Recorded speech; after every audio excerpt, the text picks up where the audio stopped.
Senator Gittins, present. Senator Franklin D. Johnson. Present, Mr. Clark. Senator Johnson, present. Senator Carla J. Joseph. Senator Joseph, present. Senator Milton E. Potter. Here. Senator Potter, present. Senator Genevieve R. Whitaker. Present. Senator Whitaker, present. Senator, we have 7 present. Thank you very much, Mr. Clerk. We do have a quorum, colleagues, so we will proceed. Mr. Clerk, are there any pieces of correspondence to be read into the record at this time? No, Mr. Chair. All right. Thank you very much. Colleagues, we will proceed with today's agenda. Mr. Clerk, can you please read the agenda into the record? To the members of the Committee on Rules of Judiciary, the Honorable Senator Kenneth L. Giddens, Vice Chair, Honorable Angel L. Borges, Jr., the Honorable Noel E. Francis, Jr., the Honorable Carla D. Joseph, the Honorable Franklin D. Johnson, and the Honorable Genevieve R. Whitaker. The Committee on Rules and Judiciary has scheduled a meeting for Thursday, October 13th, 2022, at 1 p.m. in the Earl B. Attlee Legislative Hall on St. Thomas to consider the following. Block 1, Virgin Islands Housing Authority Board of Commissioners, nomination of Dr.Janis, Valmond, MS, MPH, DrPH, CHES. Virgin Islands Board of Pharmacy, nomination of Dr. Rick Warehime. Block 2, Virgin Islands Real Estate Commission, the nomination of Stephanie Hodge, and the nomination of Christopher McDonald. Block 3, Bill number 34-0295, a bill petitioning the governor of the Virgin Islands to posthumously pardon Mr. Rothschild Polly Francis for unjust convictions, sponsored by Senator Alma Francis Halliger. Invited testifiers, Dr. Eugene Brown, Mr. Glenn Kobina Davis. Block 4, Bill number 34-0238, an act amending Title 17, Virgin Islands Code, Chapter 5, Section 41C, relating to courses of study in public schools to require that Virgin Islands and Caribbean history be integrated into the curriculum for kindergarten through grade 12 and for other purposes. Sponsored by Senators Genevieve R. Whitaker and Senator Carla J. Joseph. Bill number 34-0243, an act amending Title 27, Virgin Islands Code, Chapter 4, Section 193, to change the composition of the Board of Naturopathic Physicians, sponsored by Senator Genevieve R. Whitaker. Bill number 34-0271, an act amending Title 10, Virgin Islands Code, Chapter 5, Section 64 of the Civil Rights Act to include discrimination based on sexual orientation and gender identity as an unlawful discriminatory practice. Sponsored by Senators Janelle K. Saru and Senator Marvin A. Blyden. Bill number 34-0272, an act amending Title 3, Virgin Islands Code, Chapter 16, Section 274, to empower the Executive Director of the Taxi Cab Commission to hire the necessary staff to operate and manage the Taxi Cab Commission Office. Sponsored by Senators Janelle K. Saru, Senator Franklin D. Johnson, and Senator Marvin A. Blyden. Bill number 34-0278, an act approving the lease agreement between the Government of the Virgin Islands, acting through the Commissioner of the Department of Property and Procurement, and the level doing business as OTL Mechanical for leasing of parcel number 69, Submarine Base number 4, Southside Quarter, St. Thomas, Virgin Islands. Sponsored by Senator Donna A. Fred Gregory. And Bill number 34-0236, an act amending Title 17, Virgin Islands Code, Chapter 15, Section 190D, extending the eligibility for the Virgin Islands Higher Education Scholarship Program to part-time students. Sponsored by Senator Samuel Carrion, co-sponsored by Senator Genevieve R. Whitaker and Senator Carla J. Joseph. The reading of today's agenda, Mr. Chair. Thank you very much, Mr. Clerk. Colleagues, we have two nominees in Block 1, Dr. Rick Warehime, as well as Ms. Janice Valmond. We are going to start by asking both individuals to be sworn in. So we're going to ask you, both nominees, to please raise your right hand. Do you swear or affirm that the testimony you're about to give and your responses to all questions posed will be the truth, the whole truth, and nothing but the truth? I do. I do. Thank you very much. We're going to, first of all, I want to really thank you both for your decision to serve on these very important boards. I want to commend the governor for appointing two very credible and capable individuals based on the package that you submitted, based on your resume. I think you are very much suited for these two positions, these two board positions. And we're going to start by asking you, Dr. Warehime, to go ahead and proceed with your testimony. Sure. Before, Dr. Warehime, before we allow you to begin, I would be remiss if I didn't recognize non-committee member here with us, the Honorable Senator Marvin Blyden. Welcome, Senator Blyden. Dr. Warehime, you may proceed. Okay. Good afternoon, honorable committee members. My name is Dr. Rick Warehime, and I'm pleased to present myself before you for the nomination to the Board of Pharmacy. You have my resume and the application paperwork, so I won't really rehash that for the most part. If you have any questions, feel free to ask me on any of those things. I have experience in many areas in the scope of pharmacy, retail, hospital, contracting, business, and sourcing of medication. I've made the Virgin Islands my home and resided and worked in the VI since 2003. I've lived and worked in both St. Thomas and St. Croix, and I've worked in both hospital and retail here, and hospital on St. Thomas only, but retail on both islands. And in 2007, I opened a pharmacy called Diamond Pharmacy here on St. Croix, and at that pharmacy, we've mentored high school students in the community, as well as pharmacy students on rotation to become future pharmacists. In addition, we have a compounding lab. I've compounded many specific medications for unavailable medications to tailor it to individual patients' needs. And on another note, after the hurricanes Maria and Irma, I saw there was going to be a major problem with obtaining insulins and medications, which can't be stopped for any reason.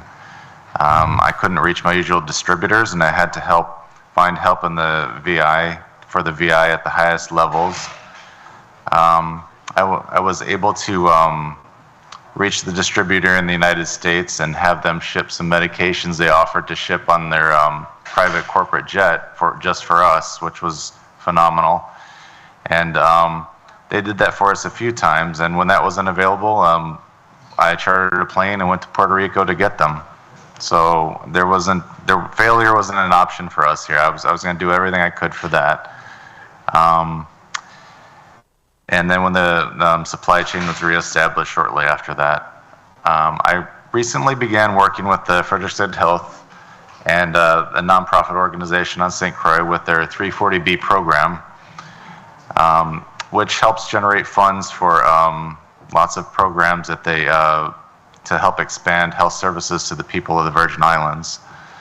I'm also part of the ADAP program on St. Croix, which distributes life-saving medications to uninsured HIV-positive patients who are, HIV-positive patients. I'm aware of issues regarding pharmacy on both islands, since I also own Tradewinds Pharmacy on St. Thomas, which has a very close relationship with the Roy Lester Schneider Hospital. and as well as physicians in the surrounding offices such as Paragon Medical Building where it's located. And I humbly believe that due to the experiences noted previously, as well as a desire to give back to this wonderful place, which I've worked and lived for quite some time, that I could provide the experience, tenacity, and integrity for the board if allowed to serve on it. Thank you for consideration, and have a good day. Thank you very much, Dr. Warehime, for your testimony. And Ms. Valmond, you may now proceed with your testimony. Welcome. Thank you. Dr. Thank you. Good Dr. afternoon. Valmond, I'm sorry. Yes, got it. Thank you. Good afternoon, Senator Porter, Chair, Committee on Rules and Judiciary, other members of the Committee on Rules and Judiciary, other members of the 34th Legislature, other nominees, others present, and those in the listening and viewing audiences. My name is Janis Valmond, and I'm here today before the committee to offer a statement relative to my nomination to serve on the Virgin Islands Housing Authority Board of Commissioners. I wish to thank Governor Albert Bryan Jr. for the confidence that he has shown in me and my anticipated contributions to the Virgin Islands Housing Authority's Board of Commissioners. I would like to thank you, Chairman Porter, committee members, and other senators present for allowing me the opportunity to say a few words this afternoon.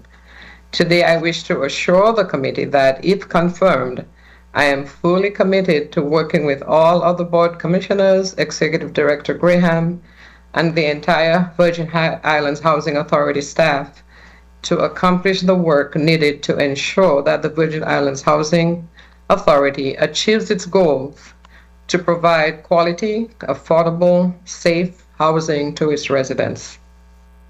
The connection between housing, a recognized social determinant of health, and the health of individuals is well documented.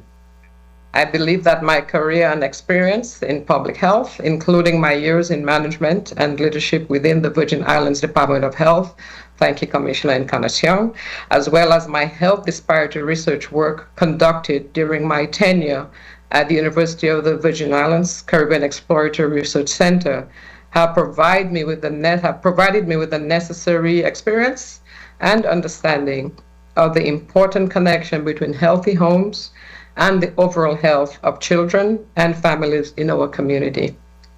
I am confident that these experiences will enhance my ability to carry out my fiduciary and advocacy roles on the Board of Commissioners, to include the opportunity to influence any policies that promote the health of residents and staff.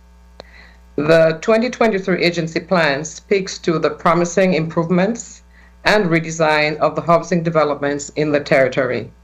I am particularly encouraged by VIHA's plans to work collaboratively with territorial partners to incorporate accessible recreational space, such as parks and community centers, into the redesigned housing communities. Increasing opportunities to walk, play, and socialize can promote the physical and mental health of residents. As a member of this board, if supported by the Committee on Rules and Judiciary and subsequently approved by the Committee of the Whole, I pledge my commitment to be fully engaged in the work of the board. This would require that I simply show up by staying abreast of the materials put before the board, being present and attentive at meetings, and working closely with fellow board members. I look forward with great anticipation to the orientation and training that will be provided, which I think is a critical aspect of board engagement that I believe will enhance my ability to work effectively as a contributing member of the VIHA board. In closing, I further pledge to carry out my responsibilities with integrity and honesty and work hard on behalf of the current and future residents of all public housing communities across the territory. Thank you for the opportunity to share a statement. I stand ready to respond to any questions that you may have. Thank you very much, Dr. Valmond, for your testimony.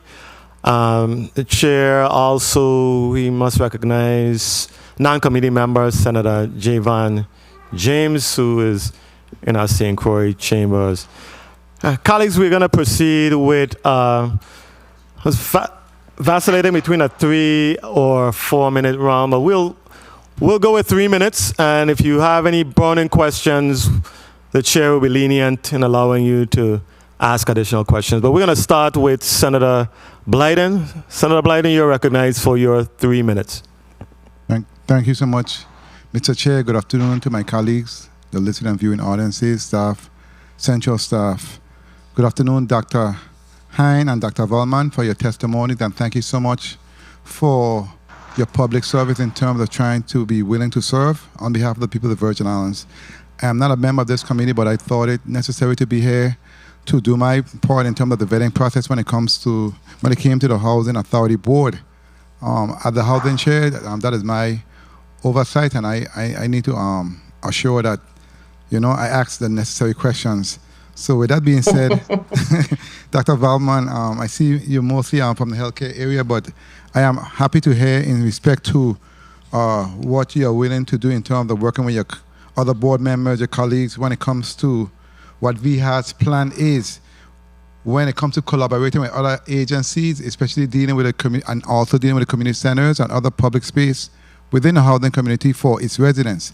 But let me ask in respect to, for instance, some of the public spaces that the community centers and empowering the residents in operating and utilizing those centers on a daily basis, especially when it comes to other individuals from outside that works with the different tenant councils. I would like to see, as a board member, the board empowering more tenant councils within the communities to actually be involved and engaged in operating the centers in the communities, and also in assisting with the different programs that are necessary in order to empower our residents.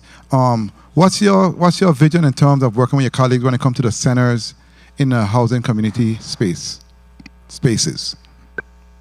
Good afternoon, Senator Blyden. Thank you for that question. You're speaking right to me. My public health work focuses on health promotion and disease prevention.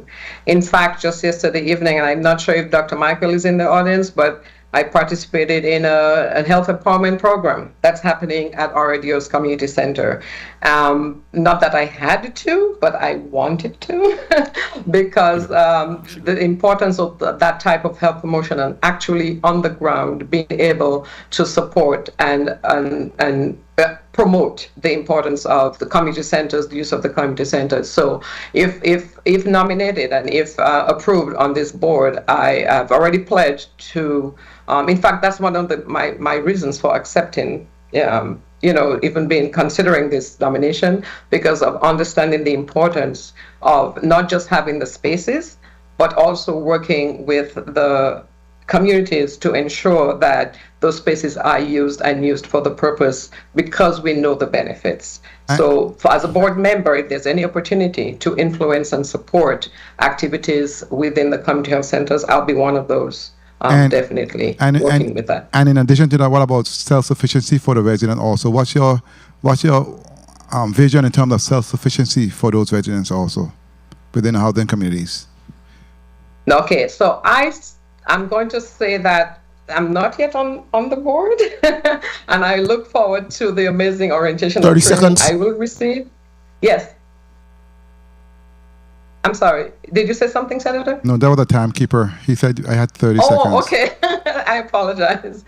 Right. So self-sufficiency is something that is also important as a social determinant of health, because we want to, once we remove all the barriers to access to healthcare, where folks can actually focus on their health and the health issues, that is a positive. So my goal definitely would be to work with the HUD, work with the VI Housing Authority Board and the board members to look at bolstering any opportunities that would promote self-sufficiency. And finally, before my time is up, I ask that you also try your best to work with the employees and listen to the tenants in terms of their needs and what some of their ideas are, because I know at times we have controversial decisions. The board has controversial decisions to make, whereas it's important to hear all aspects and all sides of the story before you move forward as a board member, even though you are a board member. It's always good to hear all sides and listen to the story. And yes, Dr. Michaels is in the audience. She was an excellent board member for many years. She has done a very good job, and I really am proud of her and the work and the body of work that she actually brought to the authority and the expertise. And I want to thank her for her service. I want to thank you for your responsive. Thank you so much, Mr. Chair, for the time. Thank you.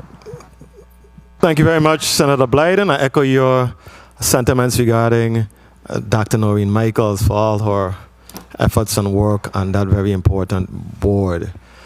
Senator, you had 4 minutes, so I think we can set the benchmark. We're going to set the mark at 4 minutes, everyone. 4 minutes really goes by quickly. Senator Genevieve Whitaker. Senator Whitaker, you're recognized for your 4 minutes.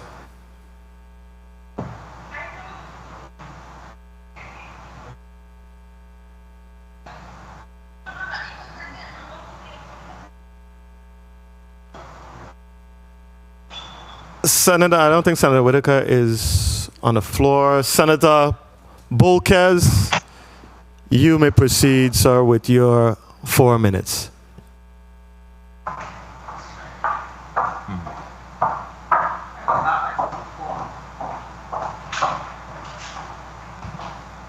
Thank you, Mr. Chair. Greetings and salutations to one and all. Thank you, Dr. Valmond and Dr. Warehime, for being here with us today. I believe we have two very competent individuals trying to fill some vacancies on these boards today. I'm going to begin with Dr. Valmond. And commissioners for the Board of Commissioners for the Housing Authority are charged with a number of things to ensure fairness in the administration of housing authority policies, attracting adequate resources, balancing demands and conflicts throughout communities and groups, and winning public support in some cases. Moreover, you're supposed to conduct business by overseeing local public housing operations by working with the administration, and you must be aware and follow federal laws as well and local housing laws. Dr. Valmond, what are some of the ways that you plan to adhere to some of these responsibilities? Good afternoon, Senator. Thank you so much for that question. Again, my work in public health and in my work for my life career has always been a focus on collaborative work, ensuring that I am aware of all the guidance and the guidelines that are required to be followed and to be adhered to and respected. And working with teams always, my background in research makes me read a lot. It makes me make sure that I look at all sides of issues before making any decisions. So I know the board works as a team very cohesively. So my role would be definitely to, like I said in my testimony, to be present, be attentive, pay attention to the issues, understand the role of the board. And I know that orientation that we get, which is mandatory, will help me a lot with understanding the more intricate details of working with the HUD board and ensuring that the role of the board is something that I execute with integrity and honesty. So that's all I can say for right now.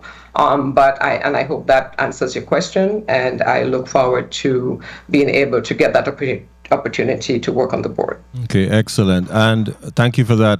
And I love the fact that you have a very strong health background. It's going to bring a lot of dynamic to the board.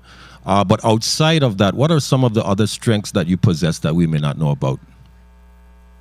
Oh, wow. Attention to detail. My work in research, I kind of briefly mentioned, has taught me to, and kind of going back a little bit to the question and comments from Senator Blyden, being able to understand it's important to gather your data and gather your information. And data can be qualitative and quantitative, right? It can be numbers, or it can be just talking to people. It can be just hearing from the community and from staff, because really important. I know the residents are very important, but to me, the staff are also very important. And it would be very critical for me to use those research skills that I have had, as well as I would say an attention to detail to help me with that aspect of my contributions to the board, in addition to the focus on promoting health healthy homes and any policies that would support that. So Thank you. I think my other strengths are probably my research, my research based off. Okay, excellent, and thank you for that answer. 30 seconds. I would like to move the scope over to Dr. Warehime. Good afternoon, sir. And of course, with the Board of Pharmacy, the responsibility of that board is specifically to uphold the health and safety regulations and to promote the highest standards of the practice and to fulfill the mission of the board and protect our public health overall. Dr. Warehime, can you tell us what have you done? What is your background concerning your preparation to fill this vacancy? And what are some of your thoughts to further develop the Board of Pharmacy? And Mr. Chair, with your indulgence, if he could answer on your time, I would appreciate it. Yes, definitely can. Well, I couldn't have said it better than what you just said right there as far as serving the public and safety, everything regarding that. What prepares me is, well, being in the practice for, nearly 20 years, I've seen everything you can, anything you can think of as far as safety and issues of what could be better. I know that they're, at the board, they're always trying to improve the standards and add things that maybe have slipped through the cracks or should be now a standard across the board here and in the United States. And I hope to be a part of that because I have a good attention to detail as well, and I tend to see things that might slip through the cracks or others might miss. So I think I in that regard, I'd be a good addition. Does that answer your question? Yes, sir. Thank you. Thank you very much. Next up is Senator Whitaker. Senator Genevieve Whitaker, you're recognized for your 4 minutes. Good afternoon, Chairman. Good afternoon, colleagues. Good afternoon, Central staff. Good afternoon to listening and viewing audience, and a special good afternoon to our testifiers. I want to just continue to always thank persons who stepped up, as one who's also gone through the nomination process, as I sit on the CTEC board, that I just thank you for stepping up, and to the governor for nominating you both to your respective entities. I want to start off with Mr. Warehime, I pronounce it Warehime.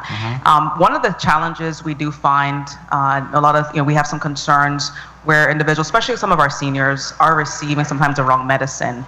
And that's not a fault, of course, as you as a pharmacist or the pharmacist community. But how would you intend the board to work more with some of our doctors to ensure that some of our people in general, not just seniors, are not on these, some seniors have been on decade, many years of the same medicine and they're not being healed. So how would you see yourself fitting in when working with some of our physicians to address that issue? Well, there's a lot of different ways to address that, I suppose.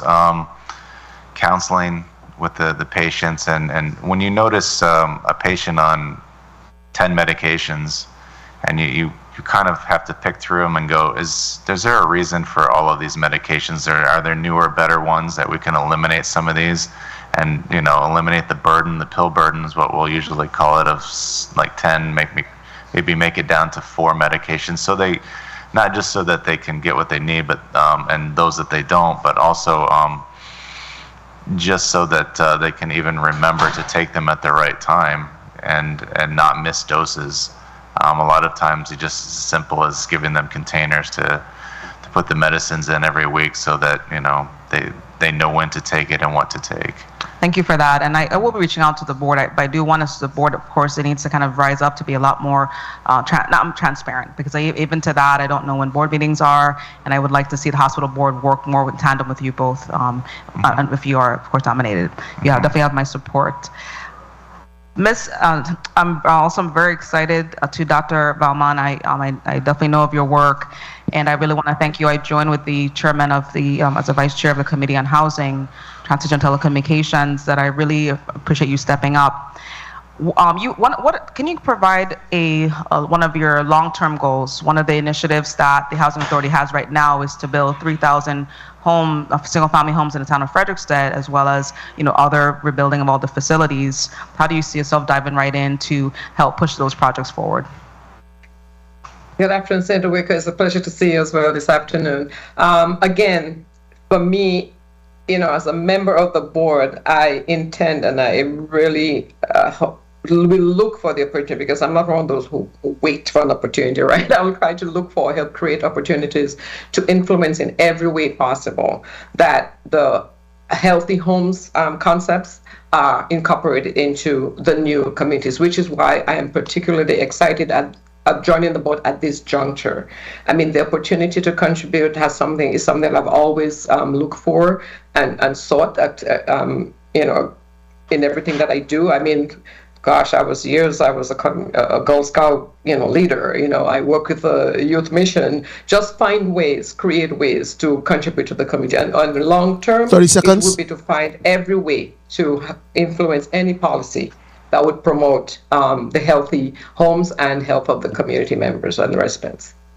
Thank you for that. I did hear you testify to recreation areas, which I've been really working on. Our children have to have safe places in the communities to play, as well as I've been also working with your director and the board members and the staff on the matter of reentry. People are coming out of prison, not having no place to go, and the voucher program is limiting. So I really look forward to your service on the board and work I also want to do. Happy to also announce in closing, Chairman, that I'm very happy that thanks to the board that you'll be nominated to, we're successfully moving forward with the Youth Agriculture Project that I needed the commitment of the Housing Authority and led, of course, by the Department of Agriculture. So I look forward to your participation or interest in that project as well. Thank you. Excellent. Thank you. I welcome that opportunity. Absolutely. Thank you very much, Senator Whitaker. Senator Francis, you're recognized for your 4 minutes.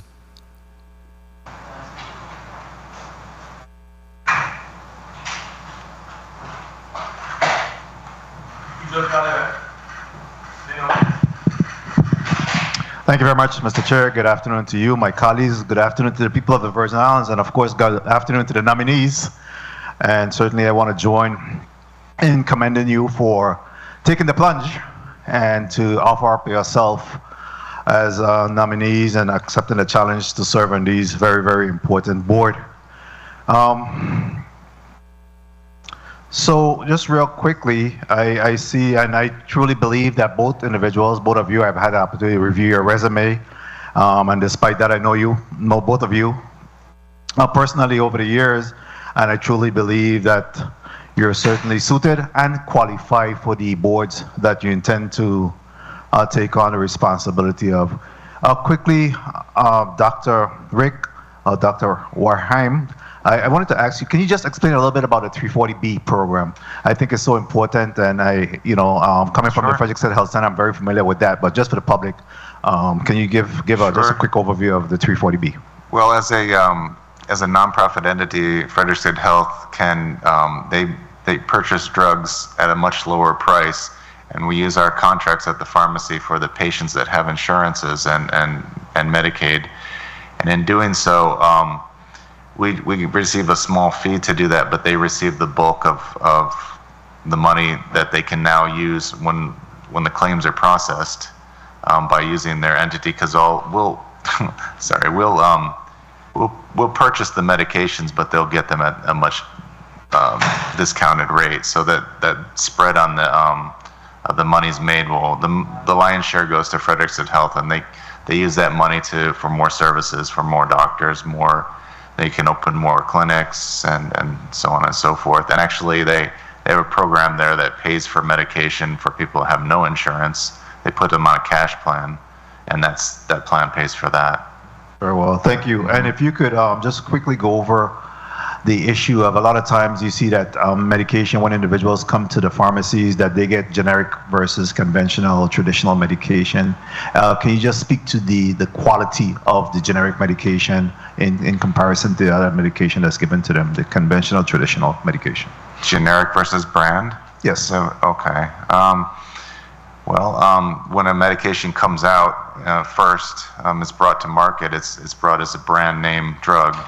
And so it's very expensive oftentimes when that happens, because the drug company is trying to recoup their costs. But then after a certain time frame, other companies, maybe 5 years, generic companies are able to process and create that same medication, same active ingredient nothing's different. You know, the other things in it, like binders and the drug, could be different, but the active ingredient's the same, and it's, you know, so much cheaper and just as effective in most cases. Very well. Thank you. Thank you for your responses there. And Dr. Valmond, in respect to the 2023 agency plan, you know, there's a lot of conversation in respect to the walk, play, and socialization as part of the tenets that's utilized for that 2023 agency plan. However, in discussion with Aviha, a lot of 30 times seconds. we see where they're moving away from recreation and behavioral health concern. Can you speak to how will you continue to ensure that our communities, rebuilt, that we need to ensure that there will be recreation continued in there, which really adds to behavioral health concerns? Good afternoon, Senator Francis. Absolutely. Again, like I said in my testimony, I pledge my commitment to find every opportunity to support and promote any initiatives, any programming that will enhance opportunities for individuals to work, play, and socialize. Because yes, as a Department of Health and a public health official, I'm quite aware of the importance of those activities for everyone's physical and mental health. So that I can, at this point, I can, like I said, please forgive my going over, I can pledge to work with the board, with my fellow board members, with the staff, with the communities to ensure and promote those types of opportunities for children and adults. Very well, and I want to thank you once again, and I want to commend the governor for sending down both nominations, and just go on this board and make a difference. You know, I certainly don't want to have nominees go on boards to just remain status quo and continue the board. I want people to go there and come up with some new, innovative, creative way to move the board forward. So I will be supporting both of your nomination today, and I ask that you just do your part in making sure that we move the needle in regards to some of these boards that you're going on. Thank you very much, Mr. Chair, for the time. Thank you very much, Senator Francis. Senator Johnson, you're recognized for your 4 minutes. Good afternoon. Thank you very much. Good afternoon to the people of the territory. Good afternoon to the viewing audience and my colleagues. And I would like to join by saying thank you guys, both of you, for the willingness to serve. It's not easy, especially doing what you do in your field. After looking at both of your resume, I can see that you guys come well equipped and prepared. And as my colleague said, we would like for folks to go on and make a change, you know? And I was amazed with what you just said, Dr. Warehime, about the difference between generic and name brand. Because some people believe there's such a big difference. Yeah. Some people would say, well, no, I'm not taking no generic. I want a name brand because the generic don't work. Right. So when you respond there, I was a little, I'm not a medication guy. I've been blessed so far that I'm not taking anything and haven't been for quite some years in my life. So I'm blessed. Hopefully I don't have to do too much visit to you. But what I would like to start my question with you, Dr. Warehime, is based on your experience as a pharmacist, what will be some of the changes that you would like to implement to make the board be more functional? What things would you like to implement that you think would help make the board a lot more functional and do better service for the people? As far as the functionality of the board, I know they've made quite a few changes in recent years, and they're bringing it up quite nicely. As far as myself, to add to that, I just hope to complement the things that they've done as far as bringing us more just things that have kind of stagnated down here perhaps, or not got enough attention, just to bring it up to the standard that it needs to be, so that it's safe for all pharmacies and all patients. Does the territory have a need for any more pharmacists? A need? There's always a need for pharmacists. Yeah. They come, they go, they retire. There's always a need. So I would say yes. There's definitely always a need. When I first came down here, there was no license transfer. You had to retake everything to come down here. Okay. So that was a really great improvement that made it much easier. Yeah. It made a lot of difference in how many pharmacists were here. Okay, so that pretty much open up the door more, so more Right. pharmacists was Right. attracted to coming down. Yes, yes, Well, sir. thank you, and I wish you the best on your endeavor, and I definitely want to see some changes, and like my colleagues say, go and make that difference. Thank you. I'll do And my I must best. say, thanks to the government for nominating you and Dr. Valmond. So I wish you all the best. Thank you. I'm honored. Dr. Valmond, I have one question for you. Good day. How are you doing today? Very well, thank you. Good afternoon. And again, as I said to Dr. Warehime, I look at you guys' resume, and you come with a well stacked resume. Make sure you'll be fine. What skills, connection, resources, and expertise do you have to offer and are willing to use on behalf of the board? Senator Johnson, thank you for that. So I can reiterate, I have amazing patience. Everybody who knows me knows that. I love to work with communities, individuals, which is why I decided to do a doctorate in public health rather than a PhD, because a PhD meant I would be in a school teaching, and a doctorate in public health 30 seconds. is more practice-based. So it gives you an opportunity to actually work with individuals to help promote and improve health overall. So for me, that is my biggest motivation for accepting this nomination and being able to contribute. And like Senator Francis says, show up. I mean, just show up and make a difference and let somebody know that you're there and you care. So that's my small piece. And what is the most difficult problem you have had to solve in your career or what you do? What is one of the most difficult problems that you had to solve? I would say Time. I would say trying to ensure that we have in my programs that I have the staff who are enough staff and staff who are happy and able to come to work and work together. That is a challenging thing. So being on the board, for me, working with other board members, I would like to bring some of those skills, what I've learned over the years, because I do love working with the people that I work with at the Department of Health and wherever I have worked.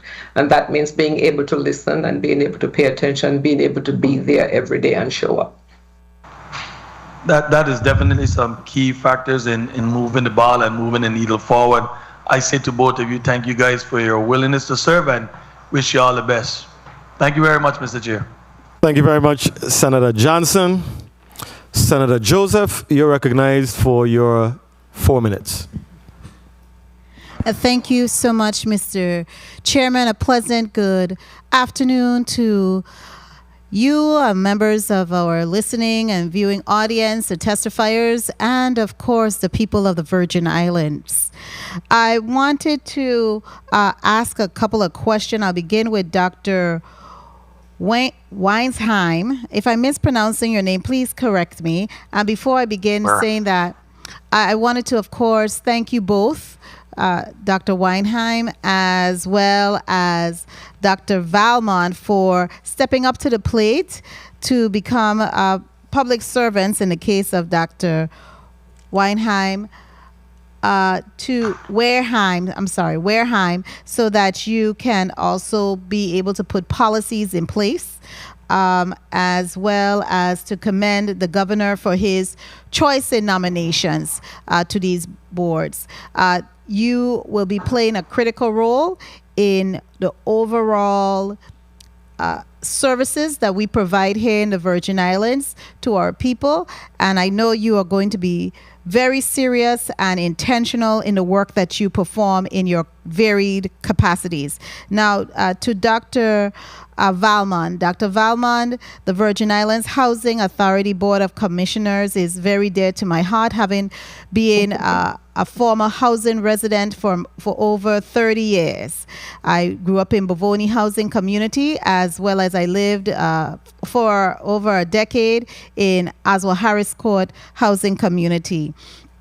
And all that's being said, I wanted to pull a terminology that you used in your testimony, the social determinants of health.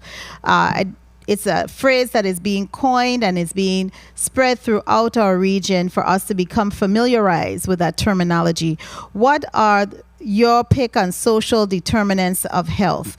Quickly, because I would like to ask Dr. Warehime some questions as well.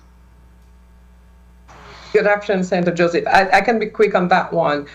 For this particular board, of course, the critical one is housing. Housing is a key social determinant of health. Others include level of education, level of income, ability to even literacy. Just drill down a little bit. Yes. Excuse me, Dr. Valmond. Just drill down a little bit in the layperson's term and tell them what that phrase in itself means, because I'm sure it's something new for our people, and the Biden administration, they're touting it a lot.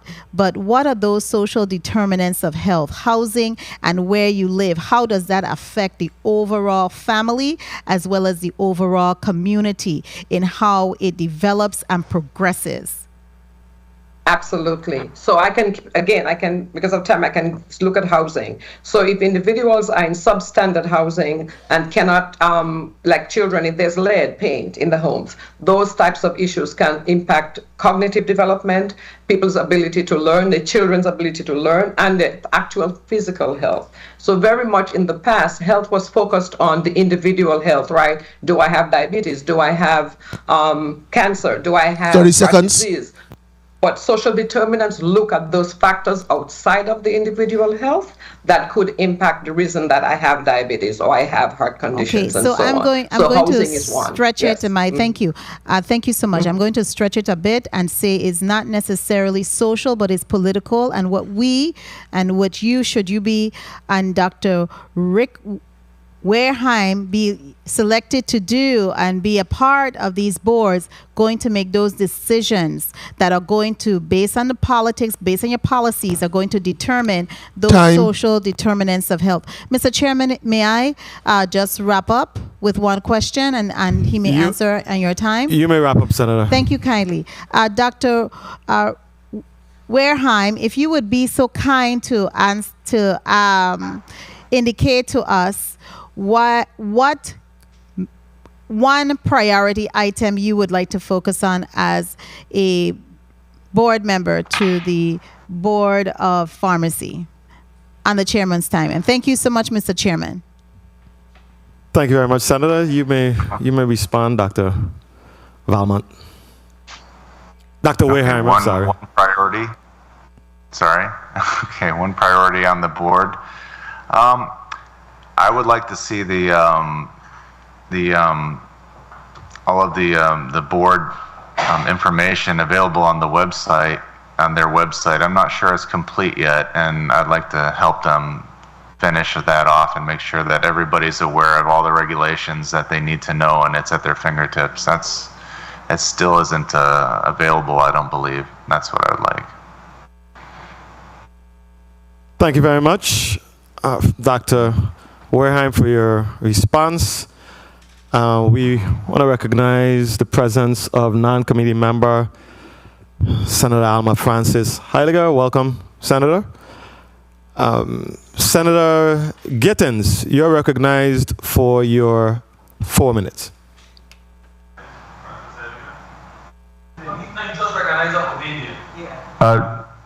Thank you, Mr. Vice Chair. Can I ask you to yield and go ahead to Senator Francis? I'm trying to locate a piece of information that I'm unable to put my hand on just yet. Thank you. Okay, or is Senator James? Senator James, you can proceed with your 4 minutes. Greetings to the people of the U.S. Virgin Islands. Thank you, Mr. Chair, for the time. I want to say thank you, nominees, for wanting to serve the people of the U.S. Virgin Islands, and I repeat, the people of the U.S. Virgin Islands. My question is to, let me get that name correct, Dr.Janis Valmond. Based on Title 29 of the Virgin Islands Code, Section 39, it speaks to an advisory council on housing. Are you familiar with that section of the code? Good afternoon, Senator James. I was fortunate to have several pieces of information about the Bay Housing Authority Board shared with me, once I agreed to be nominated. But so that's about it. I just know of the name. I know it exists, but as of right now, that's it.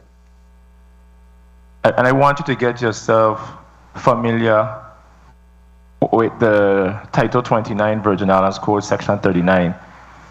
it will help this community so much. And the reason why I'm saying that, the legislature of the Virgin Islands, we do receive calls from our constituents. And you know, some individuals might be under the impression that we can do every single thing. One of the duties that we do on a daily basis is calling various departments and agencies regarding issues for our constituents. But with the Advisory Council on Housing, their responsibility is to represent the views of the tenants of the public housing community on matters affecting health, welfare, and safety of all tenants. And the way government is structured, it should be working like a gear, where all the gears are working together. And we want to be able to call upon the people of the Virgin Islands and direct them to the Advisory Council on Housing when they have issues for those tenants. So I'll just ask you to do that one thing for me. So can you do that? Absolutely. And like Senator James, like I said, I am really excited and looking forward to. I know we get a mandatory piece of the board engagement is that orientation and training in the very beginning. So like I said, I have seen this legislation, it's been shared with me, and therefore that's why I'm even familiar with the term. I went on the website, familiarized myself with Housing Authority, and what they do, which is where I saw the agency plan. But definitely any opportunity, I reiterate, to support and promote health initiatives for the communities, the residents and staff as a board member, I will be an active part of that.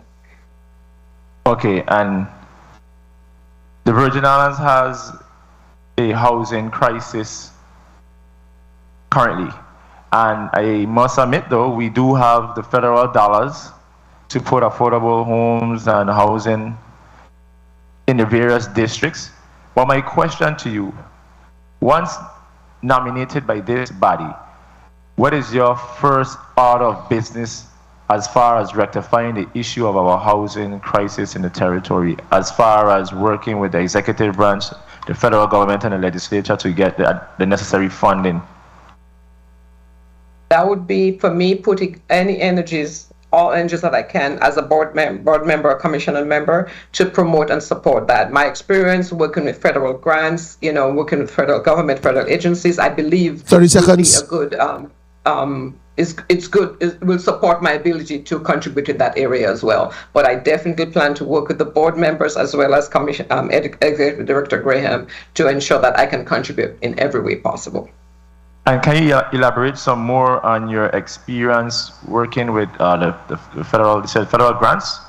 Yeah, in my role at the Department of Health, I have had the fortunate experience to help write grants, help manage grants.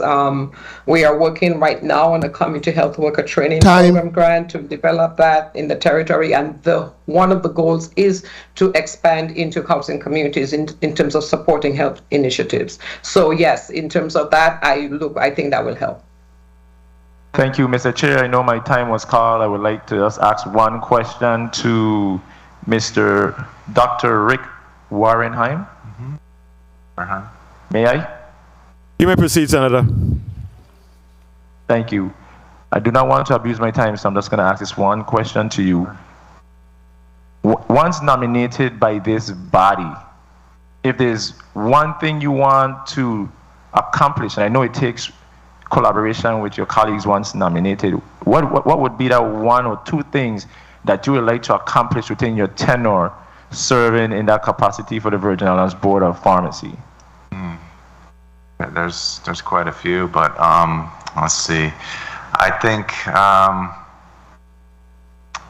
like I said, I think that the Board of Pharmacy needs to be up to date as far as just like the states are, and we've been behind a little bit. But be specific, though. You said we are behind. I want some specifics. I need to specifically.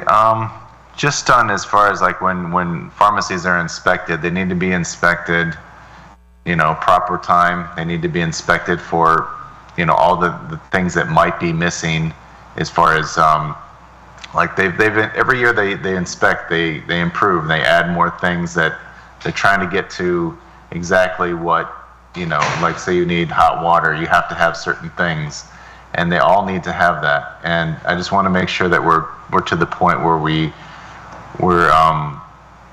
we're just as good or better than the United States as far as those things. As far as patient safety is involved, because all those things matter. the correct temperature in the pharmacy, the record keeping, the anything in specific, and those are all specifics, right? But it just needs to be on that level. That's all I'm trying to say. Well, I hope and pray that you make that your legacy. I am not a member of this committee, so I cannot vote today, but I can reassure you once I continue to do my due diligence and hear the remaining of the questions from my colleagues, I might just take you into consideration. And thank you for your service. Thank you. Thank you very much, Senator James. Senator Francis Heiliger, you're recognized for your 4 minutes.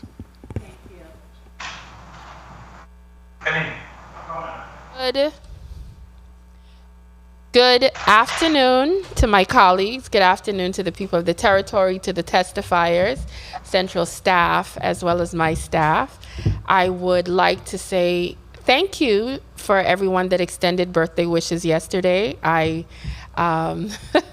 was very happy as a 49-year-old. I don't hide my age.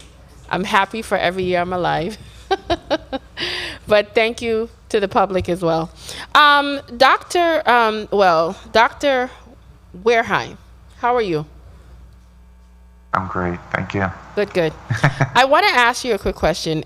You talked a little bit earlier about some of the issues that you had during the hurricane in trying to get insulin. What are some of the issues that you do see with even getting medicine or other healthcare supplies here in the territory that currently exist outside of a natural disaster?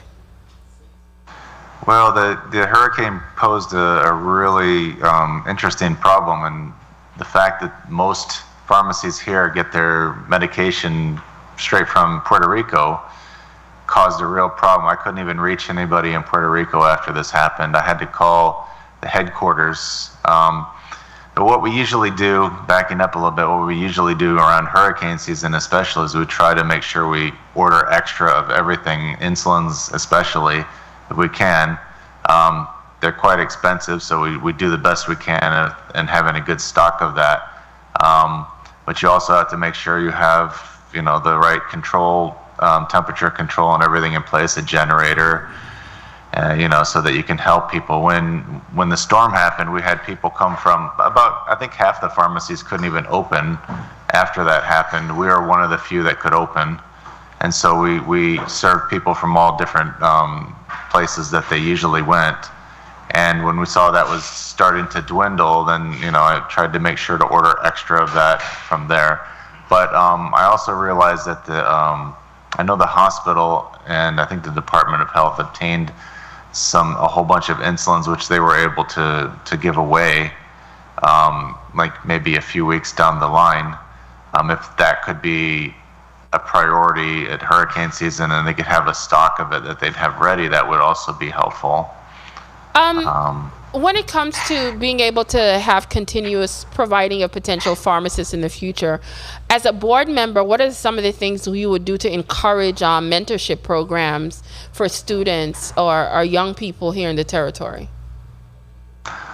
Well, mentorship programs, anytime we're contacted, what we could do is we could try and do some outreach and see who's interested in which schools, or put the information out there that we're willing to take a few students, and also maybe ask the other pharmacies as well. Email them out, and around that time when they're all trying to, they'd like to see what careers are available. Okay. They have more to choose from. Yeah. Okay. Miss Valmond, how are you? Are you there? Good afternoon. Very well, thank you. Hi. Belated happy birthday. Thank you. I want to ask you the question. As a potential member of the VI Housing Board, there are many safety concerns 30 seconds. In regards to the constituents, whether it deals with mold and raw sewage and all these other things, these things that affect their lives. What are some of your ideas or plans to really tackle these issues so that people in housing could have a better quality of life? Thank you, Senator, for that. Again, it comes right back to the process that is conducted, by the Housing Authority staff, guided by the Board of Commissioners, in terms of getting to the root causes of the issues and identify the best possible strategies to address those root causes. So we know it's complex, it's not simple, but that's why we are called to service to put our best efforts together to identify, I believe, starting with identify the root causes and then identify the resources that we can use to address those causes. And again, my focus is on public health, so I anticipate being able to make that contribution if nominated, if Can accepted. I ask my last question? Since it's your birthday, 24 hours since your birthday, we'll allow you one more question, Senator. I appreciate it. My last question is also to Ms. Valmond. I want to ask about accessibility in housing communities. And as you know, people with disabilities and how some of these housing communities were built previously, what are some of the guarantees or things you're going to focus on to make sure that accessibility is at the top priority to make sure that those with disabilities do have access to these housing communities or housing in general? Thank you. Correct. Senator, I'm telling you, even as my role as Department of Health, and I hope he doesn't mind me calling his name, but Mr. Henley is such a huge advocate for ensuring that all aspects of the territory is adhering to and ensuring accessibility. But seriously, this is something even for us in the schools, in the Department of in the schools. So again, making sure that is always part of the planning, especially, like I said, I'm so stoked or excited about being able to get this opportunity, if nominated and approved, to be on the VIHA board at this point, because the plans are in place to totally redesign and revamp all the housing communities. Oh, excellent. There's our chance. I'm happy to hear that. To make a difference. Well, I am not a member of this committee, but I am encouraging my colleagues to definitely, give you a nod of support. Thank you, Mr. Chair. Thank you very much, Senator Francis Heidegger. Senator Kenneth Gittens, you're recognized, Senator, for your 4 minutes. Thank you, Mr. Chair, and good afternoon to all. Special good afternoon to our nominees, and let me first thank you for your willingness to serve in the capacity in which you are nominated for. While I continue to applaud the administration for filling these vacancies, I need to speak to my disappointment with the many poor decisions made by individuals nominated to some of our boards and commissions, namely the GRS board, the WAPA board, the hospital board, and I could go on. But we're counting on you to represent the people's interests, their best interests, and not the interests of an administration or the interests of any one individual. But we're asking that in your capacity serving on these boards that you look out for the best interests of the people. Do we understand that from both of you, starting with, I'll call you Dr. Rick, because I'm not going to mess up your last name. That's fine. So can you answer me that you understand that? I do understand that, yes. Thank you. And Dr. Valmond? Good afternoon, Senator Gittens. Yes, absolutely. Thank you so much. I just had to put that on the record, because I'm truly disappointed, especially within the last couple of days with the poor decisions by some of these boards and commissions. So my first question to both of you nominees today will be whether or not, let us know whether or not you were actually tapped by the administration to serve in this capacity, or you outright expressed interest to serve in this capacity. Starting with, again, I know it's ladies first, but Dr. Rick, you're directly in front of me. I wouldn't say tapped. I've offered multiple times to be on the Board of Pharmacy. It's all just about timing, and if I can help, I've offered so that. again, were you tapped to be on the were you contacted to be on the board, or you reached out to the administration? It was both. Both. Which one? Only one could come first. Okay. Well, I mean, I talk to them regularly, so if there's a position open. So yes, they asked me if I would do it. You're making me a little leery here already. They asked me if I would. Yes. Okay. Thank you. Yes. Dr. Valmond. Good afternoon, Senator Gittens again. I was actually approached by a colleague, and this is actually not the first time that I thought I was going to be nominated. So it's been an iterative process that I expressed my interest, and then actually it was a colleague, not the administration, that asked me to. Thank you.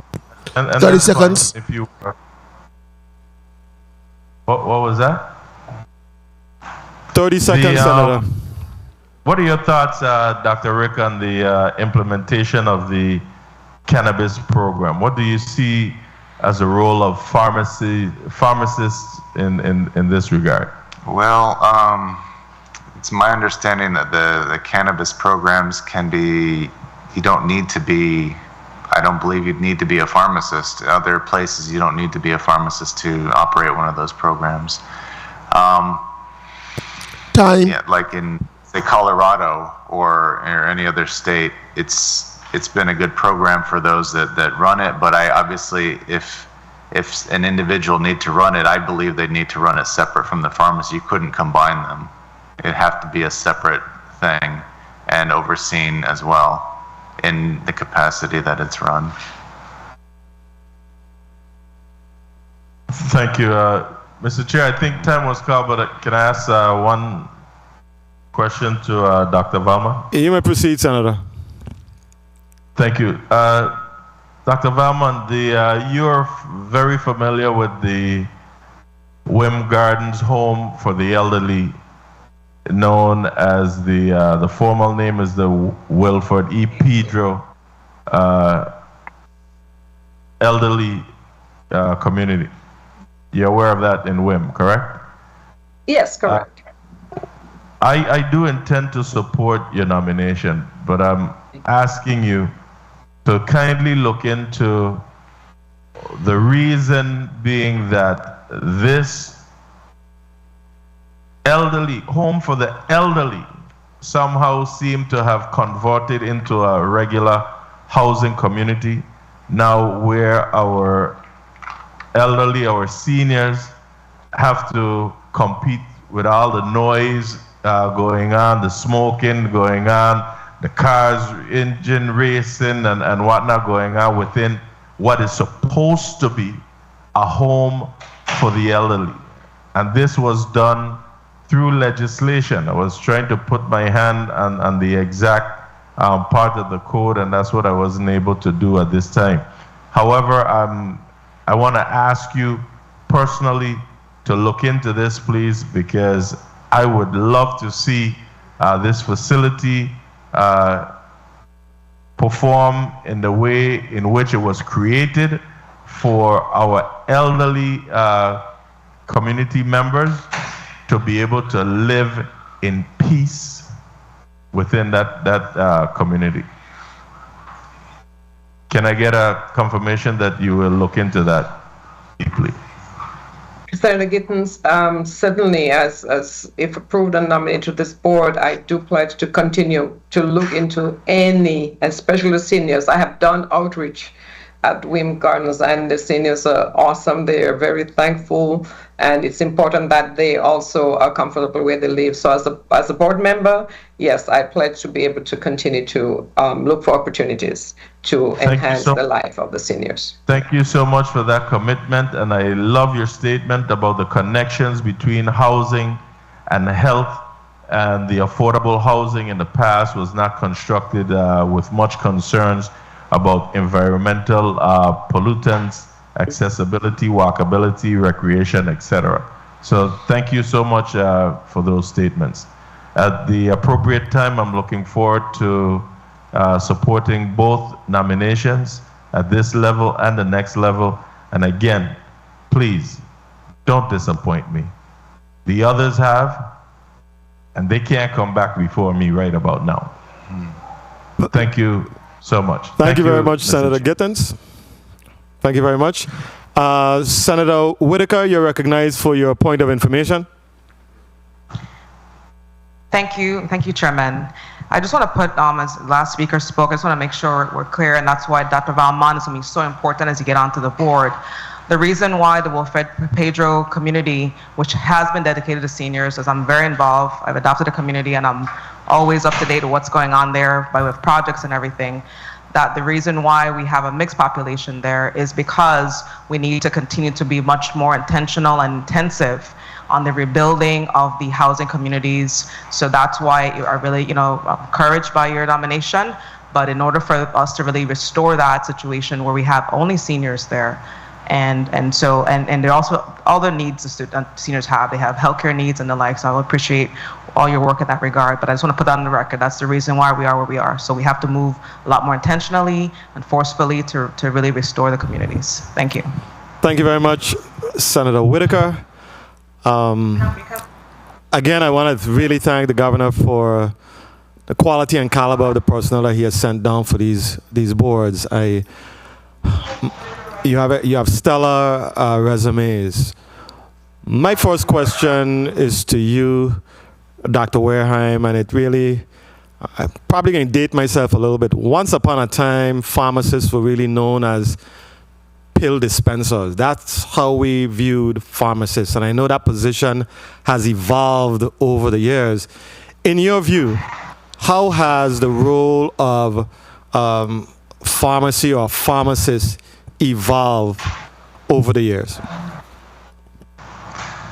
Well, it's evolved many different ways. Like back in the day, the turn of the century, they would compound everything.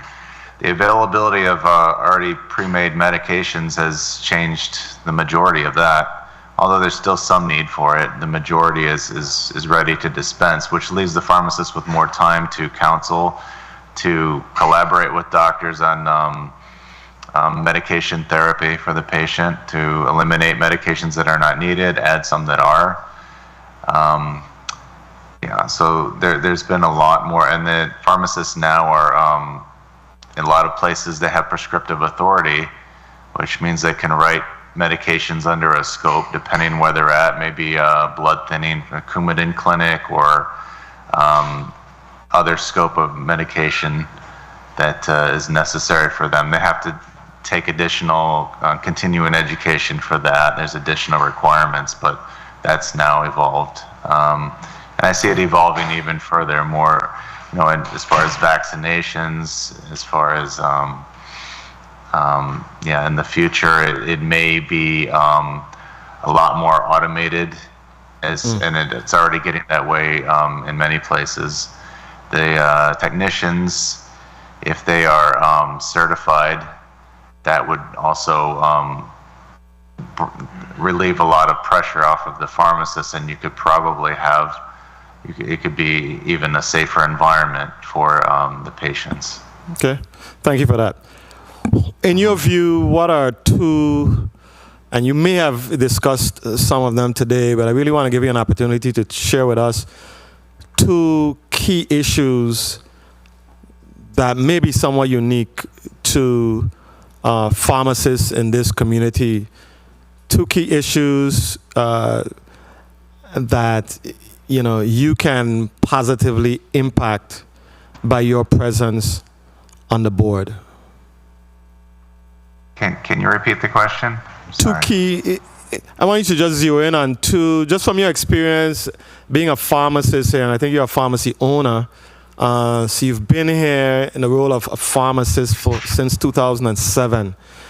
And if you were to identify two issues that were problematic, that impact the industry here in the Virgin Islands, and two things that you said to yourself, boy, if I were on the board of pharmacy, if I was on the pharmacy board, I would look at addressing this issue and this issue. What are those two issues? Yes, sir.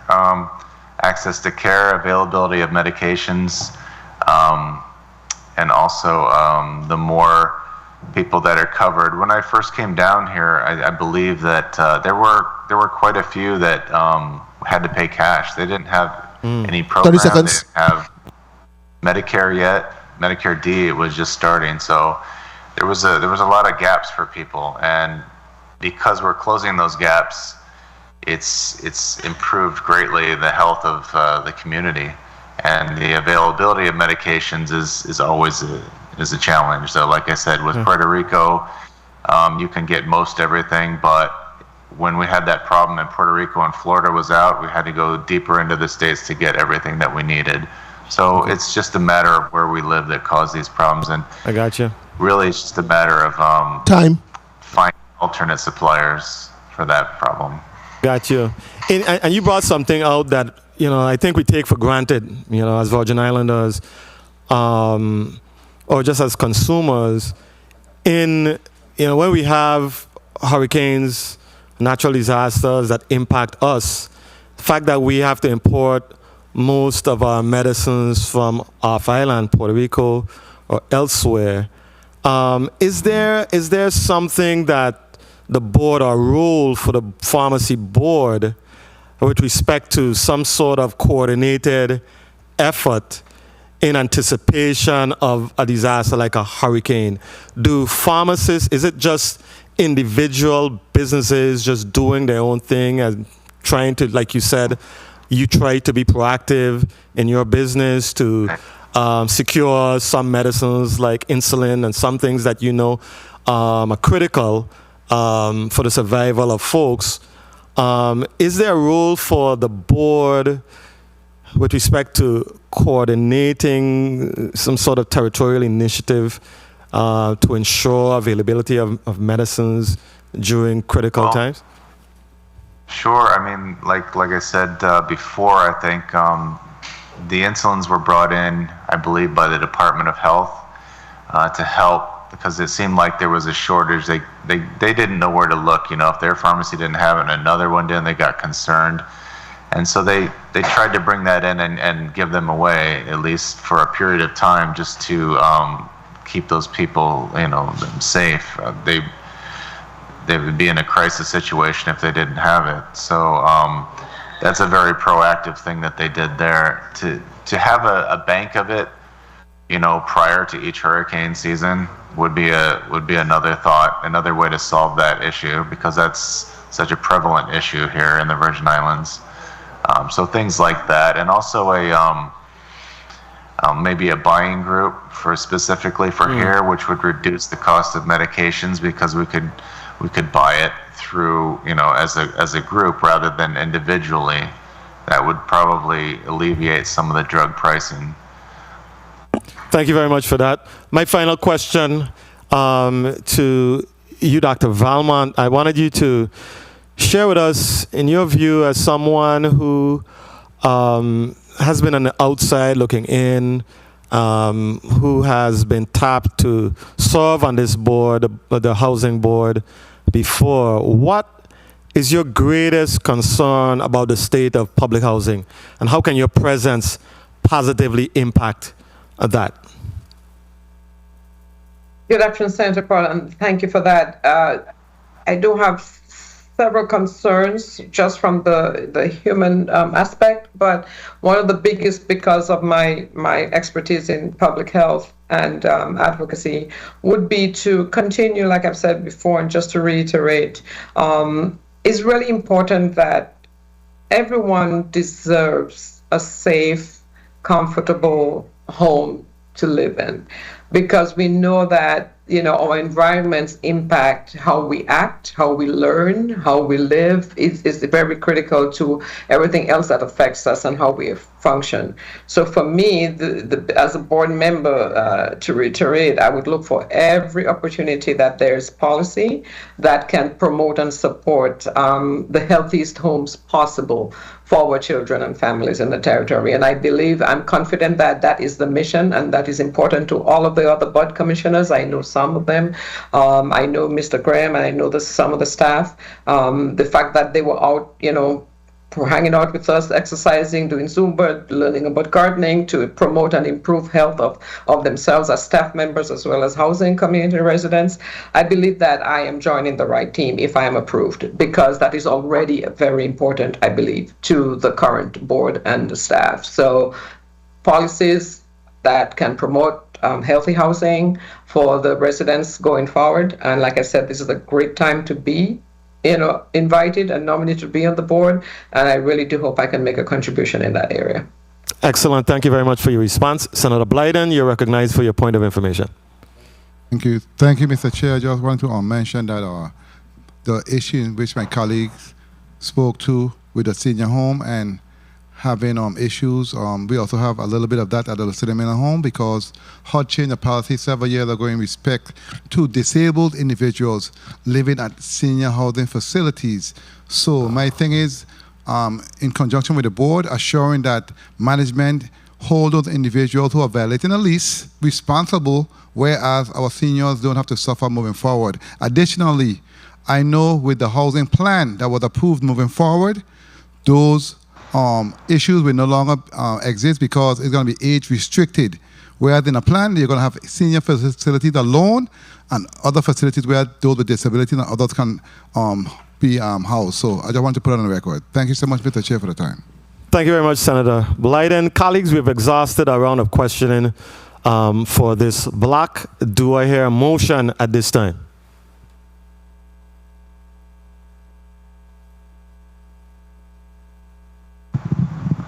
Motion. Senator Francis, you're recognized for your motion. Thank you very much, Mr. Chair and colleagues. I move that the governor's nomination of Dr.Janis Valmond to serve on the Virgin Islands Housing Authority Board of Commissioners be approved by the Committee of Rules and Judiciary and sent to the full body for further consideration. I so move. Second. Properly moved by Senator Francis, seconded by Senator Gittins. I believe I heard Senator Johnson and Senator Joseph and Senator Bolkes. Roll call on the nomination of Dr. Janis Valmond to the Virgin Islands Housing Authority Board of Commissioners. Senator Angel L. Bolkes Jr. Senator Bolkes, yea. Senator Novel E. Francis Jr. Yea. Senator Francis, yea. Senator Kenneth L. Gittins. Yes. Senator Gittins, yea. Senator Franklin D. Johnson. Yay. Senator Johnson, yea. Senator Carla J. Joseph. Yes. Senator Joseph, yes. Senator Milton E. Potter. Yes. Senator Potter, yea. Senator Genevieve R. Whitaker. Yay. Senator Whitaker, yea. Mr. Chair, 7 yeas. Thank you very much. Colleagues, the nomination of Dr. Janis Valmond to the Virgin Islands Housing Authority Board of Commissioners has been favorably considered by the Committee on Rules and Judiciary and will be forwarded to the full body for further consideration. Motion. Senator Joseph, you're recognized for your motion. Motion.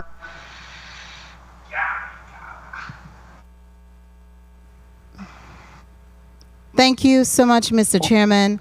Mr. Chairman, I move that the governor's nominee to the Virgin Islands Board of Pharmacy, Dr. Rick Warehime, be favorably approved in the Committee on Rules and Judiciary and forwarded to the full body for further consideration and action. I so move. Second. Properly moved by Senator Joseph, seconded by Senators Bolkes and Francis. Roll call on the nomination of and Senator Gittins. Roll call on the nomination of Dr. Rick Warehime to the Virgin Islands Board of Pharmacy. Senator Angel L. Bolkes Jr. Yeah. Senator Bokes, yay. Senator Novell E. Francis Jr. Yay. Senator Francis, yay. Senator Kenneth L. Gittins. Yes. Senator Gittins, yay. Senator Franklin D. Johnson. Yay, Mr. Clark. Senator Johnson, yay. Senator Carla J. Joseph. Yes. Senator Joseph, yay. Senator Milton E. Potter. Yes. Senator Potter, yay. Senator Genevieve R. Whitaker. Yay. Senator Whitaker, yay. Mr. Chair, 7 yeas. Thank you very much, Mr. Clerk. Colleagues, the nomination of Dr. Rick Warehime to the Virgin Islands Board of Pharmacy has been favorably considered by the Committee on Rules and Judiciary and will be forwarded to the full body for further consideration. Nominees, congratulations. I'm going to provide you with a 30-second opportunity to do your wrap-up, and we'll start with ladies first this time. Dr. Valmond, you may proceed with your 30 seconds.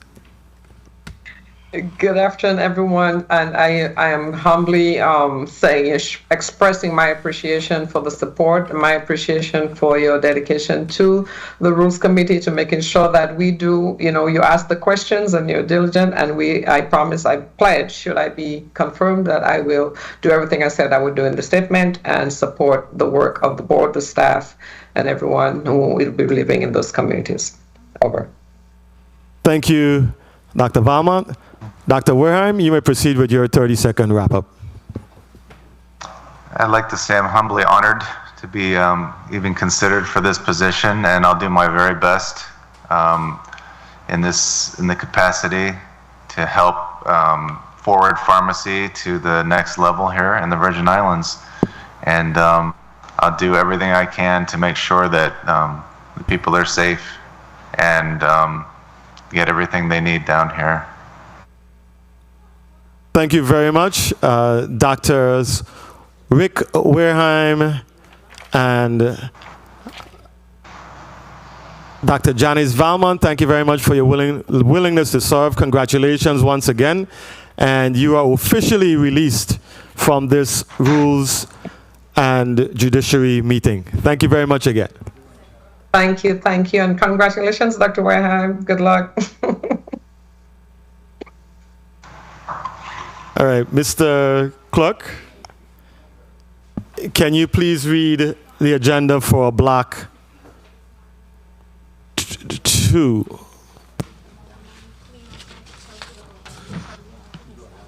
Block 2, the Virgin Islands Real Estate Commission, the nomination of Stephanie Hodge and Christopher McDonald.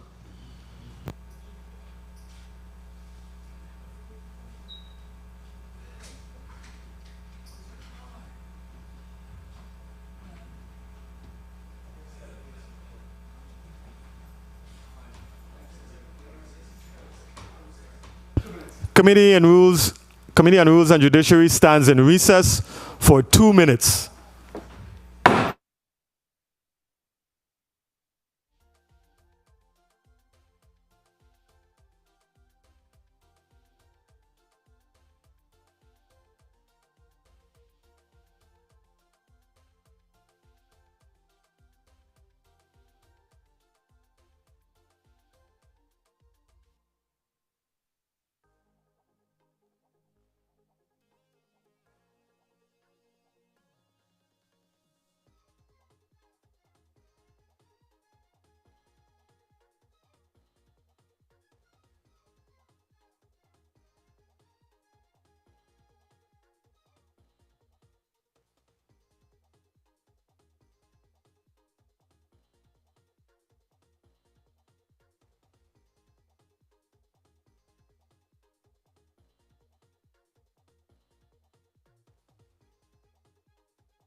Colleagues, the Committee on Rules and Judiciary is back on the record.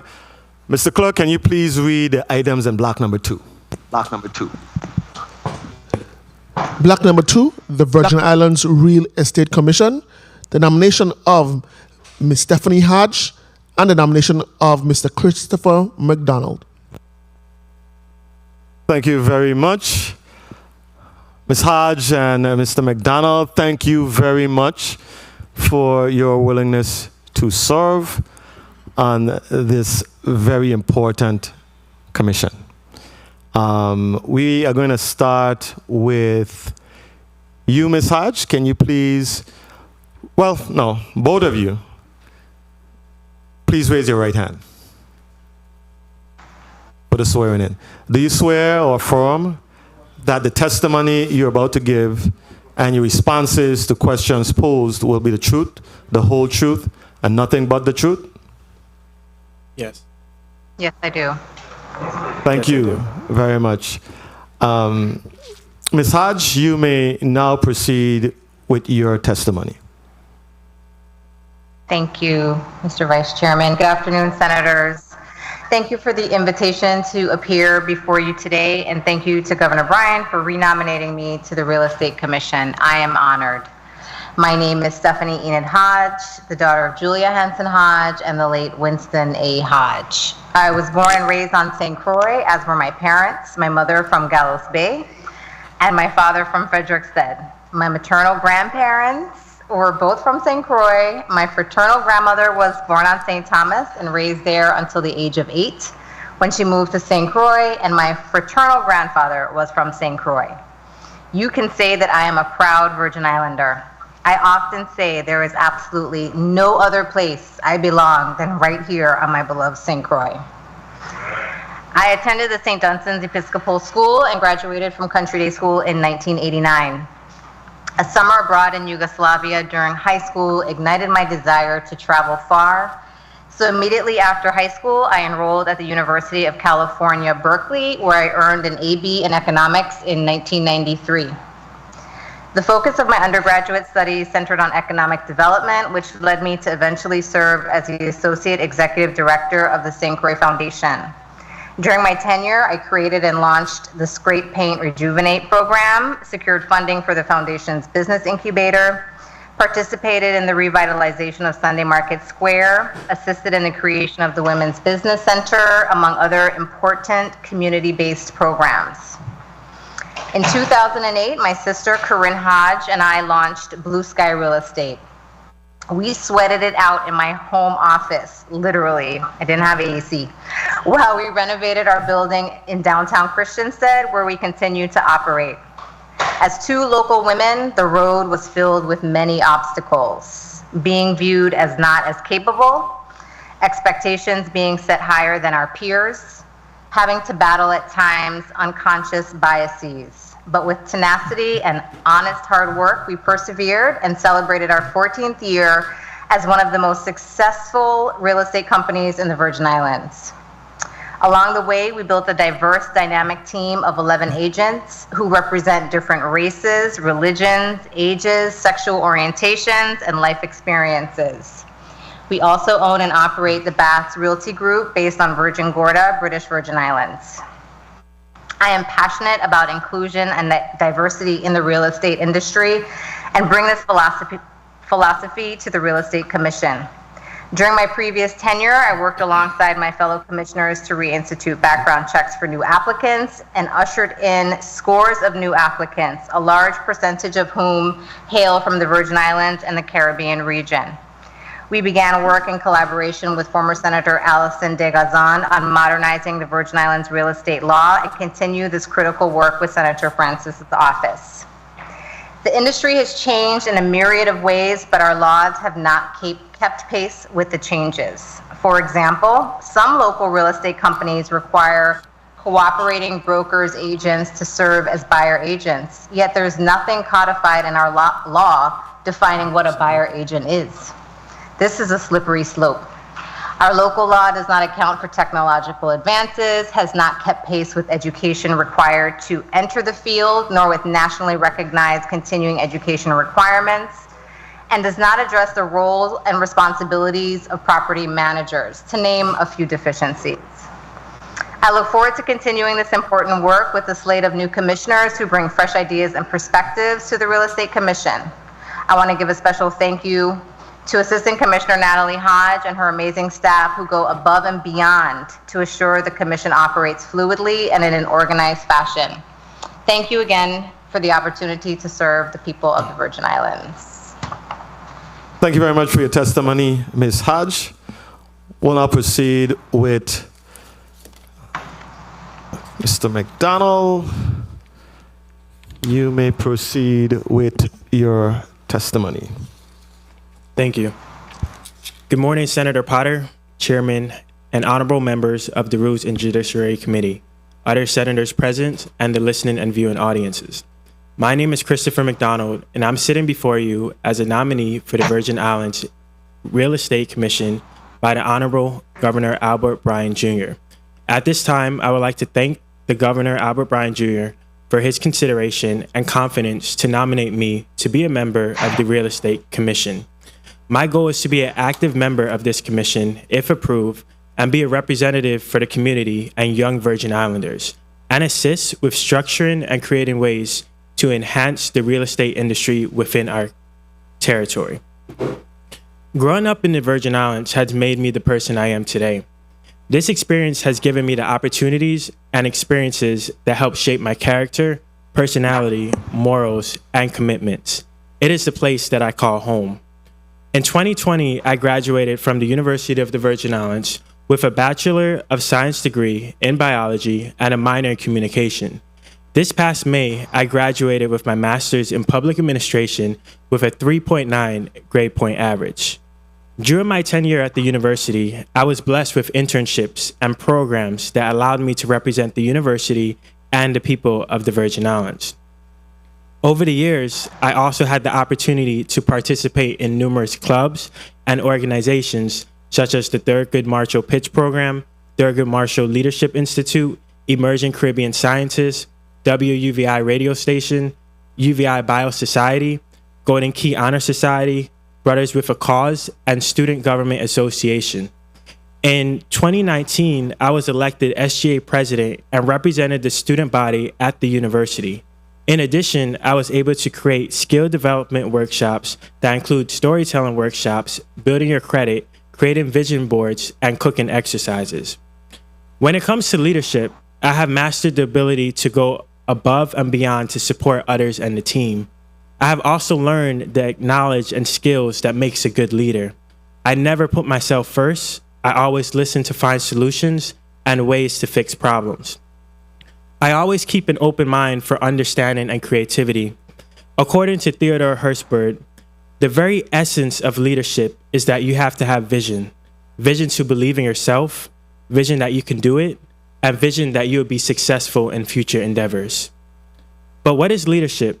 Leadership is the ability of an individual or group of individuals to influence and guide followers or members of an organization.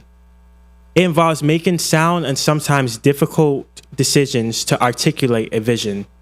According to John Maxwell, a leader is one who knows the way, goes the way, and shows the way. My characteristic embodies a great leader. I'm creative, innovative, determined, strong-minded, and eager to make the most out of every situation. I'm also willing to take risks, face challenges that will assist me to advance. Barack Obama once said, "The future belongs to young people with an education and the imagination to create." Creating opportunities and service for our community is the reason why I'm here today.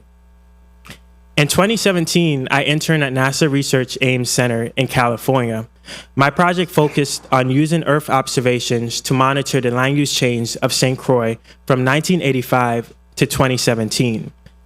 This project aimed to predict current and future land trends using specific classifications such as developed open spaces, barren, vegetation, forest and agriculture, development, and water. The conclusions of this project determined as the development of St. Croix increased, vegetation, forests, and agriculture decreased. In 2020, I decided to enroll in an Intro to Geographic Information Systems course at the University of the Virgin Islands.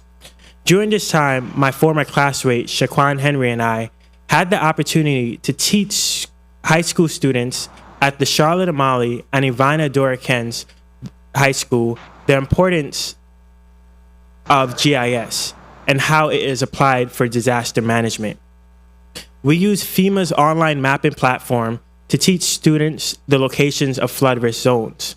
Many students were surprised of the areas that were located in flood risk zones throughout the territory. In reference to my professional experience, I worked at the UVI Hazard and Mitigation and Resilience Department on various research projects.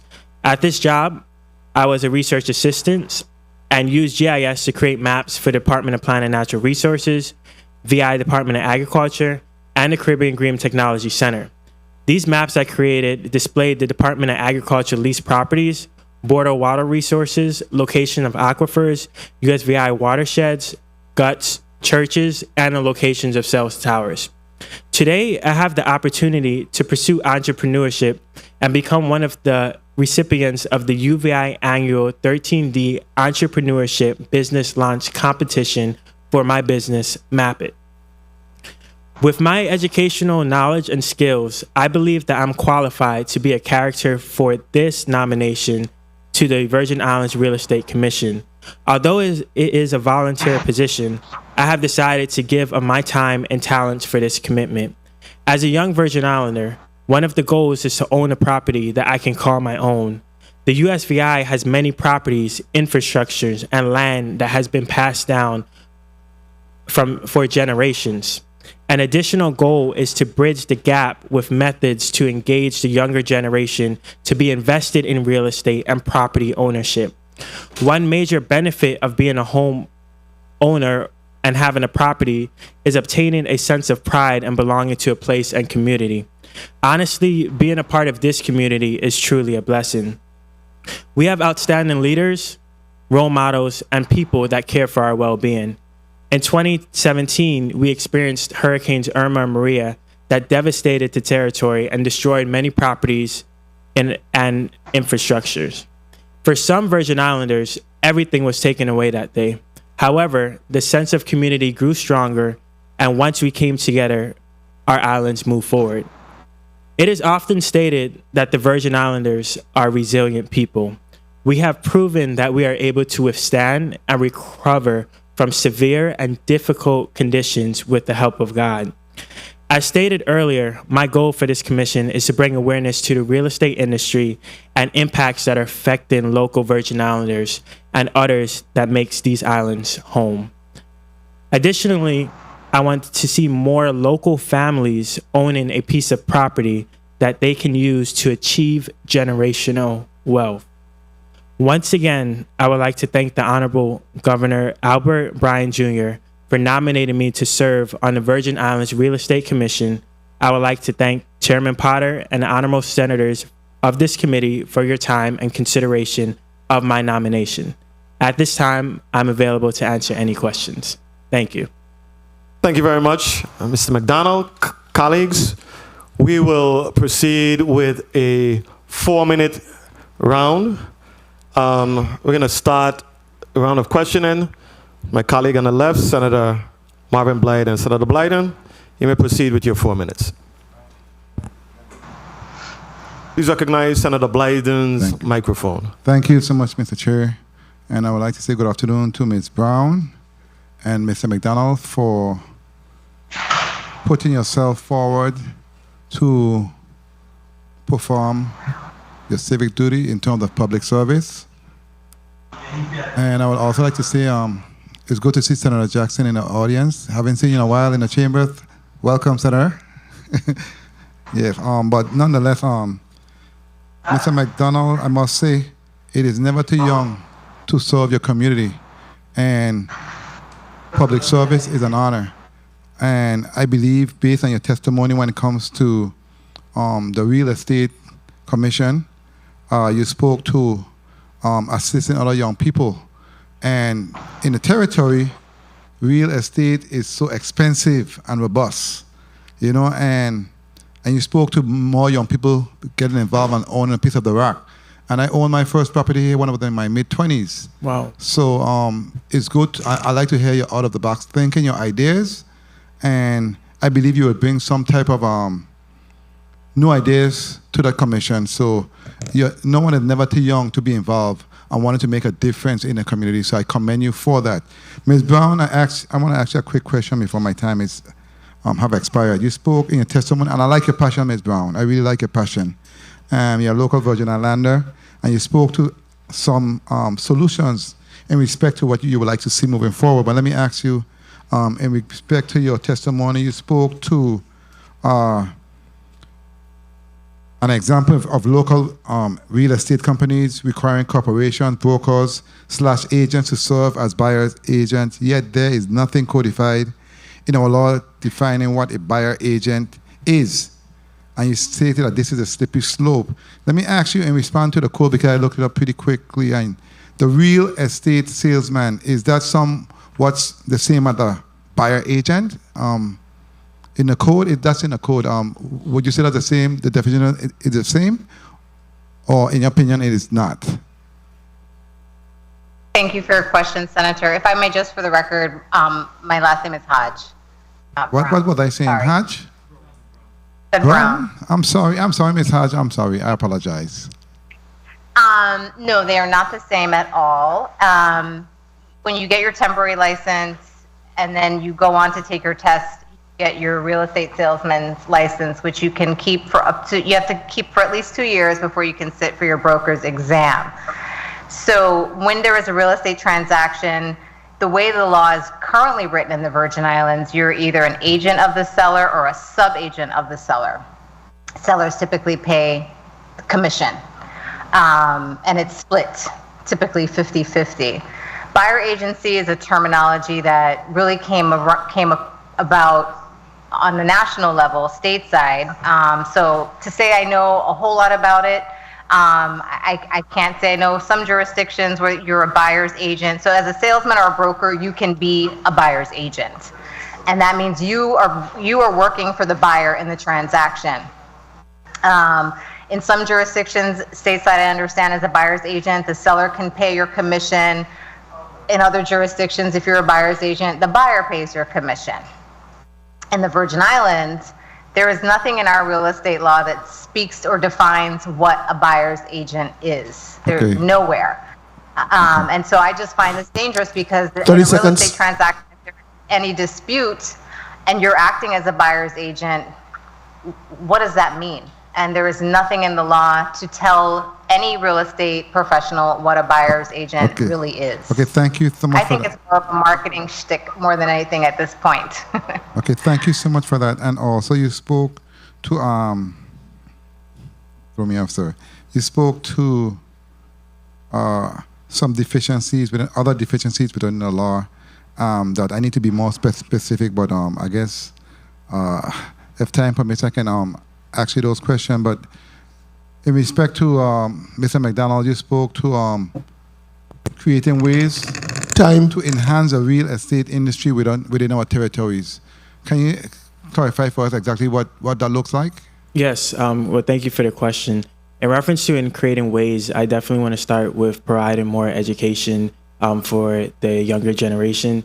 I also want to bring knowledge of what is going on in the real estate throughout our island, but then also see what's going on, see how we can think outside the box, see how we could get individuals like you said, when you were our age specifically, or my age, how you already had a piece of property. So how we can just bridge that gap of owning a property at a young age moving forward. And in closing, Mr. Chair, I had one more last question for Ms. Brown. Ms. Hodge, oh my God, for Ms. Hodge, in respect to local individuals getting into the real estate business, because I know many folks complain that it's hard for locals, and I did not see any of that in the testimony. Can you speak to that, please? And what can you see yourself doing in terms of assisting more locals to get into that the real estate business? Yes, well, I definitely practice what I preach. As I mentioned, in my company, we have several local agents. I sort of take after my father, who in his law practice brought many lawyers through his practice, and my sister and I, have that same philosophy to mentor and guide young people in this industry. So it's something that we do. I will say that I think since my sister and I got into the business in 2008, we definitely see so many more local people entering the industry than ever before, which I think is fantastic. We were one of a handful, I would guess, of locals in the industry on St. Croix at that time, and I know that number has increased exponentially in the last 14 or 15 years. So it's something we want to continue to see. I think we better serve the community. We better serve our clients when we have diversity. You definitely have instances where we've had, buyers tell us, well, I said I wanted to be in Frederiksted, but I went to, agent A, and he said, oh, you don't want to be in Frederiksted. Too many locals live down there, or, that type of redlining that occurs. So having diverse professionals in this industry only serves the public better. Thank you for your response, and thank you so much, Mr. Chair, for the time. And I'm not a member of this committee, but I look forward to voting for you guys in the committee of the whole. Thank you so much. Thank you very much, Senator Blyden. Senator Whitaker, you're recognized for your 4 minutes.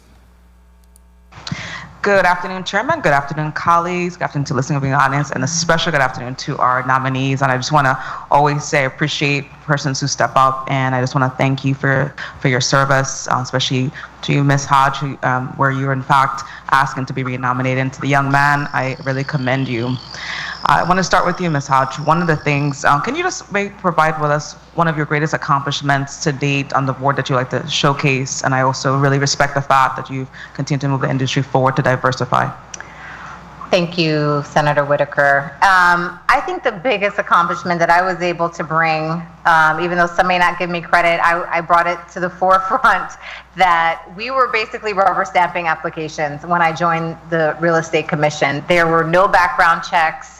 People would, give their references, and there were no calls made. I mean, no one was checking that you didn't have a criminal background, you didn't commit any types of financial crimes. So I did bring this to the attention of my commissioners. I was kind of beat down for it, but I let somebody else bring it up maybe a month or two later, and it was all of a sudden a good idea, but that's okay.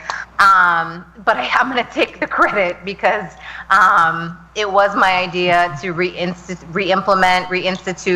background checks. And we've had many instances where background checks come to us, and people should not be practicing real estate based on their criminal backgrounds. Thank you for that. And it's always great to hear you go into a board to revolutionize it. So that's really powerful. To Mr. McDonald, you've already elaborated, but just to go a little deeper, how do you endeavor to inspire the upcoming generation to have, and the education surrounding home ownership? How do you endeavor to, as you come onto the board, to work with your fellow commissioner members to move that forward? Yes, great question.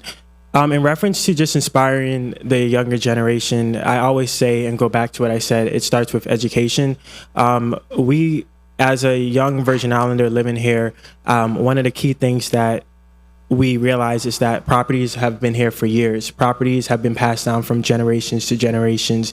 And one of the things that I would like to do and moving forward is just see more individuals get involved, see more individuals understand why their specific property that's being handed down to them means something from their grandmother, from their great-grandmother, from their uncle, and vice versa. So it's just like, I just want to really enhance, but then also as things are changing in our community, definitely want to support the changes, but also want to inspire the younger generation to put real estate in the back of their mind and get involved in that.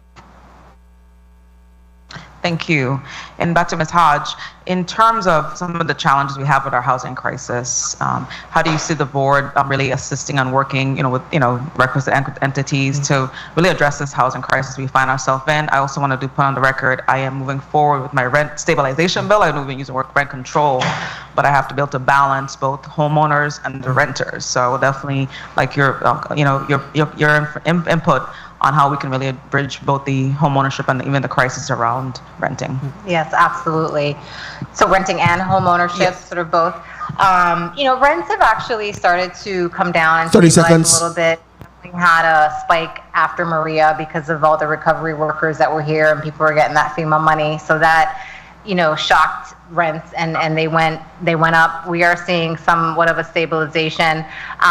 So that's good. I'm not familiar with your bill, but I would love to read it and I thank you for doing that because it is an issue, particularly for younger people. As far as home ownership, there are programs available. USDA rural development you can get 100% financing through, USDA. So there, FHA, you can get up to 96.5%. A lot of the obstacle to home ownership is that down payment. So if you get 100% financing, you can come to the table with really nothing down. So like I said, rural development loans, US FHA, not everybody has 20%. So, those are some of the things that people can just become more aware of in terms of education. Some people don't even know these programs exist. I will say, especially when it comes to rural development, and I don't know how much the Real Estate Commission can impact this, but a lot of sellers are reluctant to accept offers based on rural development financing because it just is a very long process. I mean, I recently closed a deal and it took about 9 months. I mean, your average closing period is 90 days. So if there's anything that can be done to eliminate sort of some of that, red tape, bureaucracy, or just the protracted amount of time it takes to close deals, I think that would open up more opportunities for people as well. Other programs such as VA, if you're a veteran, you can get 100% financing. So there are, instruments in place.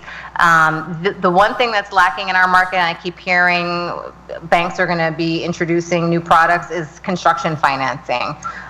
That's virtually non-existent.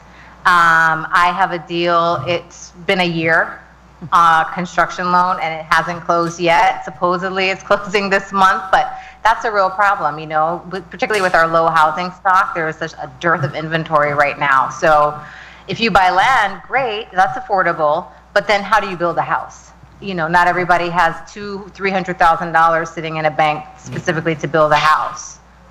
So the availability of construction financing would go a long way to make homeownership a reality for people.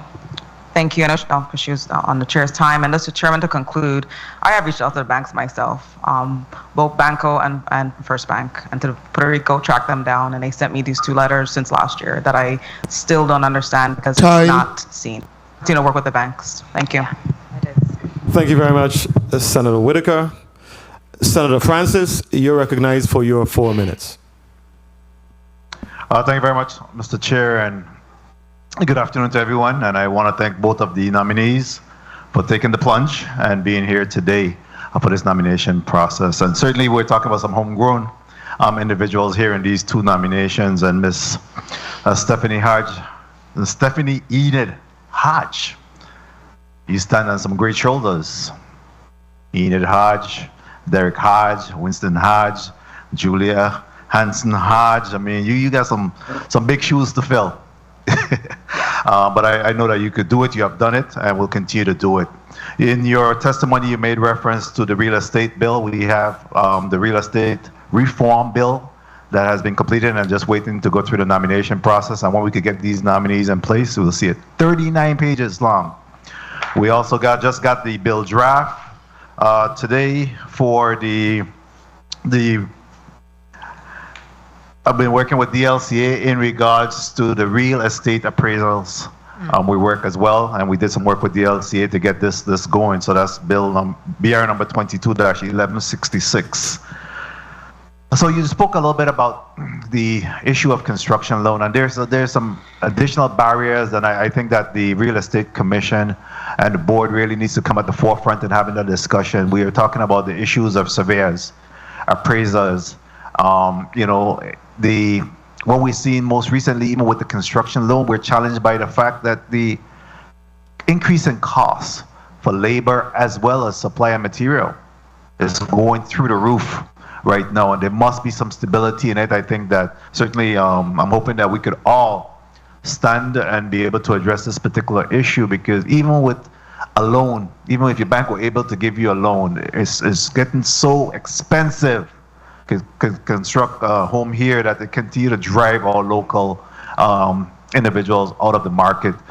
Can you speak to that? I'm sure that you have encountered some of that situation as you continue to navigate the whole real estate process.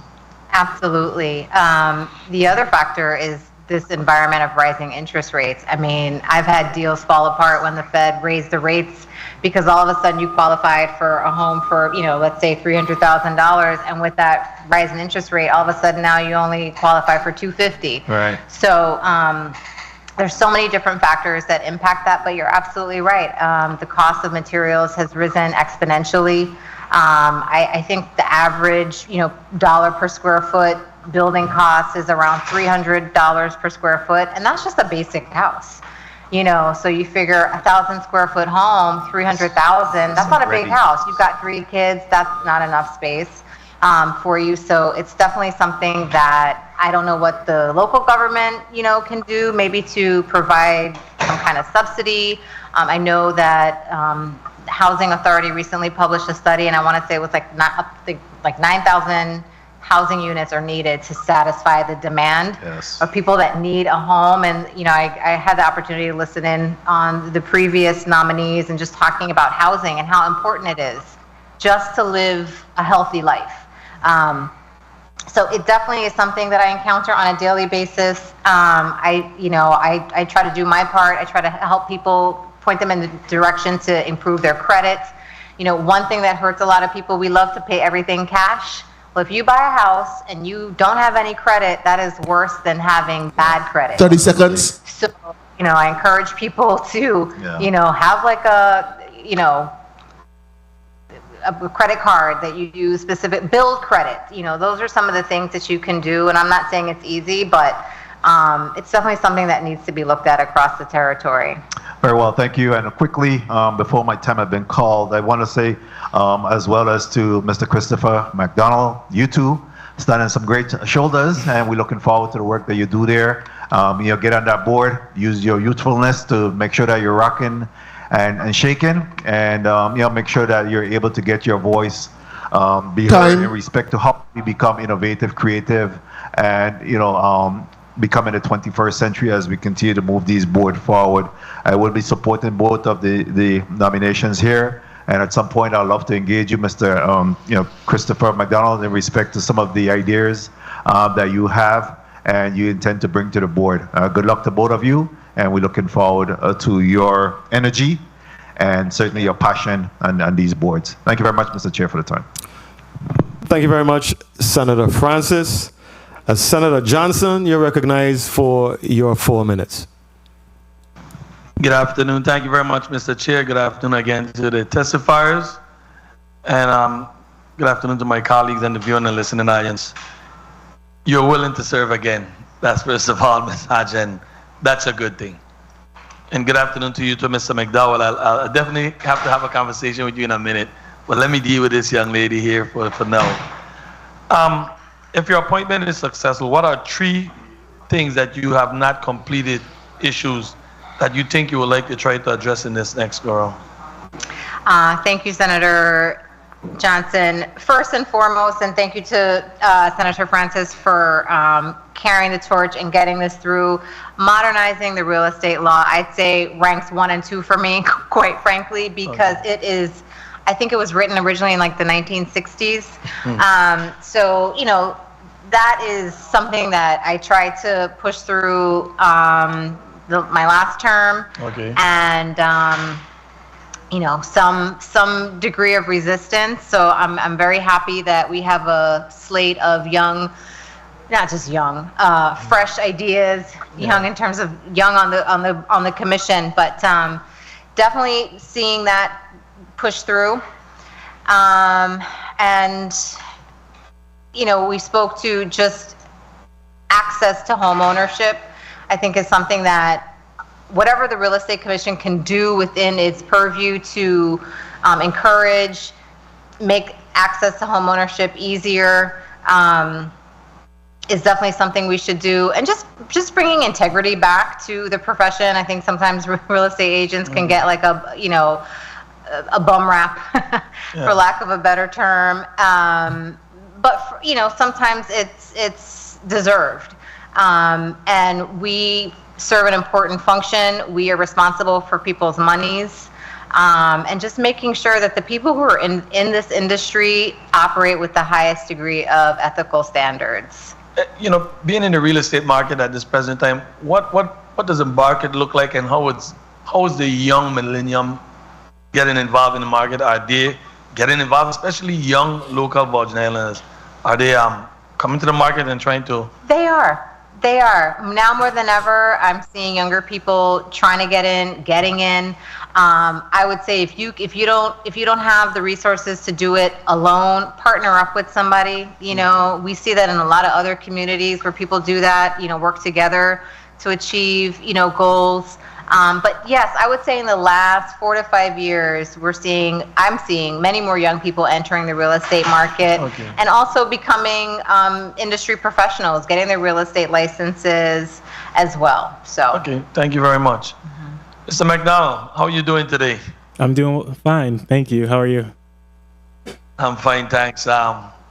You bring smiles to my face when I see young men, especially, stepping up to the challenge. It really brings a smile. I really love this. I enjoy this.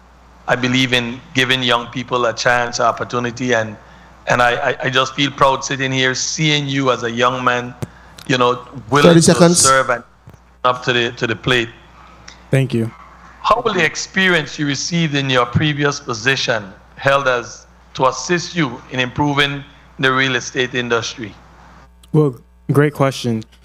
One of the key things that I did, and it goes back to my internship at NASA in 2017, one of the key things that I learned is GIS, Geographic Information System, and learn how to create maps, but then also learn how to visualize data.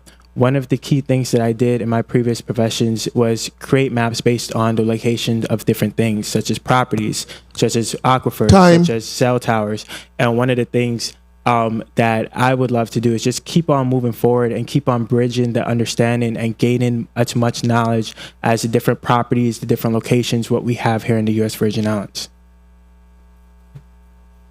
If you're successful with this, which I know you are, what are 3 primary issues you would promise to strengthen in the local industry? Great question. 3 issues that I promise to strengthen. 1, as I said prior, education. 2, try to strengthen the issues when it comes to finance and banking. And 3, I will just keep pushing and bringing the youths involved into real estate. That's very important. When you get up, I always leave that ladder for others to come up. I applaud you for your willingness to serve and wish you all the best in your endeavors. Thank you very much, Mr. Chair. Thank you very much, Senator Johnson. Senator Joseph, you're recognized for your 4 minutes. Thank you so much, Mr. Chairman. Pleasant good afternoon to testifiers here, both of you. I really want to, first of all, commend you for stepping up to the plate and to volunteer, because this is a voluntary position, and really to provide this service that is needed to constitute a much needed and very active board. This is not one of those boards that is not inactive. This is an active board that we have here in the Virgin Islands. So I really want to commend you and applaud you for taking that lead. And I also really appreciate that both of you are children of the soil, and I really want to thank you because you bring a next perspective to the board and brings also a level of diversity, especially with you, Mr. McDonald. But I will start off my line of questioning with Ms. Stephanie Hodge. Ms. Hodge, I want to commend you also for saying yes again to serve on the board. In your service on the board, how have you been able to work with maybe personalities that are conflicting with yours, and still be able to achieve the necessary goals that are set forward in law and on the board? Thank you, Senator. Well, I will say that it hasn't always been easy. There have definitely been personality clashes on the last board. However, as long as you respect your colleagues and you come with some degree of humility, I believe in working together, building a coalition. That's really the only way you can move forward. And just because you have a difference of opinion doesn't mean you can't work together. So I just really brought that philosophy with me. And I think we were able to, over time, as we got to know each other, smooth things out and overcome sort of some of the reactionary and confrontational behaviors. And really towards the end of the last term, I think, get real work done. But it took some time. It was very frustrating for many years. I won't underestimate that or pretend that didn't happen. I think that there's been an aversion to change on the Real Estate Commission in the past, kind of just wanting to keep things going the way they were.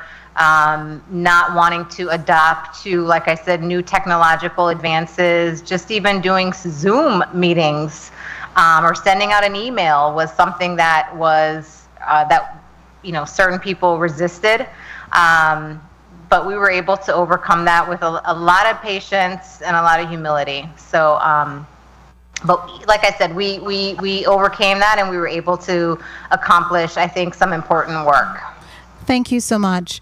And, that is very telling to your level of leadership and how you operate. And that's what makes you a successful person, to assure that you still maintain that level of humility, to know that you are in service of our people and 30 you're very seconds. deserving.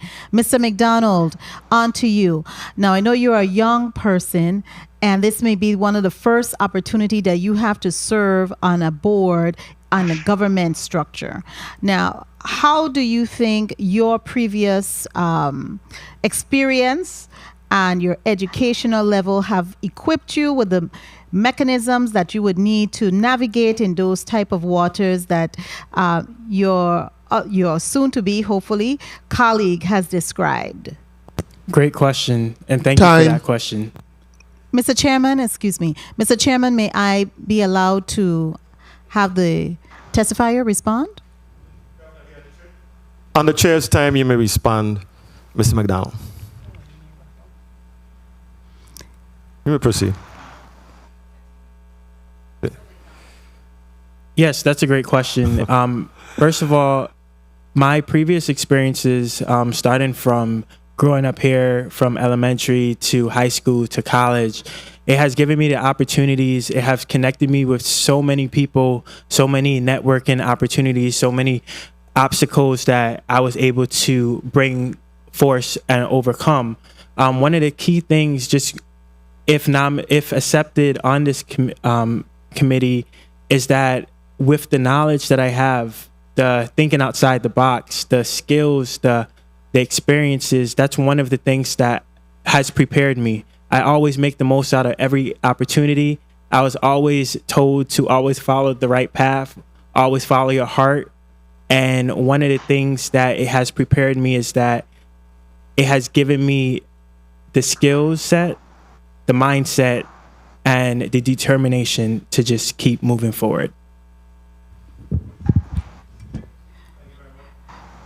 Thank you very much, Mr. McDonald. Mr. Chairman, may I just wrap up? Briefly, very briefly. Thank you kindly, Mr. Chairman. I just want to say I really commend the governor for sending down these nominations, and especially with Mr. McDonald, because it has a diversity that is really required. And I'm just challenging you, Mr. McDonald, to not give up. I don't see you as a person like that, but keep on pressing on regardless of the situation, and so you can make your footprint known. Thank you kindly, Mr. Chairman, for the leeway. I appreciate it deeply. Thank you very much, Senator Joseph.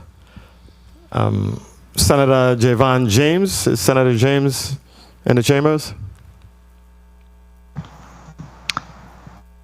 Yes, I'm in the chambers. You may Good proceed, afternoon Senator. to the people of the U.S. Virgin Islands. Thank you, nominees, for being here today and for your willingness to serve. I just want to say to Mr.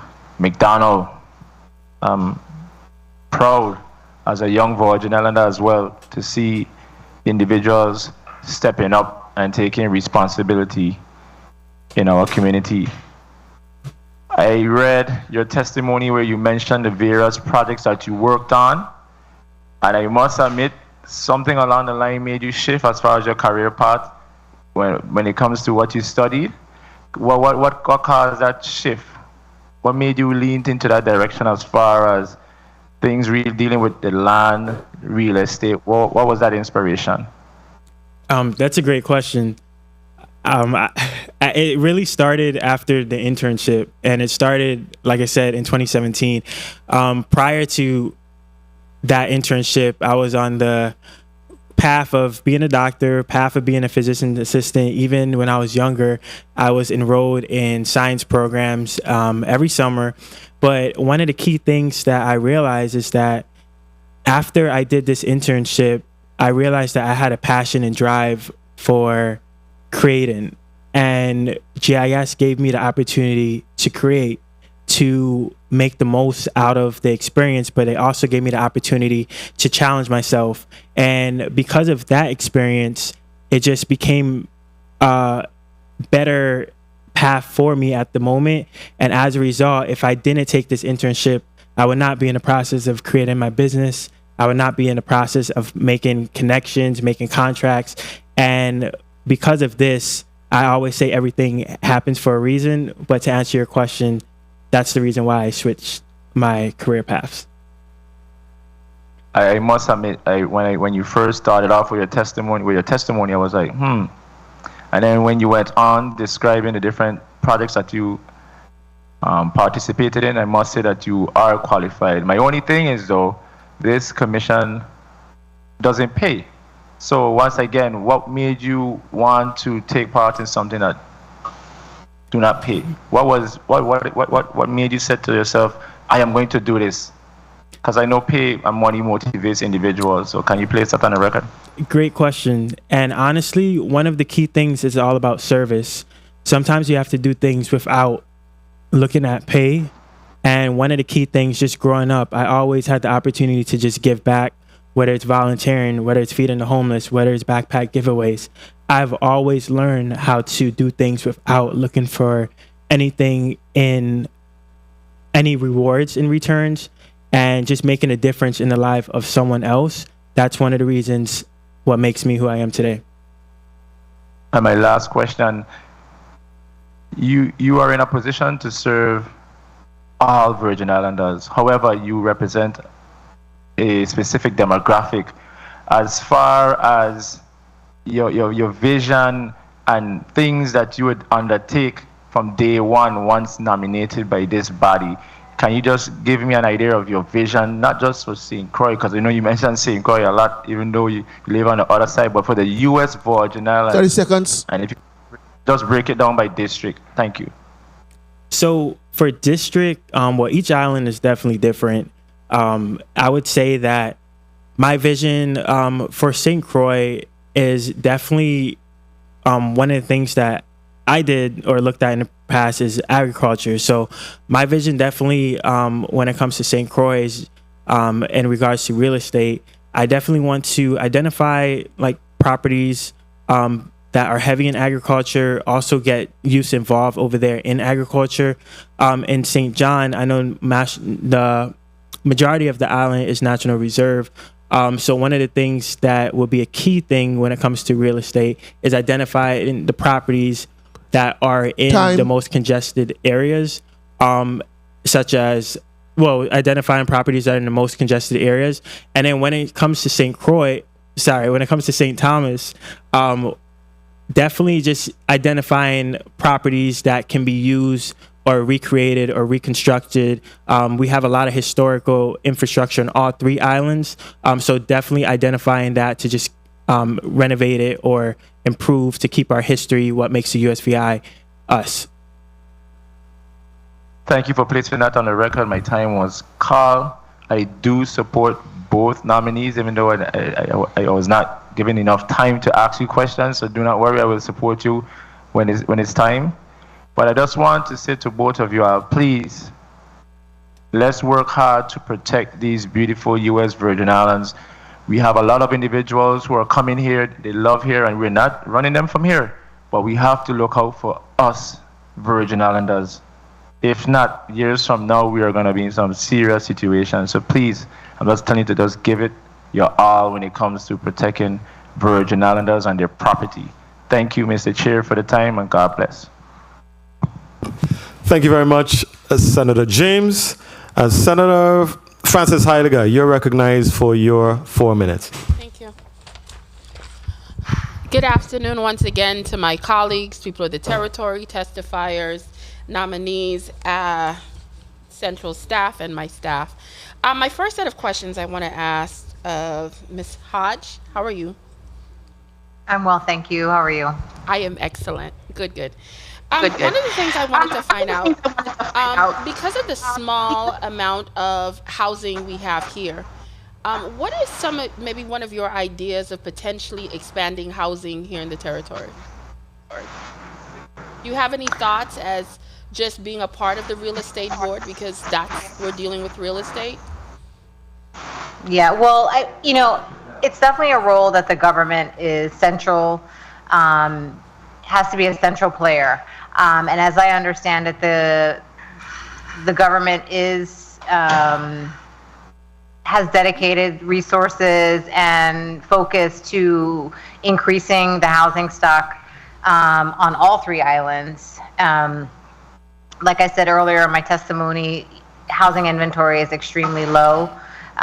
So just working in conjunction, however we can, to make those plans become a reality.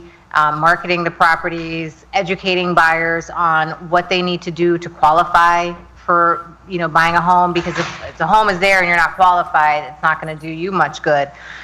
So really making sure that when buyers come to the table, they are prepared and ready to make a purchase. Outside of and that's okay. In your testimony, you spoke, I think it was the buyer's agent laws you referenced. Outside of that, what are the types of solutions or ideas do you think should be infused into our laws to potentially assist with real estate? Do you have any other suggestions? Yeah, a lot of those I've actually been able to read. I don't know if it's changed since I last read it, but the bill that Senator Francis is putting before the Senate, as I mentioned earlier, property managers, there's very little oversight when it comes to property managers. As a real estate agent and having a brokerage, we are allowed to be property managers, so it sort of falls under our purview. But then you do have people that are out there practicing, I'm a property manager, I'm renting, a home, and there's no oversight. How are you handling people's money? Are security deposits being returned in a timely fashion? By law, you're supposed to return security deposits within 30 days. Is that happening? So I see that is in there, and I think that's an excellent addition. I lost my train of thought. Okay. just having more oversight.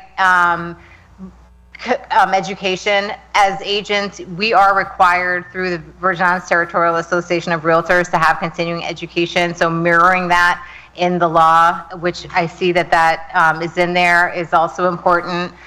There's no requirement to enter into the real estate industry. Other than mentoring, or you get your temporary license and you work under a brokerage. Okay. I'm not so sure how I feel about requiring people to take a course to enter the real estate industry, because a lot of people have hands-on experience that, to me, rivals any education you can get in a classroom. So I'm not sold on that. 30 seconds. Thank you so much, Mr. McDonald. He just said 30 seconds. I'm trying to catch up. You spoke a little bit about the GIS system, and you seemed quite enthusiastic about your time there.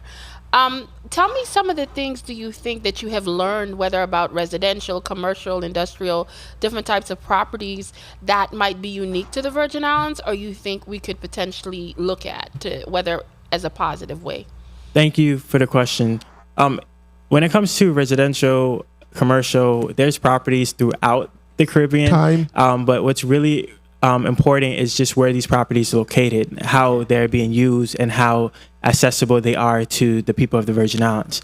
To just answer your question and elaborate more, with GIS and everything, even with the Office of Lieutenant Governor, who has, I'm not sure if you're familiar with MapGeo, it's an online platform that many realtors use specifically to identify different locations. I love it. And with that, individuals could go on and just, if they're not familiar with a location, they could read up and get information about property ID, who the owner is, contact information, and acreage size. So that's one of the key things that I really enjoy when it comes to just GIS, but then that's one of the key things when it comes to identifying commercial, residential, and everything properties in the Virgin Islands. Okay. And I also like utilizing that software. You find out a lot of information you didn't know. A lot. Can I ask one final question of Mr. McDonald to be? Yes, you may. Thank you.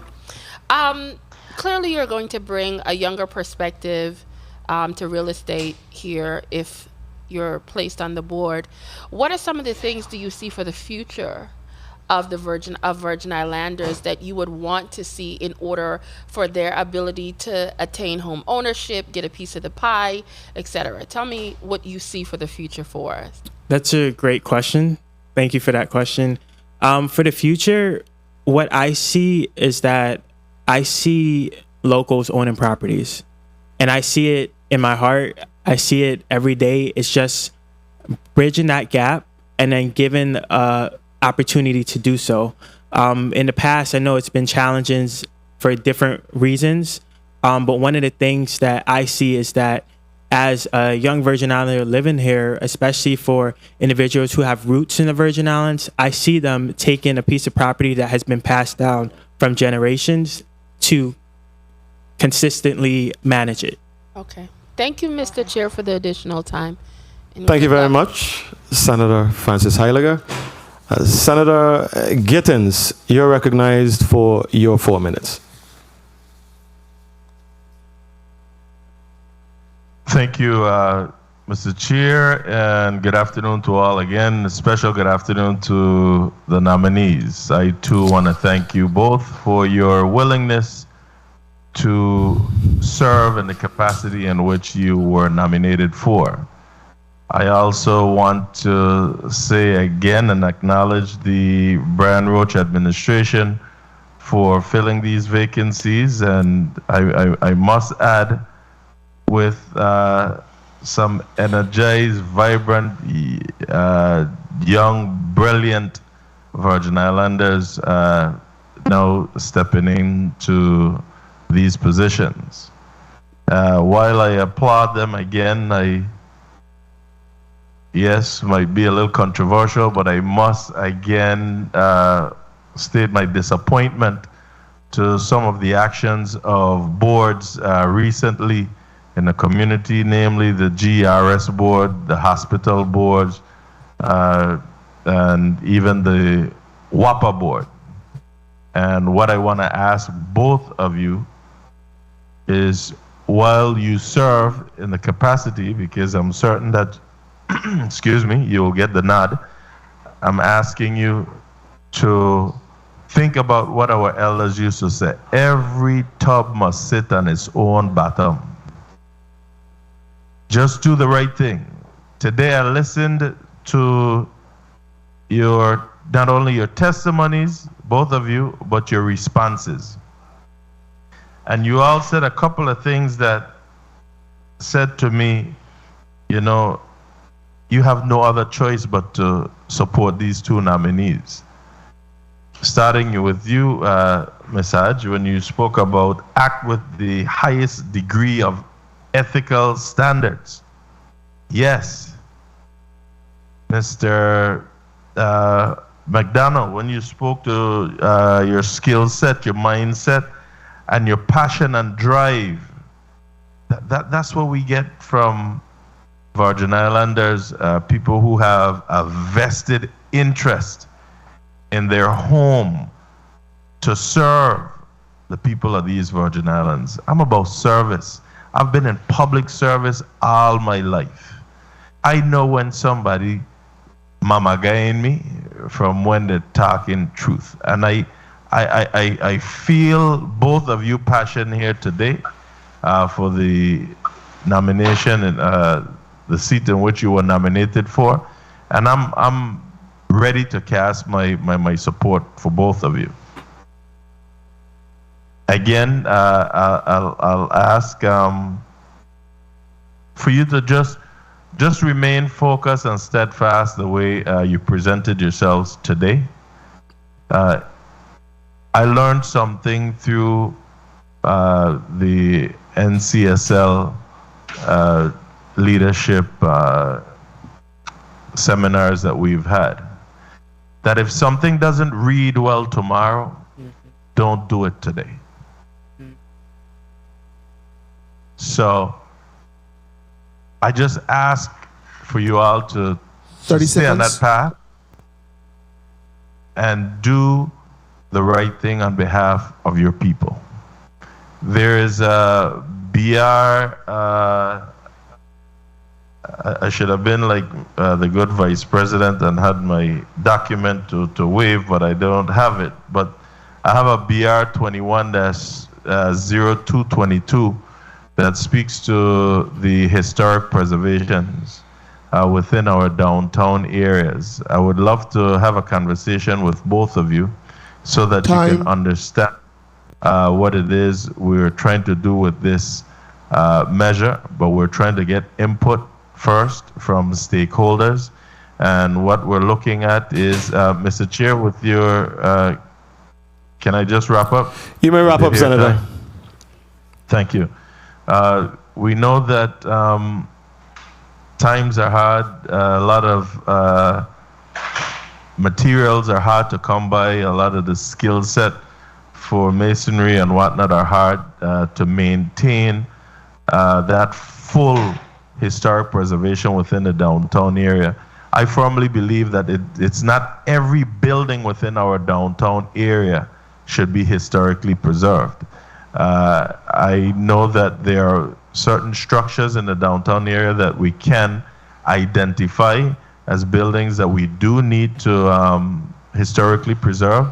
And I think that the others, we should be able to relax the historic preservation and just simply ask that they maintain the facade so that our downtown area could continue to look the way that it's supposed to look. We know how it once looked. But right now, we're expecting 3 times the amount of cruise ship passengers to St. Croix in particular. And when you come off the ship, what you're going to see is a bunch of old dilapidated buildings in the downtown area. I mean, we got to do better. We can do better. So I'm asking, and with what I heard here today, I'm looking forward to have a conversation with both of you. All right? So do I have a commitment from you, Ms. Hodge? Absolutely. Do I have a I have many ideas. Thank you so much. And do I have a commitment from you, Mr. McDonald? Yes, you have my commitment. Thank you so much. And both of you can look forward to my support of your nomination going forward today and on the final step. Thank you so much. And all I ask one more time is to just remember that we're working for the best interest and in the best interest of the people of this territory. Thank you so much. Thank you very much. Thank you, Mr. Chair. Thank you very much, Senator Gittins. The nominees before us, I am absolutely going to support both of you. I think you both bring, I think, a breath of fresh air. You bring a level of commitment to the real estate industry. I want to ask Ms. Hodge. I want to start by asking you, Ms. Hodge, and you've been on the board before, on the commission before. In your view, what is your greatest concern regarding the state of the industry, and how can we begin to, how was your re-nomination, your appointment to the board? How can you use your knowledge and your skills to begin to positively make some change? Well, I think overall, quite honestly, I don't think the real estate industry is in dire straits. We do have a few bad apples but I think that's the case with any profession. I think moving forward, it's again bringing things up to modern standards. I think across the real estate community, amongst the professionals, they are all dedicated and want that as well. I'm proud to say 99% of the agents and brokers in the real estate community on all 3 islands, we all get together through our territorial associations. We have a general membership meeting tomorrow, in fact. So there's a really great camaraderie that exists between industry professionals. But in my role as a commissioner, again, like I said, it's just really making sure that the people who do enter the field are held to high standards, understand that they need to continue practicing those high standards. One of the roles we play is if all other avenues are exhausted and there are cases that are brought before the local boards that can't get settled at the board level, complaints come to us. I would like to see us resolve more of those cases. They tend to drag on and on for years sometimes, and I think it's very frustrating to the public who file these complaints that they don't get resolution in a timely fashion. So I'm hopeful that with this new slate of commissioners, that's something else that we can pay attention to and improve our ability to resolve some of these cases. Excellent. Because we do have people who abuse, their profession. Excellent. Thank you for that. Thank you for your response. Mr. McDonald, I must say that I was very impressed with your presentation. I don't think you were stumped today. You answered every question in a very confident and forthright manner. I want to ask you, though, you're going to be the youngest person on this commission, right? And you don't have a depth. Obviously, you're young. You don't have a depth of knowledge about the real estate industry. You bring ideas, fresh ideas. How will you ensure that your voice is heard amongst, I guess, 6 strong-willed, or I think it's 6 or 11, strong-willed individuals on this board? How do you ensure that your voice will be heard? That's a great question, and thank you for that question. And it goes back to what Ms. Hodge says, just having respect for everyone's opinions, having respect for what everyone would like to bring to the table. 30 seconds. My voice would definitely be heard. Okay. I'm volunteering my time and my service just to make sure that my voice is heard. And one of the key things that I would make sure is that my voice will be heard in this committee, in this commission. Absolutely great. You've persuaded me. You've persuaded me. Like Ms. Hodge on the other end, you walk in some, you have some big steps or big shoes to fill in, obviously your parents, Dr. McDonald and Sharon McDonald, your uncle, the Senate President, Myron Jackson, who is here before us today. So you have some big shoes to fill, but I am very confident with your vast resume in such a short period of time on the earth, that you will bring a whole lot to the table. Regarding being a voice for millennials and Gen Zs and the younger generation who will inherit the real estate in the Virgin Islands, you mentioned about sort of demystifying the real estate process and getting the younger generation more aware of real estate, more involved, more engaged. So it's not just that thing that people do who aren't from here, What ideas do you have as far as reaching the younger generation? What sort of campaigns? The older folks, we like to say we're doing things for young people without asking them, what mode of advertisement or whatever would you like to receive the information? So do you have any ideas on some strategy that you would implement, or you would persuade your fellow board members to implement, that will reach that we effective in reaching the younger generation, your peers? That's a great question. Thank you for that. To answer your question, what I would start by is that I would start asking my generation what is working in the real estate industry, but then also ask them what are they using to gain knowledge or insight about real estate.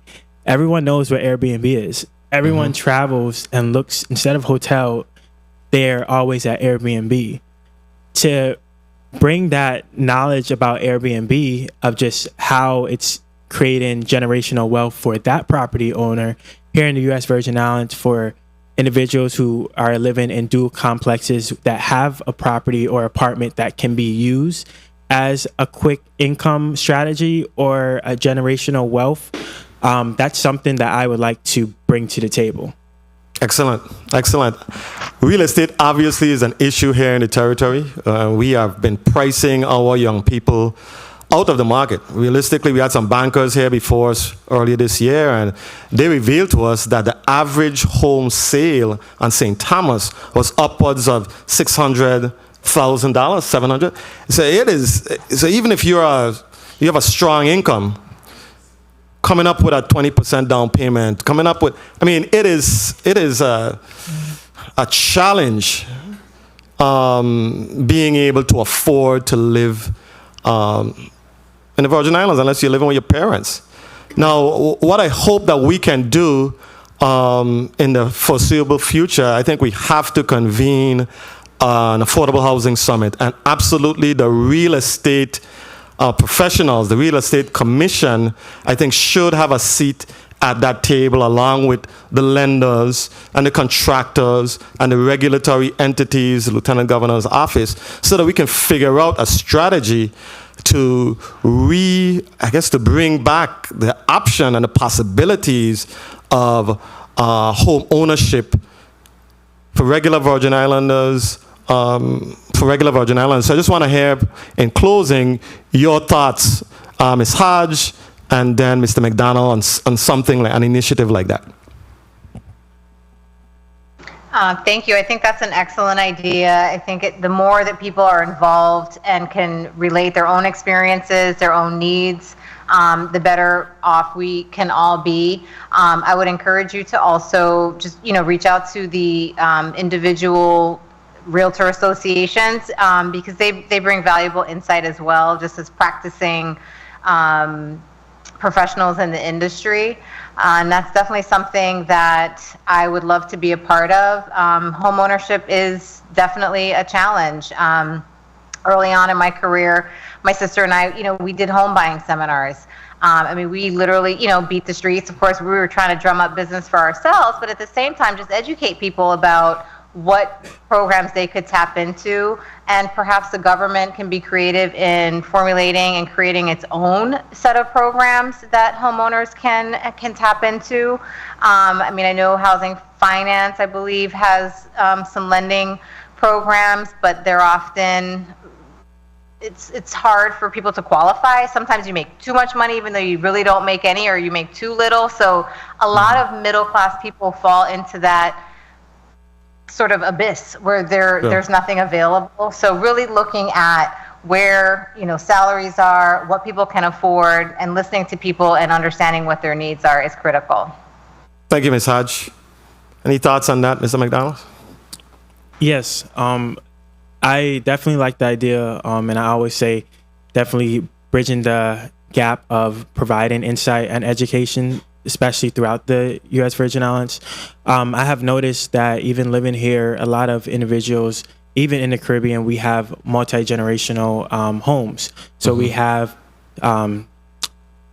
children living with parents, parents living with grandparents, etc. So one of the things to just increase the knowledge, increase the understanding of home ownership, bring in, especially having locals to have and own properties that they can continue to pass down and continue to pay the different property taxes and information and different things needed to enhance or keep that property. That's something that I would like to do moving forward. Thank you very much. Senator Blyden, you're recognized for a point of information. Thank you, Mr. Chair. I just wanted to put on the record that a summit is in the works. My team and I, we are working on one, and it's going to involve all stakeholders at the table, and it's going to cover all area in terms of housing, everything housing. Thank you so much for the time. Thank you very much, Senator Blyden. Colleagues, we've exhausted our round of questioning. Motion. Senator Gittins, you're recognized for your motion. Thank you, Mr. Chair. Mr. Chair and colleagues, I move that the nomination of Stephanie Hodge to the Virgin Islands Real Estate Commission be voted upon favorably here in the Rules and Judiciary Committee and be forwarded to the full body for further action. I so move. Properly moved by Senator Gittins, seconded by Senator Francis and Senator Johnson and Senator James and Senator Joseph. Roll call on the nomination of Stephanie Hodge to the Virgin Islands Real Estate Commission.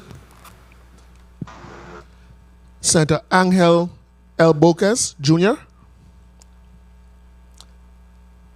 Senator Bolquez, Jr. Absent. Senator Novel E. Francis, Jr. Yay. Senator Francis, yay. Senator Kenneth L. Giddings. Yes. Senator Giddings, yay. Senator Franklin D. Johnson. Yay. Senator Johnson, yay. Senator Carla J. Joseph. Senator Joseph, yay. Senator Milton E. Potter. Yes. Senator Potter, yay. Senator Genevieve R. Whitaker. Yay, and I did second as well. Thank you. Senator Whitaker, yay. Mr. Chair, you have 6 yay, 1 absent. Thank you very much, Mr. Clerk. Colleagues, the nomination of Stephanie Hodge to the Virgin Islands Real Estate Commission has been favorably considered by the Committee on Rules and Judiciary and will be forwarded to the full body for further consideration. Senator Joseph, you're recognized for your motion. Thank you so much, Mr. Chairman. Mr. Chairman and colleagues, I move that the governor's nominee to the Virgin Islands Real Estate Commission, Mr. Christopher McDonald, be favorably approved in the Committee on Rules and Judiciary and forwarded to the full body for further action and consideration. I so move.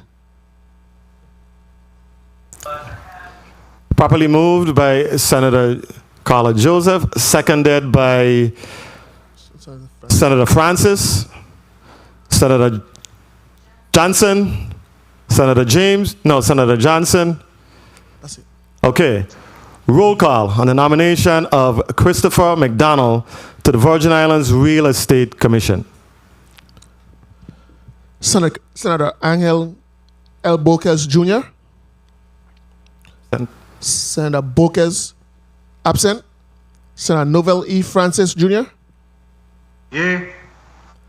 Senator Francis, yay. Senator Kenneth L. Giddins. Yes. Senator Giddins, yay. Senator Franklin D. Johnson. Yay. Senator Johnson, yay. Senator Carla J. Joseph.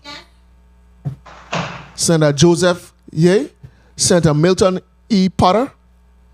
Yes. Senator Potter, yay.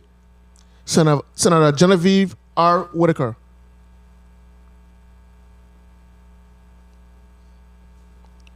Senator Whitaker. Yay. Senator Whitaker, yay. Mr. Chair, 6 yay, 1 absent.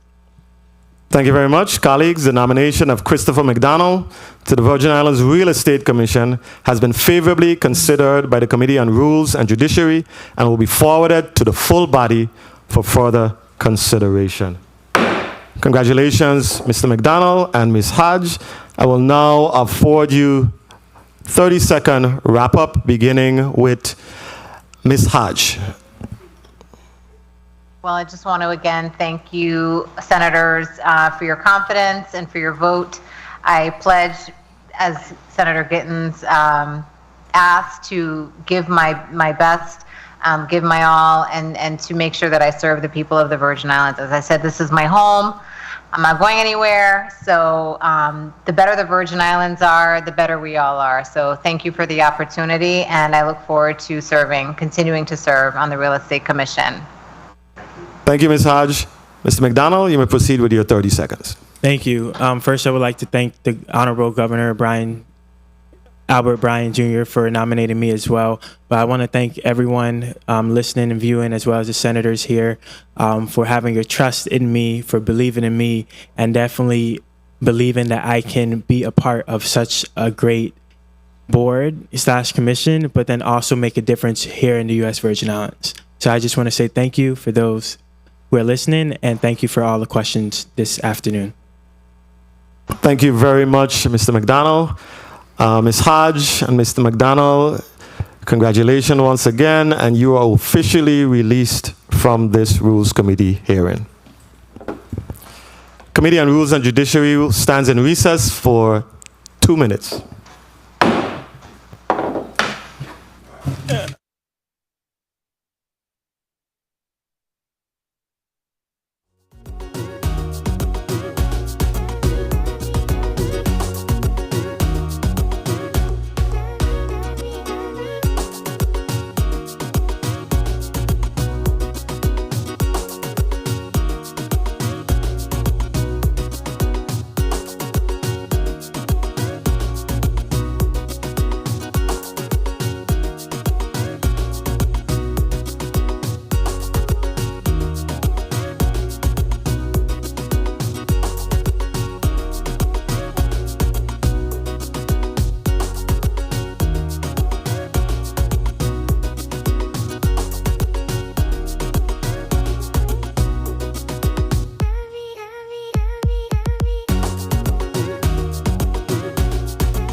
Committee on Rules and Judiciary is back on the record.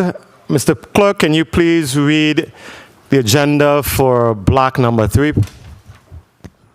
Block number 3, Bill number 34-0295, a bill petitioning the Governor of the Virgin Islands to posthumously pardon Mr. Rothschild Polly Francis for unjust convictions, sponsored by Senator Amma Francis Heiliger.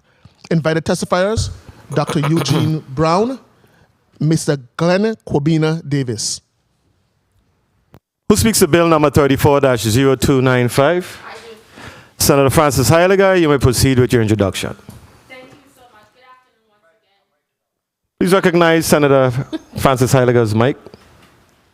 Good afternoon once again to my colleagues, testifiers, as well as the people of this territory, central staff, and my staff alike. I stand here or sit here with great pride bringing this piece of legislation forward. Bill number 34-0295. As a Virgin Islander for 49 years, one of the things that I recognize is we talk a lot about making sure that we are very prideful in understanding our history and understanding where we came from, and recognizing and honoring all the people that made great sacrifices for us to be the Virgin Islanders that we are today. And Rothschild Francis should be honored for that. Unfortunately, he was a man before his time. He was in a time period where the Virgin Islands was transitioning from Danish to US rule, where it was run by the Navy, and quite a bit of things did happen, unfortunately, to this individual in his attempts to propel and protect the people, the natives, the inhabitants of this territory in a way that they should have been treated positively. And unfortunately, in our society, even back then, the black race was regarded as something not even up to par. We were coming out of slavery here in the territory. And unfortunately, when you have the mindset that you should, or you deserve better, or you should be better, you should be treated better, you should be respected, unfortunately, you're always going to have forces that are going to push back. You're always going to have individuals, sometimes even your own, that are going to turn against you. But Mr. Francis, sometimes often known as Polly, fought through all of these adversities because he believed the people of the Virgin Islands deserved nothing but the best. Whether he tried to do it through him as an individual, through his newspaper, whether he attempted to do it as a councilman, he persevered. Unfortunately, what happens sometimes to individuals such as this is they are persecuted. This individual was persecuted in ways that even when you take the time out to learn about the history, you would even be perplexed as to understand how some of these things even happened. And I am simply asking that if we are going to continuously speak about how great Virgin Islanders are, we need to clean up his story. He does not deserve to have these convictions attached to his name simply because he wanted to fight for the rights of Virgin Islanders. In this piece of legislation that we are bringing forward, initially we had written it in a way to request that the governor of the Virgin Islands is the individual to posthumously pardon him. But after we looked at all of the data and information, we had to do an amendment, which is also attached, that we are going to have to request it from the President of the United States. What we have to understand that even though he was convicted and he was imprisoned here locally, because of what was happening with the transitions, etc., these things were, he was convicted under federal rule. And that is where we had to make the transition because, like I said, these were local things that he was convicted of. And I'm sure as some of the testifiers will going to share with you, you will understand what was happening to this man. And as a proud 49-year-old Virgin Islander, born and raised, we have to do better by the people that fought for us. And today, I am hoping that myself and my colleagues are going to fight for him to make sure that his history is clean, because the very revised Organic Act The fact that I sit here as a senator, I do to him is 100% due to his hard work and his effort in fighting to set up a government that I can stand here proud today and call myself Senator Alma Francis Heiliger. Help me clean his name today. That is all I ask. Thank you very much, Mr. Chair. Thank you very much, Senator Francis Heiliger. Colleagues, we have two distinguished presenters here in the well with us, one on St. Thomas and one on St. Croix.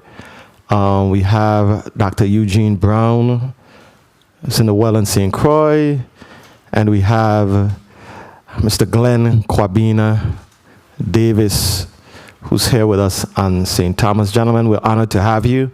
Mr. Brown, you may proceed with your testimony, and then we'll follow with Mr. Glenn Kwabena Davis.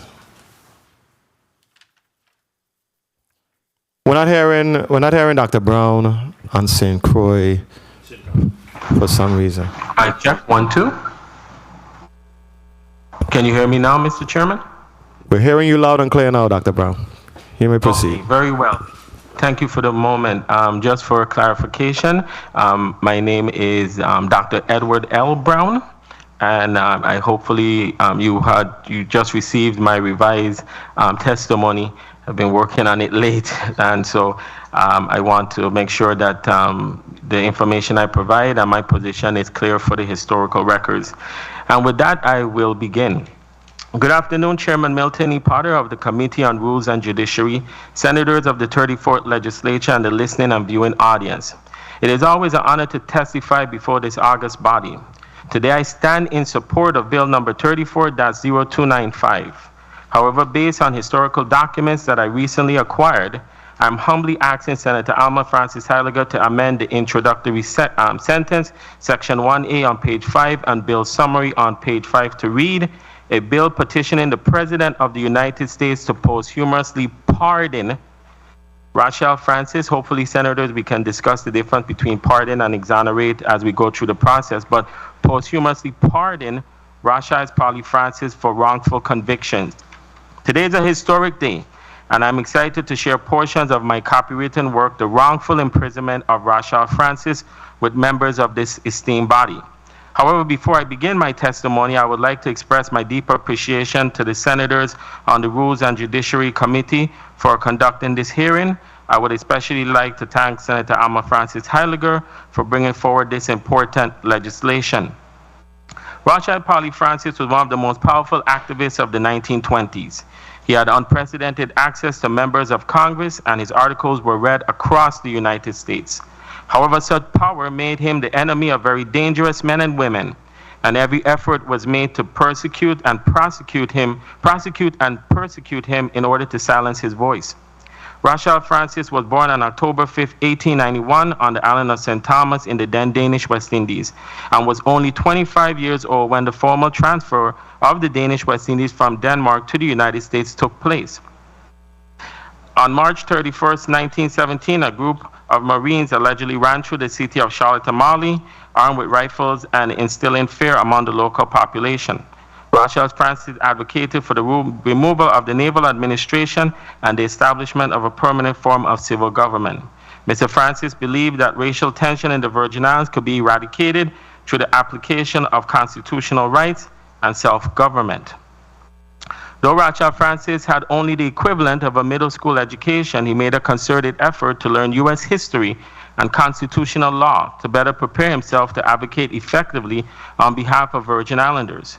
Mr. Francis won a St. Thomas and John council seat and began writing a resolution requesting the removal of naval governance.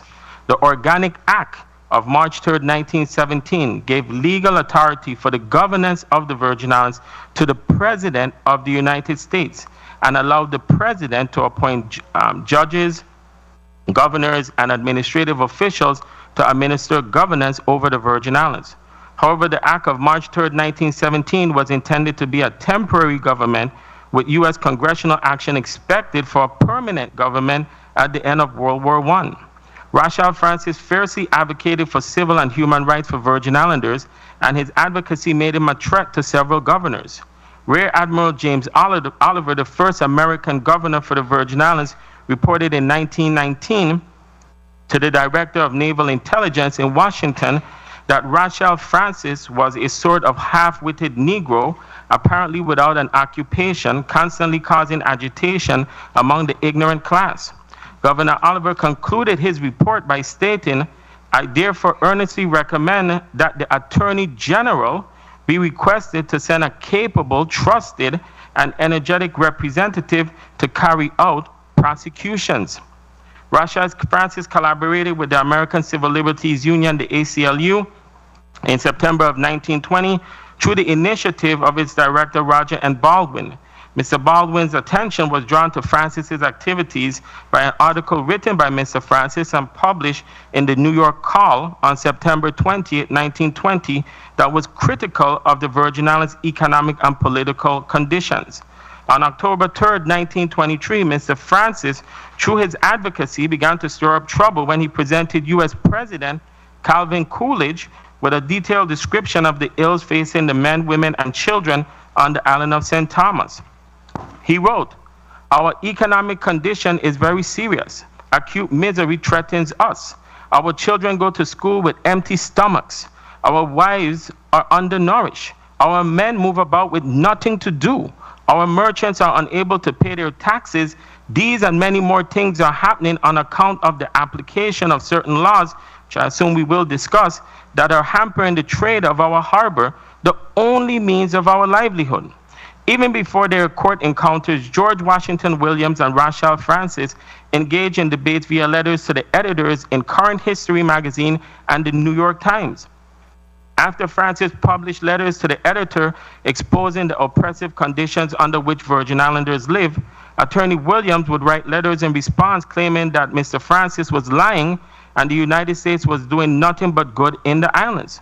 Attorney George Washington Williams would serve as the police judge and acted as the government attorney in the district court in the Virgin Islands from 1921 until 1924. In August of 1924, it was reported that Governor Philip Williams had confirmed George Washington Williams' appointment as judge of the district court. The appointment of George Washington Williams as judge of the district court resulted in the repeated prosecutions and persecution of Rachel Francis, which is outlined in Bill number 34-0295. In May of 1928, Rachel Francis was declared a free man, and after serving the people of the Virgin Islands and completing his prison sentences, he left the Virgin Islands and moved to New York. There is no indication he ever returned to the Virgin Islands. Virgin Islanders would gain U.S. citizenship on February 25, 1927, and a democratic system of government based on American principles became law on June 22, 1936. The enactment of the Organic Act of June 22, 1936 included citizenship, civil government, a Bill of Rights, and adult suffrage subject to a literacy test in English. Rachel Francis is often referred to as the father of the Organic Act because of his relentless advocacy for a civil form of government. Rachel Francis died on April 25, 1963 at the age of 72 years. A statue of Francis in Charlotte Tamale bears the inscription, "Persecuted Martyr, Banished Territorial Medal of Honor, 1986. How long, O justice, how long?" The unjust convictions of Rachel Francis must be overturned. Thank you. Thank you very much for your testimony, Dr. Brown. Mr. Glenn Kwabena Davis, you may proceed with your testimony, sir. Mr. Chairman, members and non-members of this august panel, and all within the sound of my voice, I am Glenn Kwabena Davis, an educator, educational administrator, storyteller, calypsonian, editor, anthologist, amateur historian, choir director, choreographer, playwright, community activist, instructor in many areas of our culture, most recently a radio personality. And I am a Virgin Islander born, bred, bled, exploited, often disrespected, and unappreciated. But I am happy and deem it a signal privilege, Mr. Chairman, to appear before you and this panel to offer my support for Bill number 34-0295, asking the President of the United States to posthumously pardon Rothschild Francis. If ever there was legislation that brought me to euphoric heights, it is this one. It required insightful thinking and a knowledge of our history, far beyond the sanctioned version. Accordingly, Senator Alma Francis Heiliger, I extol, I laud, and I applaud you for being the prodigious proponent of this legislation. By this, a horrible wrong will be rectified as need to be done in many other instances, two of which I would like to even highlight. I recall when 50 years ago this year, students at the then College of the Virgin Islands sought answers to the college administration to an unfair evaluation of Dr. Lesmore Emmanuel, and they engaged in a mild, peaceful sit-in in the library. Police were called in dressed in riot gear, armed with rifles and putty explosives, doing excessive damage to the college property before arresting the students. While there is much more to that event, the students, their names were soiled to the extent that they were unable to finish college anywhere for years, and many were unable to obtain employment here in the Virgin Islands for years. The consequences of that non-combative protest were truly appalling. Their side has never been told. Then in Florida 80 years ago, or 15 years before Rosa Parks did, an adopted Virgin Islander, Miss Wilhelmina B. Lewis, refused to give up her seat on a bus or move to the back of the bus. She was arrested and was on the verge of being lynched by a white mob when she started to protest even stronger in her native Spanish. The police feared creating an international incident and sent the rabid mob away. A criminal record in Florida, to my understanding, is still a part of the Miami Record and Archives. Thanks to the work, Mr. Chairman, of your brother, Mr. Everett Potter, we were able to know this information. And in American history, it has never been recorded what this lady had done 15 years before Rosa Parks. Now comes our magnanimous and self-sacrificing subject, the great Rothschild Polly Francis. This was a man who heard the wailing and lamentations of his people, witnessed the conflagration of assaults, brutal acts of intimidation and violence upon his people, and who swore before the altar of God to give every drop of his blood in the struggle against the perpetuation of naval rule over our Virgin Islands.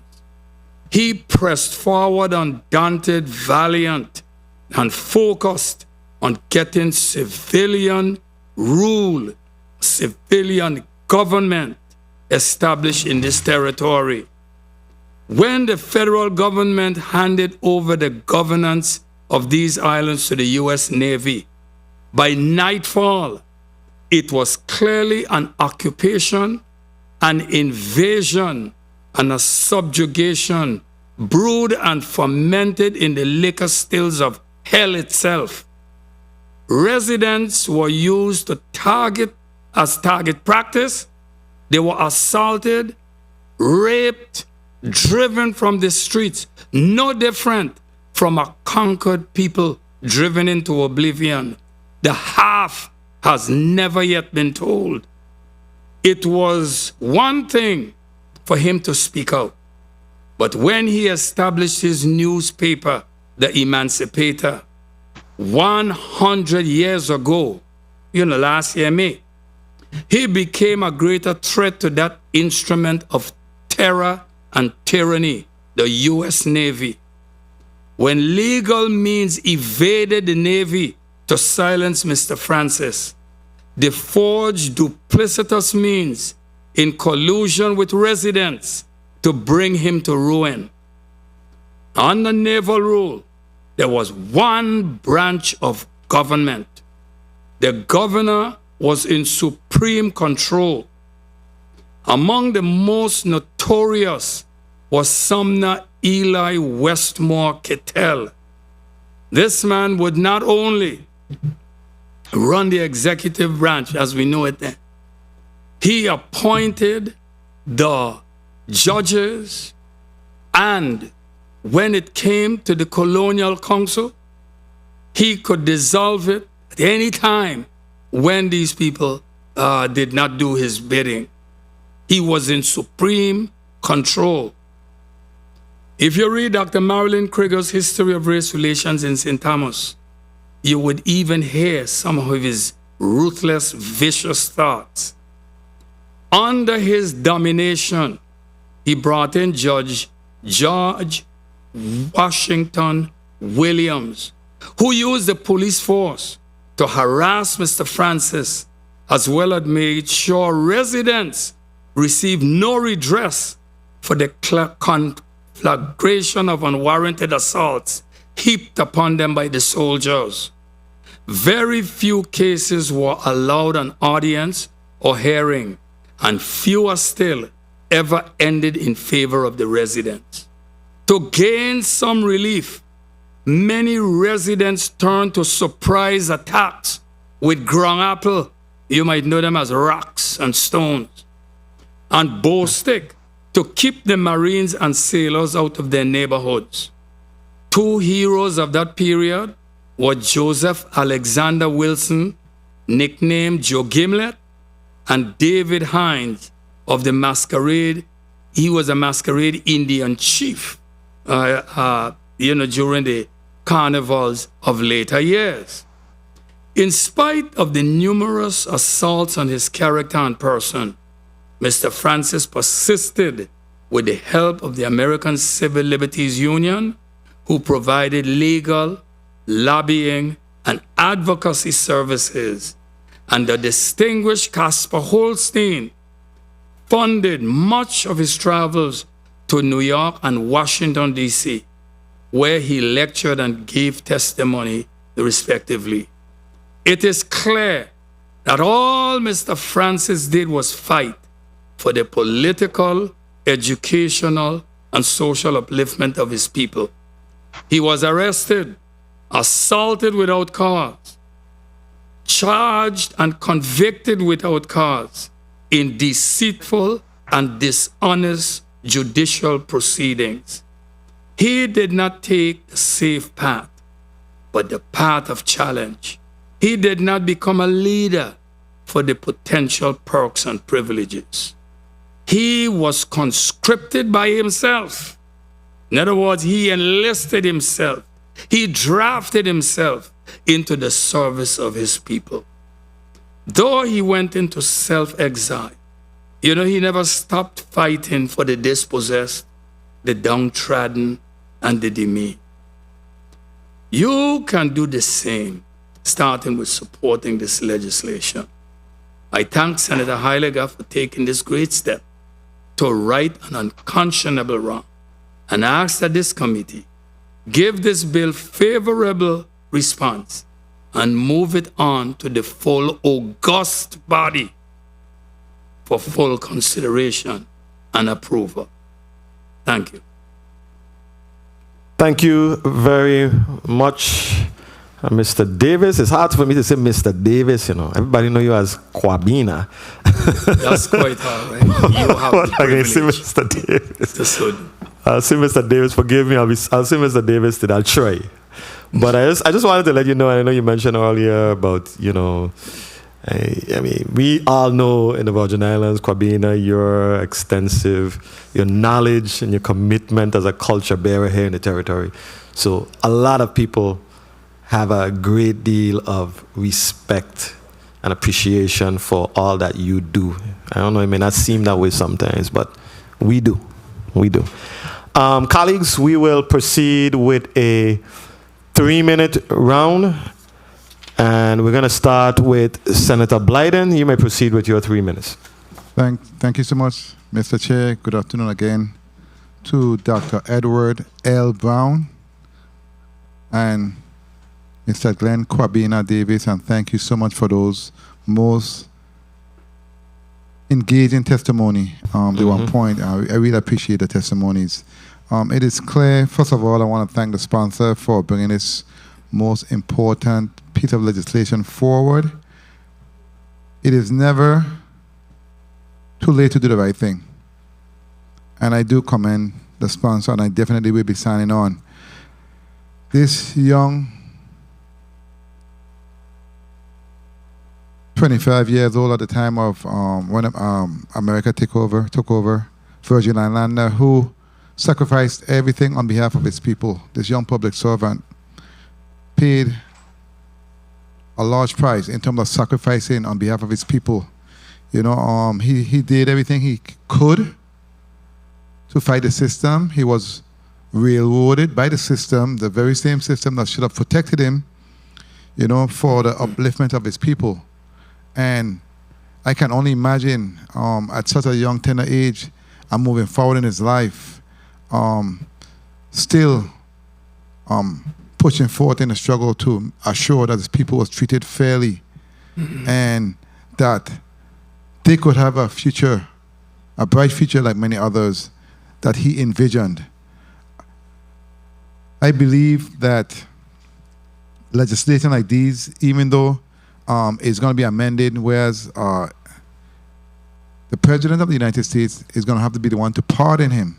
But nonetheless, we have to do our part as public servants, because without individuals like him, I do not believe we could be here at this moment.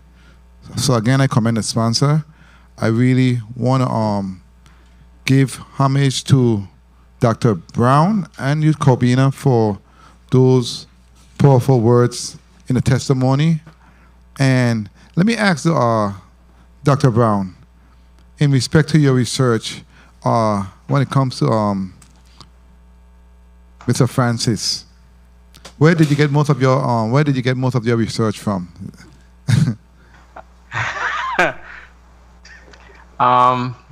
Very powerful friends. That's number one. Number two, it's in the congressional record.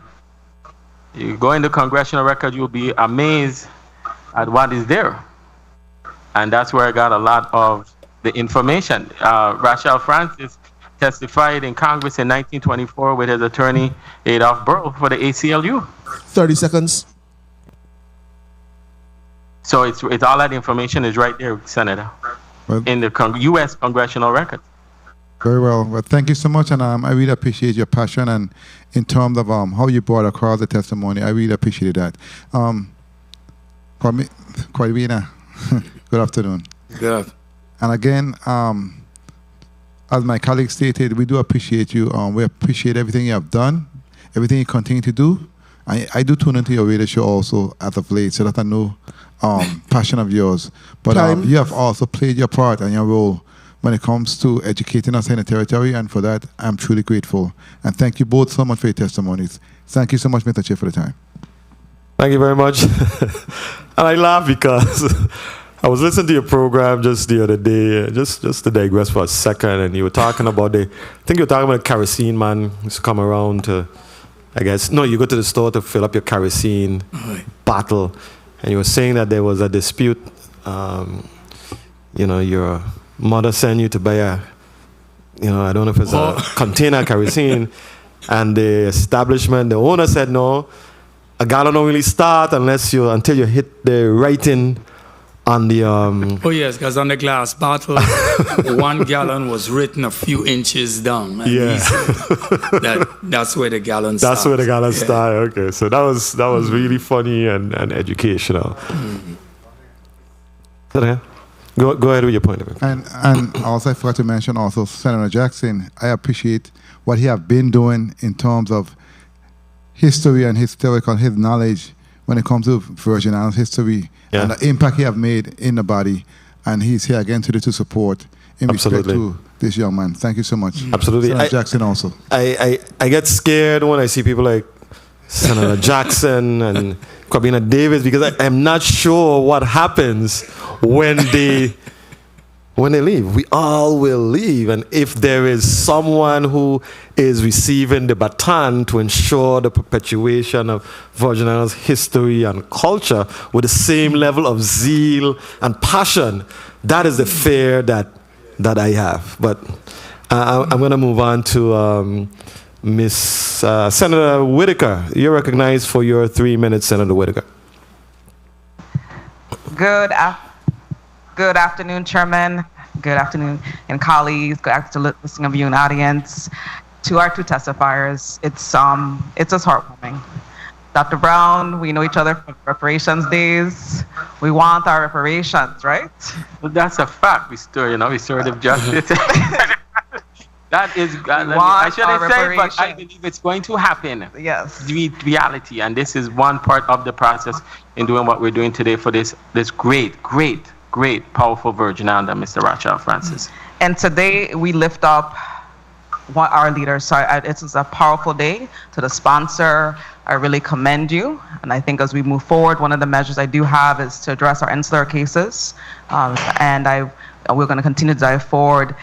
To Dr. Brown and to Dr. Pododi, to start with Dr. Brown, a lot of the research that even for example, Rachel Francis, who we're honoring today by this effort, a lot of the research is done by a lot of students who are outside the territory. Mm-hmm. How do you visualize Virgin Islands, we work with University of Virgin Islands to begin to capture more of his research in the libraries of the Virgin Islands? Well, this support clearly is part of the process, and the listening and the viewing audience, and then talking to the UVI administrators as well as the Department of Education and the wonderful folks there to get them to bring this forward in the history books, the curriculum, every way possible to educate our young people about the history of individuals like Rachel Francis, David Hamilton Jackson, Mary Thomas, General Butler, Moses Gavley, all of those individuals who fought so hard to get us where we are at today, and not forgetting the Amerindian peoples who stood up in these islands, and then genocide was committed against them for fighting to be heard, to have a voice. I think it's important that we educate the students and also the general community, those who come here and live who might not know the history, that this is our history. It's not anymore just the Danish narrative. We're doing research to find out what is true, and if it's true, it's true, and not just the Danish narrative that has been in place for, 100, 200 years? Thank you, and same for Dr. Davis or Kwabena, as I know you as well. Can you share how you push this forward? How can we educate our public and really around issues of colonialism and decolonization in this space? How can we push forward for it to be a understanding within our people? Well, two things I believe needs to be done. One, we have to revive cultural education, because we have to, what has happened to cultural education and what has happened to the Cultural Heritage Institute is disastrous. They have been decimated. These are two institutions that had a lot of material. Now, God knows where they are today. And there is no effort, whether by this august body or any recent commissioner of education, to make sure that these two bodies come back in where we can get resources and people in to bring back a lot of this material, digitize it. Secondly, the libraries, what isn't shut down because of just general irresponsibility, is shut down because of things like mold from previous hurricanes, and very little is being done. I have heard many of these people come before this august body talking about contracts and this, but they have done nothing to mitigate the decimation of all of that information. I'm saying all this to say, It has to begin with the people who have the responsibilities to start making sure.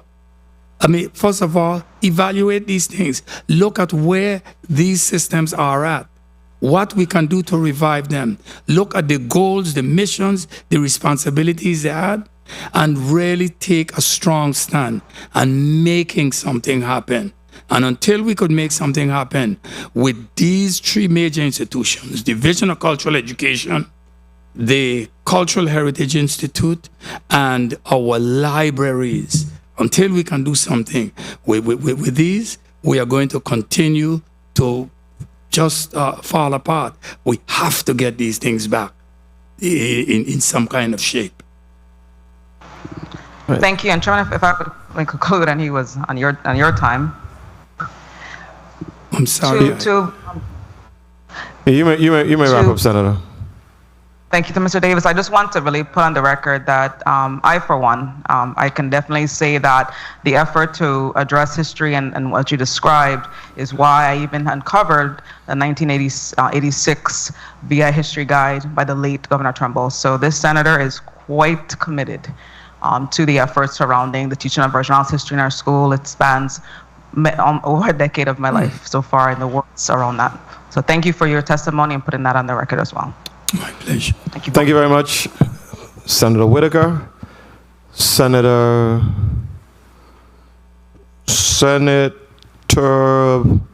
Bulkes, you're recognized. I see you over there. You're recognized for your 3 minutes.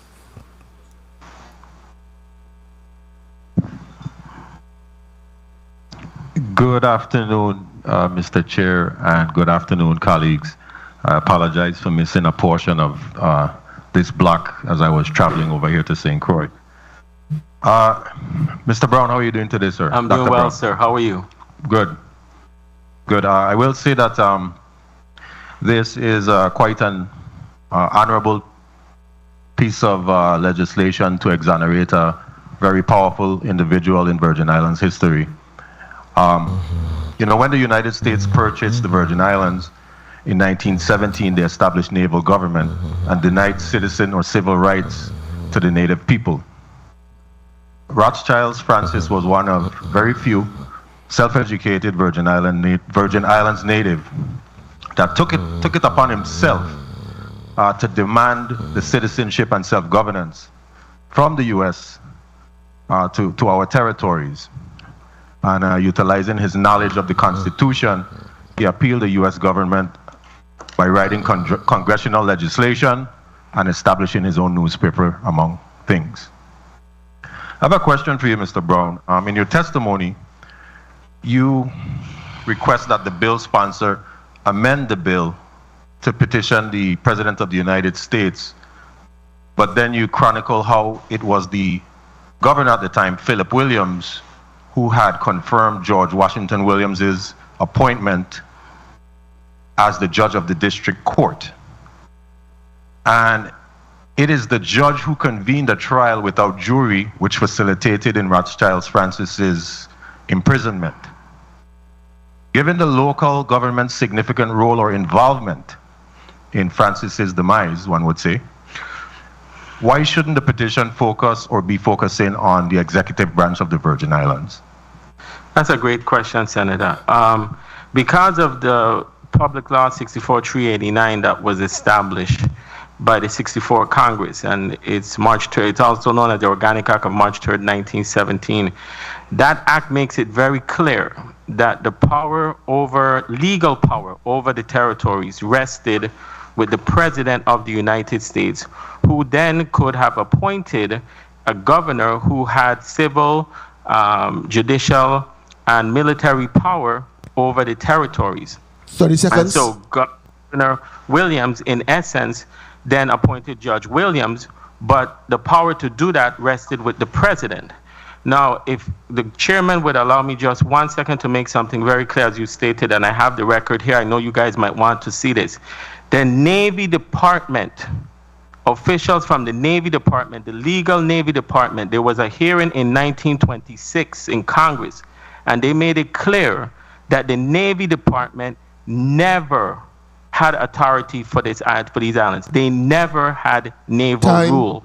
They declare in the report, and I have it here if you guys would like to see it, that it was the president, and anything that ever happened in this territory then, or like we're talking about now, is the responsibility of the president, except Senator Bogus for the fact that the governor was the commandant for the naval station and the Navy radio. He answered to the secretary.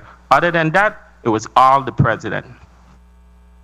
Thank you for that answer. And while I am in support of the exoneration of quite an honorable, dignified Virgin Islander, I still like to get an opinion from our legal counsel concerning such. Through the chair to legal counsel, if I may request what the opinion would be concerning the exoneration. If it were done on the executive level, would it suffice overall, or does it have to go also to the President of the United States? Attorney Ayala.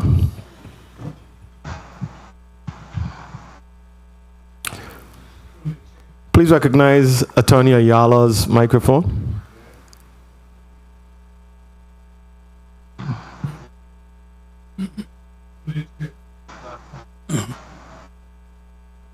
And I'm not sure, Senator Bolkes, if you saw the amendment that Senator Francis Heiliger has offered to address the issues of concern that was before us. But I'm going to touch your mic one more time, Attorney Ayala. Media, can you address the microphone of Attorney Ayala?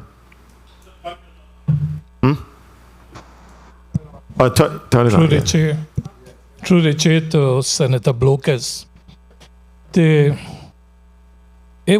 requires extensive research because, as Dr.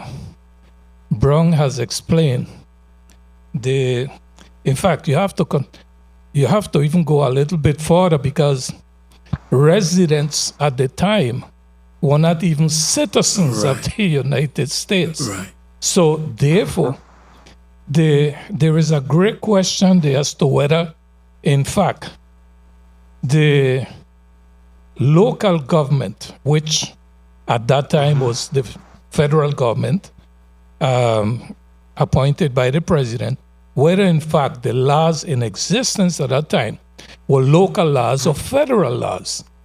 So my suggestion would be that this matter be referred to the Attorney General, not the legal counsel for the legislature, because it's immaterial. Now, why I'm saying the Attorney General? The opinion of the Attorney General, there is a volume which is already codified, carry more weight.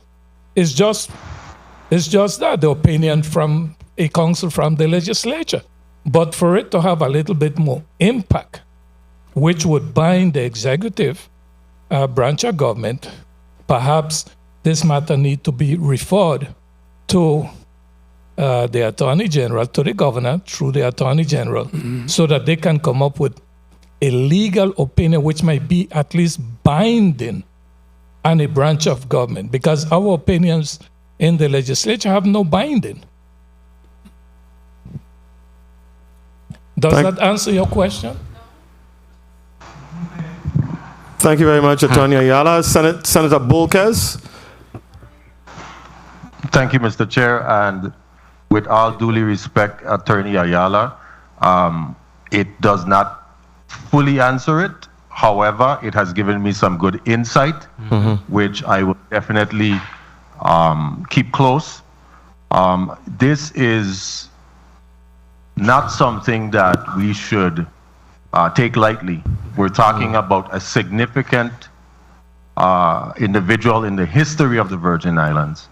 And my opinion concerning what is before us is that it must be handled with the utmost delicacy in reference to being able to exonerate that individual properly.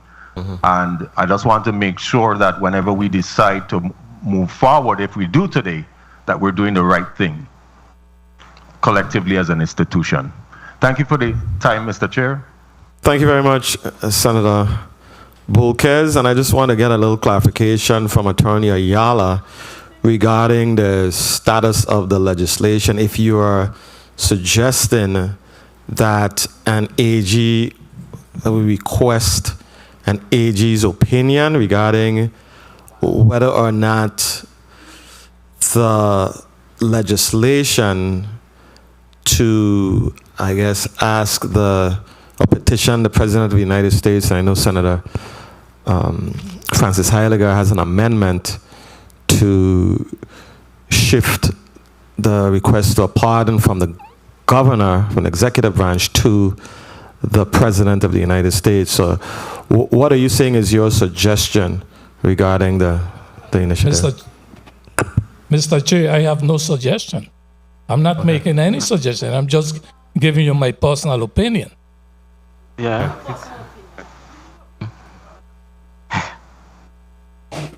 Okay, thank you very much, Attorney Ayala. We're going to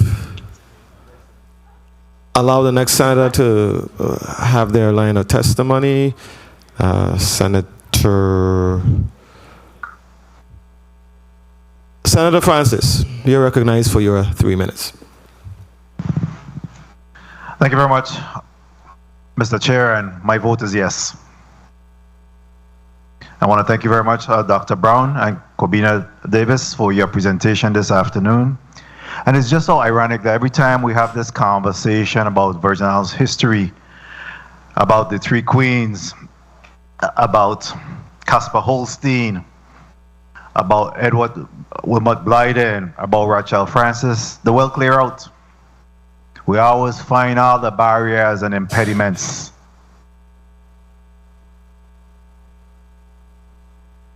It always seems impossible until it's done. Nelson Mandela.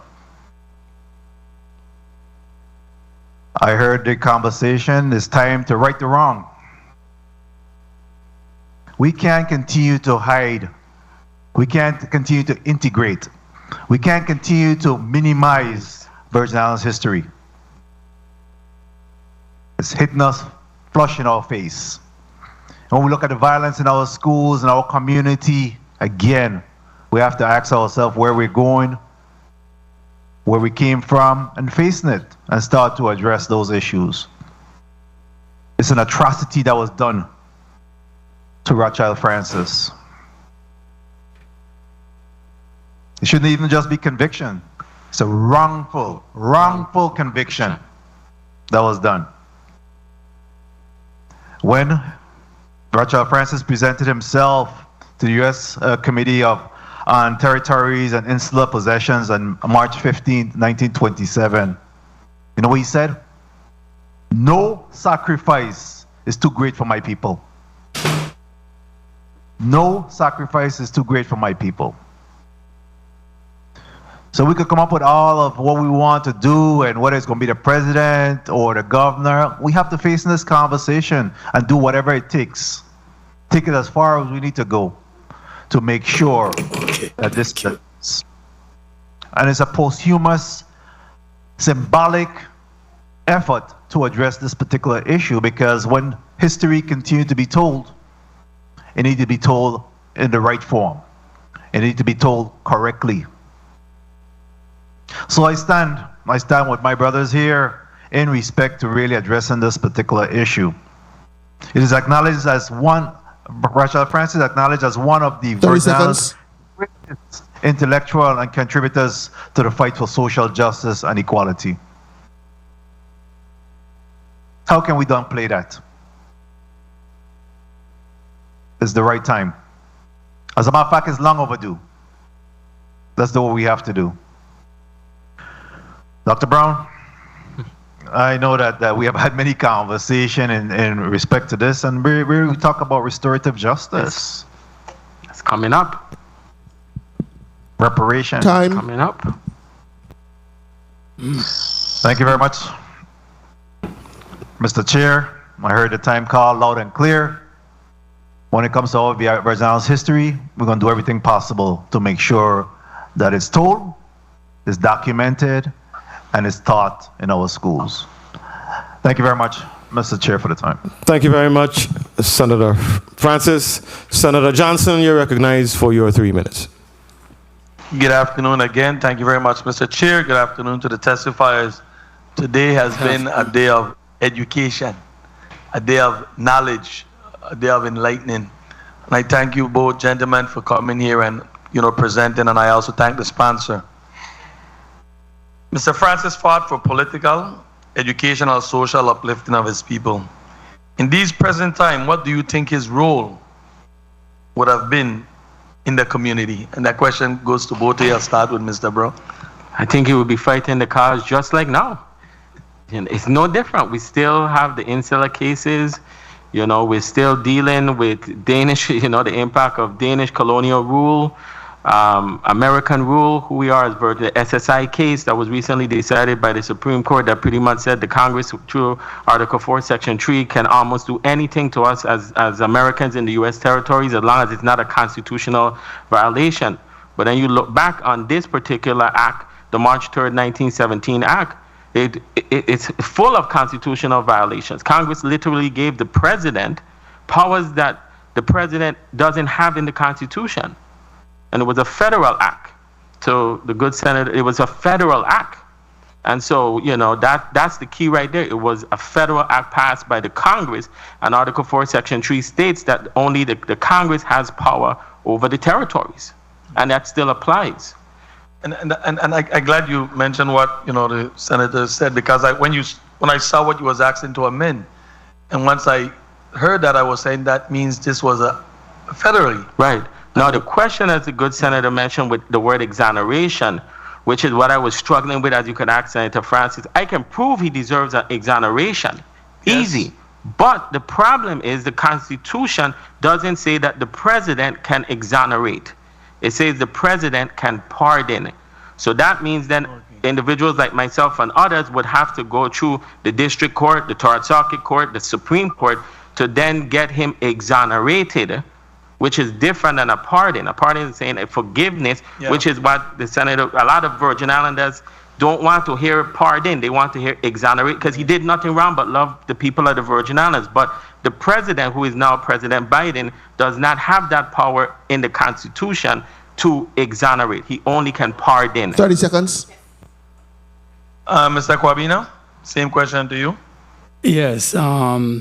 If Rothschild Francis was alive today, I could imagine him taking a strong stance on organizing people to go over to St. John and make serious demands, and also using his legislative powers as a councilman to give clear passage to people whose land is landlocked on St. John within the national park, and nobody is doing anything about it. If he were alive today, he would have fought against the landed gentry and those who wield tremendous economic power to make sure that there would be price controls against where they are pushing the local business people off of Main Street and out of certain malls and communities because they cannot, afford. Because they know, let's say if their business is going to make $100,000 a year, and that is not net, that is, the overall right name. Yeah. He would make sure to try to get legislation passed to make sure that these malls and these kind of people who are getting all this tax exemption, that they be denied it unless they are looking out for the local businessman as well. I could see him as a councilman mobilizing the people on St. Croix to make sure that St. Croix, who can feed the Caribbean for 50 years if it is properly planted out and the people are afforded the resources to not just feed with fresh things, but canning industries and things come into play where they can really make money and that they can put the Virgin Islands on a true agricultural and economic map. I can see him doing those kinds of things. Thank you very much. Those are good words of encouragement. I hope that we sure could reach those parts, especially on this Big Island when it comes to farming. Thank you very much for your leniency, Mr. Chair. Thank you very much, Senator Johnson. Senator Joseph, you're recognized for your 3 minutes. Thank you so much, Mr. Chairman, and thank you, testifiers, for being here this afternoon. I want to begin by first commending the sponsor of this legislation. One of our greatest civil rights leaders, Martin Luther King, once said, "The time is always right to do what is right. And injustice anywhere is a threat to justice everywhere." My colleagues, it is time. We can no longer delay any type of justice where our Virgin Islands heroes are really concerned. This legislation in itself seeks to undo a great and grave injustice and wrong that was perpetrated against one of our unselfish and determined Virgin Islands heroes. I'm a member of the 175th Emancipation Commemoration Committee, and of course, both Casper Holstein, as well as Rothschild Francis are one of those persons that I had put forward as a keeper of the flame, of the two persons who I put forward as a keeper of the flame. I really want to, I don't have too much questions to ask to the testifiers, but I want to really stress the importance of us making a strong decision today to really support this bill, especially when we're looking at the 175th Emancipation commemoration next year. Our people have been subjected to a level of prejudice and racism for decades, almost centuries, okay, a century. And we have to say it is time for us to really take up that whole mantle and that whole flame, because we are so deserving as a people. When I hear Dr. Brown mention about the case we lost with SSI, I get really upset because we have such a large population of elders who are really impoverished, and here again we are part of the downtrodden. Our people are part of the downtrodden and looked over. So I think we should still take up the mantle. I know it's right, it's the time, and this is a great cause for us to be able to achieve. So I'm going to stand ready to support this legislation, and I know, and I will be signing on because I'm a great fan of Rothschild Francis. I mean, I read his history a number of years ago, and my heart was bleeding how he was persecuted and looked at by our people, as well as the court, and how they treated him so terribly. So, Mr. Chairman, I don't have any questions for the testifiers. This is very clear, and I want to thank you for the time. Thank you very much, Senator Joseph. Senator James, you're recognized for your 3 minutes. Greetings once again to the people of the U.S. Virgin Islands, and thank you, testifiers, for being present here. You're welcome. It is a great conversation that we're having here today. I am not a member of this committee, so I do not have a vote but I do have a voice as far as asking the necessary questions. And my question to Dr. Brown is, I know you are a knowledgeable man. I worked with you before on legislation. My thing is, though, you quoted or referenced a lot of things in the bill. And I'm just kindly asking at some point, with your sources that you use to work with the sponsor of the measure, to present that to us. Because you want to make sure that when it's all said and done, that history will be reflected well.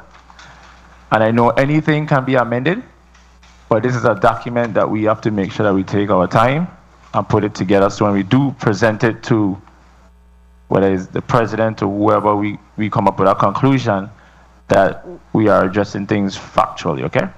Well, Senator James, like I said, I have the bill, the actual legislation for March 3rd, 1917 here, and I have the hearing in which the Navy Department and their officials, so if someone wanted, I can give the body the copy, and then you guys can review it, especially the March 3rd, 1917 Act, which is known in the literature as the Organic Act. Please do so. I definitely want to keep that for my records and have that put away someplace safe, and hopefully one of these days when my children are more in tune, they can read those important documents as well. I just want to say kudos to the sponsor of the measure. And I hope and pray moving forward, as we know, during this election we heard the word Virgin Islands history many times. And I'm really asking for the Board of Education and the Department of Education to work together to make sure that our children truly understand the Virgin Islands history. And I must admit, being in the legislature for the past 4 years, I've learned more about Virgin Islands history than I've learned while being in school. You get to meet a lot of individuals, you rub shoulders with individuals like Senator Myron Jackson, and the list goes on in the capacity of a senator. And it is a humble feeling here today to take part in this discussion. To Rothschild Francis and our ancestors, I just want to say thank you to all of them who paved the way for us to be here as black people governing the islands. And yes, we are new to governance. We are babies when it comes to governance. However, children will do better if they understand the rich Virgin Islands history. And I'm happy that I was able to participate in this discussion today, because I've learned a lot about Rothschild Francis. So with no further ado, I'm not a member of this committee. I don't have a vote, but I look forward to supporting the final bill when it reaches to the full body. And thank you, testifiers, for your involvement in this bill and participation in today's discussion. Thank you. Thank you very much, Senator James. Senator Gittins, you're recognized for your 3 minutes. Thank you, Mr. Chair, and good afternoon to all.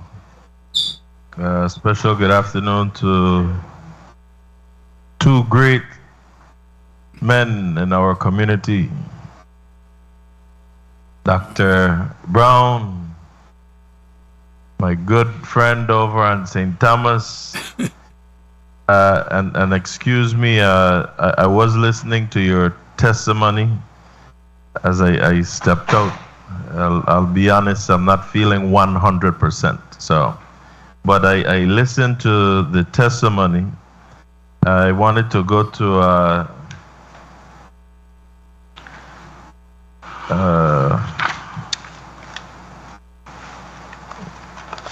Mr. Corbina Davis. I noticed I was listening to your testimony, and you listed off, I'm trying to find the testimony, you listed off a whole bunch of hats that you wear, but I noticed you didn't put on an important one, and that's being a cook.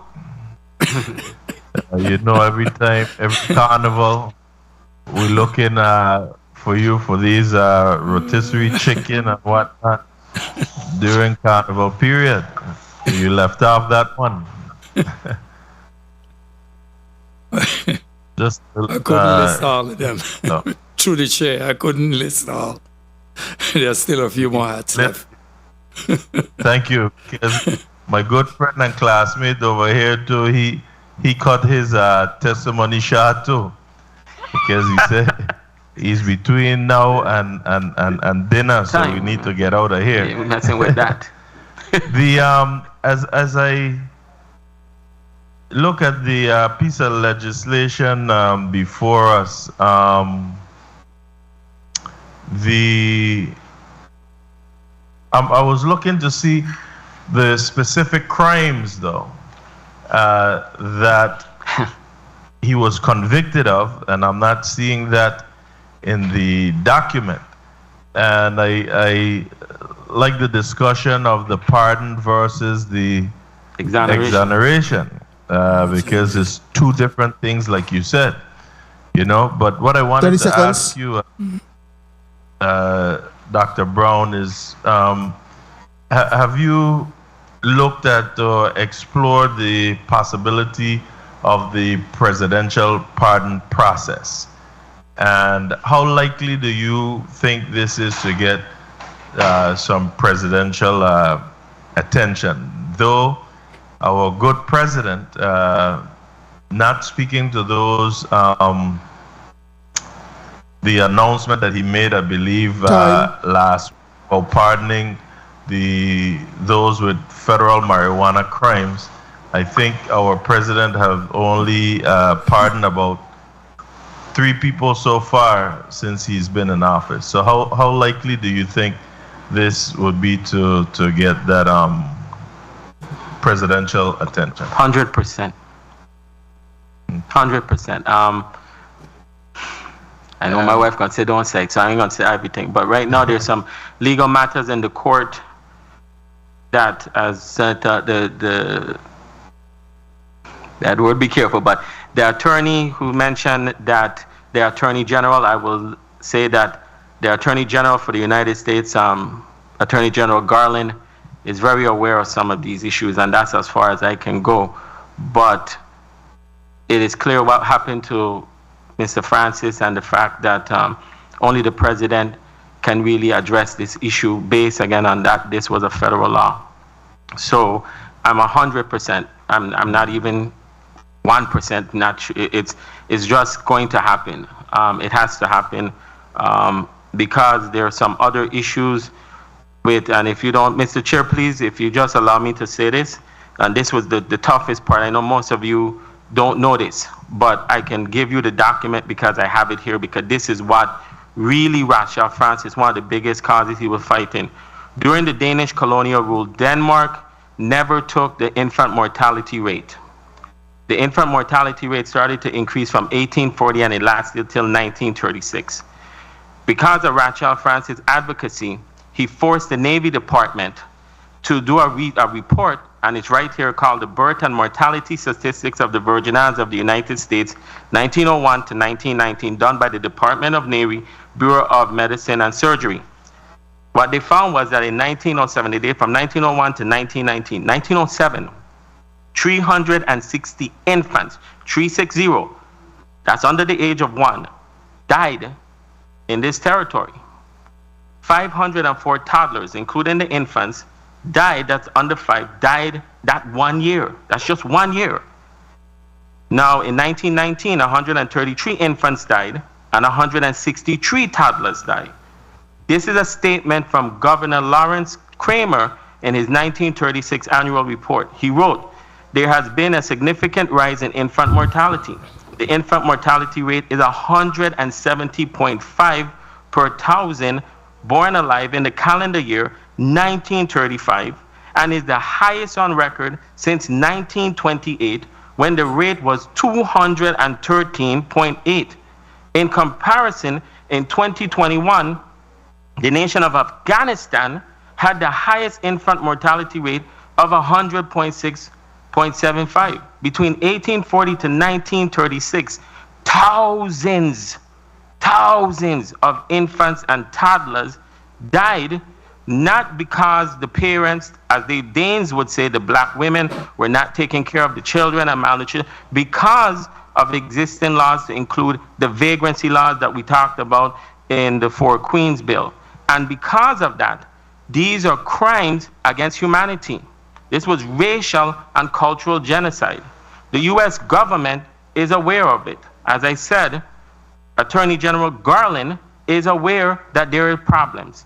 And that's as far as I can go. But because of his advocacy in this instance with the infant mortality, many of the governors didn't want that to get out, that the babies were dying. So they had to, in their mind, shut him down, as the gentleman in St. Thomas testified, how dark and horrific it was. That's what was going on. I know he didn't mention it, but the babies were dying, being murdered. Thank you for your in-depth research there. Senator Gittins, just please wrap up. Yes, I just wanted to ask, I know the good doctor is well researched. I was just wondering whether or not you have those specific crimes that he was convicted of. Well, it's in the legislation. Thank you, Senator, the chairman. He didn't really, the only crime he committed was loving the Virgin Islands. That's the only crime, and that's not a crime. Thank you, Mr. Chair, and thank colleagues. Thank I'll you ask to be excused after I take this vote, please. Thank you so much. Thank you very much, Senator Gittins. Without question, this is an issue that should be, I guess, concerning to all Virgin Islanders, and this is an opportunity, as someone said, to right or wrong, and it's never too late to do the right thing. So I support my colleague's initiative to pardon the great Rothschild Francis. I think he, without question, is one of our greatest historic leaders. He was a member of this august body. He was, and his legacy really emerged following the transfer in 2017, and there was mayhem in the territory during that period, injustices and hardships, as Dr. Brown mentioned, and as Kwabena mentioned, and his leadership emerged during that era to really fight for economic, social, and political justice in the Virgin Islands. So I'm in support of the initiative. I just want to ask one question before we allow the sponsor to speak on the issue, and I want to ask the testifiers to be very brief. We still have a lengthy agenda, so I want you to see if you can express yourselves in a minute or so as to why this is a priority right now. Why is it a priority for us to pass this piece of legislation right now? And what impact will its passage have on the collective psyche of Virgin Islanders? So I just want to ask you your thoughts on that, and if you can express yourself in a minute. Starting with Kwabena on this side, Mr. Davis, and then we'll have Dr. Brown weigh in St. Croix.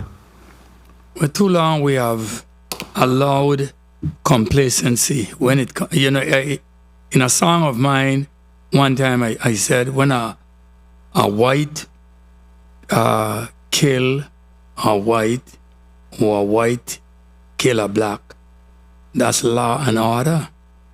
But when a black kill a white, or a black kill a black, they call that murder. You see? And what my whole thought behind that is, we need to recognize that heroes that emerge from the people have to be recognized. Those people who come here and we make heroes do a lot of damage to us and leave. All we do is wipe off the blood and keep going. But when it comes to our own, you know, we are ready to raise ourselves up and trample, you know, people all over. But all I'm saying is, these are our people who have done great for us. And it is now an opportunity for us to continue to show not only the adults, but the young people that they have something upon which to build. Complacency is not a priority. Thank you very much, Mr. Davis. Dr. Brown, same question. I think, you know, we talk about the exoneration of Marcus Garvey, which has to happen, which will probably happen because of the work that we're doing now. Because if you exonerate Rachel Francis, you have to exonerate Marcus Garvey. Have to. Rachel Francis was the most powerful activist in the 1920s. What Marcus Garvey is to many of us today, Rachel Francis was then. His access to senators, U.S. senators, congresspeople, presidents, no one at that time, not even the boy, had that level of access. And I think by doing this and the other issues, the Four Queens and more legislation, as Senator Whitaker said, insular cases, what it does for me, at least for me, it says to especially the Danes that you don't get a free pass. You can run, you can hide, you can do everything. But the day of reckoning for these atrocities and for the U.S. government with President Woodrow Wilson and the others up until 1936 has to be addressed. And our children and our people can see the greatness of our ancestors and realize how great we are as a people and that we can do anything that we put our minds to, because we have ancestors like Rachel Francis and Mary Thomas and these folks who paved the way for us to be here today, to be senators, to be governors, to do all the wonderful things that we do around the world as Virgin Islanders. And so that's how I see it, you know? Thank you. Thank you very much, gentlemen, for your eloquent response to the question. Senator Francis Heiliger, you're recognized for your 3 minutes. Thank you, thank you, thank you. Good afternoon once again to my colleagues, people of the territory, to the testifiers. I first and foremost would like to say thank you. I want to extend the greatest thanks to Dr. Brown, we worked diligently back and forth on this. I really, really appreciate all his hard work. Listen, these are the types of people that are in our territory that are so determined to right wrongs, to assist and make sure that the people of these Virgin Islands know their worth. I also would like to thank Kwabena, Mr. Davis, you know, our historian that continues to educate us on many of the things that have happened in our territory.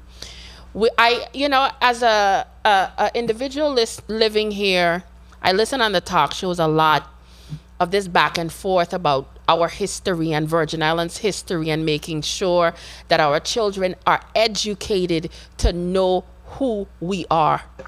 And today was nothing short of a history lesson for me. And I'm very proud to sit here today because, you know, when I hear of all the things that Mr. Francis had to endure, when I hear of all the things from the testimony and additional information that was shared here today, we as the people of the territory should not be nothing short of proud. This is the type of lineage we came from.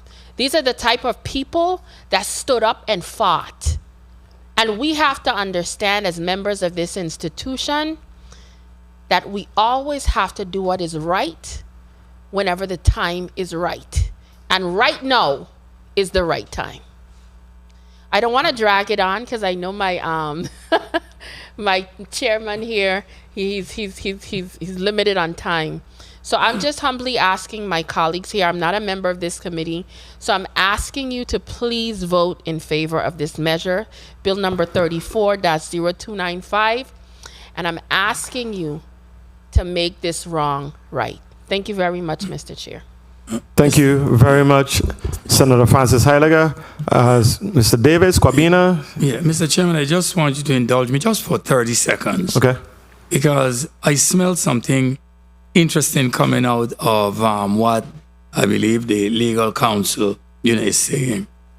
This is an opportunity for this august body to form a collaboration between the Virgin Islands Attorney General, the U.S. Attorney's Office, our delegate to Congress, our governor, and again, this august body can be the means by which this group can come together to make sure that this legislation will go beyond just the initial part, but we will be able to let the president know it was not just this august body that did it, but it is the branches of government and the territory. It is a civics lesson for all of us that we need to build upon.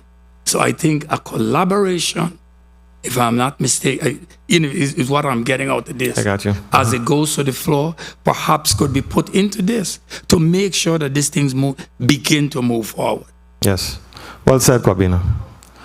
Well said. Bill Sponsor? I want to let Mr. Davis know I am in full support of that, because even sitting here having this conversation, we have already formulated a way to even additionally add in here the process we're going to go through to even strengthen, to guarantee that this happens. So Thank you. Me and you, we think alike. On the same page.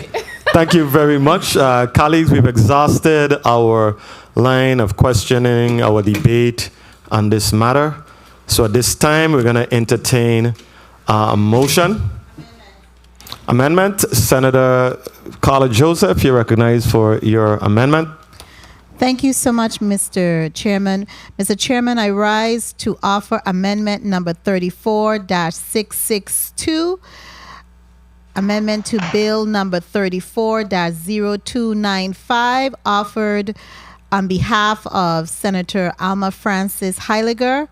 Bill number 34-0295 is amended in section 1 by striking all the language after request and inserting the President of the United States of America to issue a posthumous pardon to Rothschild Francis for his unjust conviction for the federal crimes of criminal libel, contempt, and embezzlement. I so move. Is there a second? Okay. Properly moved by Senator Joseph, seconded by Senator Whitaker and Senator Francis. Hearing no objections, so ordered. Is there a motion? Senator Joseph, you're recognized for your motion. Thank you so much, Mr. Chairman. Mr. Chairman, I move that bill number 34-0295, a bill petitioning the governor of the Virgin Islands to posthumously pardon Mr. Rothschild Polly Francis for unjust convictions as amended, be voted upon favorably by the Committee on Rules and Judiciary and forwarded to the full body for further consideration and action. I so move. Properly moved by Senator Joseph, seconded by Senator Whitaker, Senator Johnson, and Senator Francis. Roll call on bill number 34-0295 as amended. Senator Angel L. Bolquez Jr. Yeah. Senator Bolquez, yea. Senator Novel E. Francis Jr. Yea. Senator Francis, yea. Senator Kenneth L. Gittins. Yes. Senator Gittins, yea. Senator Franklin D. Johnson. Yay. Senator Johnson, yea. Senator Carla J. Joseph. Senator Joseph, yea. Senator Milton E. Potter. Yes. Senator Potter, yea. Senator Genevieve R. Whitaker. Yay. Senator Whitaker, yay. Mr. Chairman, 7 yeas. Thank you very much, Mr. Clerk. Colleagues, Bill number 34-0295, a bill petitioning the Governor of the Virgin Islands to posthumously pardon Mr. Rothschild Polly Francis for unjust convictions, as amended, has been favorably considered by the Committee on Rules and Judiciary and will be forwarded to the full body for further consideration.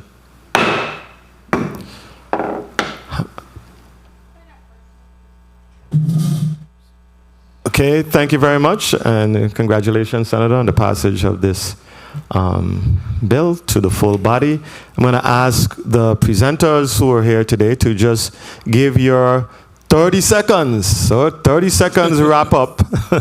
We had a valuable education today. Don't get me wrong. I value the wealth and depth, the breadth and depth of information that you two gentlemen possess. You are treasures here in our territory. I want to ask you to provide us with a 30 seconds wrap up before we dismiss you and proceed. We're going to start with Kwabena. Oh, well, all I want to say is, again, this was really a signal privilege for me, and I believe that it is very important that we look at our heroes and give them the proper recognition they deserve. And in this instance, there is a process, and I believe that a collaboration will bring us the success that we want with the pardoning of the great Rothschild Polly Francis. And I look forward in the future to this body again taking the initiative, creating the appropriate collaboration that will eventually lead to his exoneration. Thank you very much, Mr. Glenn Kwabena Davis. Dr. Brown, your 30 seconds. Thank you, Senators. I really appreciate this historic moment, and I make myself available to provide these historical documents. The delegate to Congress office, they know how to get to me, and I will make myself the records available, and I'll give the senators the copies I have here for them. I guess if not for Rothschild Francis and the financial backing of Casper Holstein, I have to say it's unknown if the ACLU would even exist today, and I hope the ACLU, as was stated, collaboration will support this historic legislation and use their vast legal and financial resources to help make this presidential pardon for Rothschild Francis a reality. Again, I would like to thank the members of the Rules and Judiciary Committee for allowing me the opportunity to testify on Bill number 0295. And I hope senators of the 34th legislature will continue to support this legislation as it moves through the legislative process. Thank you so much, Mr. Chairman. Thank you very much, Dr. Edward L. Brown, for your presentation. Thank you very much, Mr. Glenn Kwabena Davis. Gentlemen, you are officially released from your responsibilities at the Rules Committee meeting this evening. Thank you once again. Before we take our recess, Senator Alma Francis Heiliger, you're recognized for your point of personal privilege. Thank you.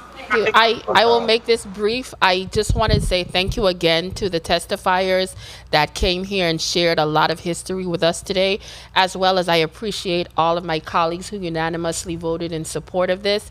And as we continue to move forward, just remember these simple words. It is always the right time to do what is right. Thank you so much. Thank you very much, Senator Francis Heiliger. The Committee on Rules and Judiciary stands in recess for 2 minutes.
Good evening, colleagues. Good evening to the people of the Virgin Islands. The Committee on Rules and Judiciary is back on the record. Mr. Clerk, can you please read the items in block number 4? Block number 4, Bill number 34-0238, an act amending Title 17, Virgin Islands Code, Chapter 5, Section 41C, relating to courses of study in public schools to require that Virgin Islands and Caribbean history to be integrated into the curriculum for kindergarten through 12 and for other purposes, sponsored by Senators Genevieve R. Whitaker and Carla J. Joseph. Bill number 34-0243, an act amending Title 27, Virgin Islands Code, Chapter 4, Section 193, to change the composition of the Board of Naturopathic Physicians, sponsored by Senator Genevieve R. Whitaker. Bill number 34-0271, an act amending Title 10, Virgin Islands Code, Chapter 5, Section 64 of the Civil Rights Act to include discrimination based on sexual orientation and gender identity as an unlawful discriminatory practice, sponsored by Senators General K. Saru and Marvin A. Blyden. Bill number 34-0272, an act amending Title 3, Virgin Islands Code, Chapter 16, Section 274, to empower the Executive Director of the Taxicab Commission to hire the necessary staff to operate and manage the Taxicab Commission office, sponsored by Senators General K. Saru, Franklin D. Johnson, and Senator Marvin A. Blyden.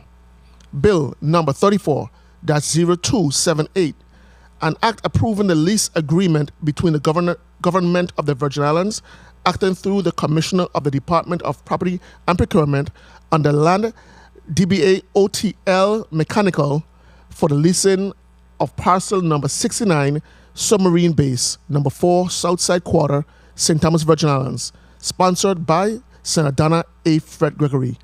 And finally, Bill number 34-0236, an act amending Title 17, Virgin Islands Code, Chapter 15, Section 190D, extending the eligibility of the Virgin Islands Higher Education Scholarship Program to part-time students, sponsored by Senator Samuel Carrion, co-sponsored by Senators Genevieve R. Whitaker and Carla J. Joseph.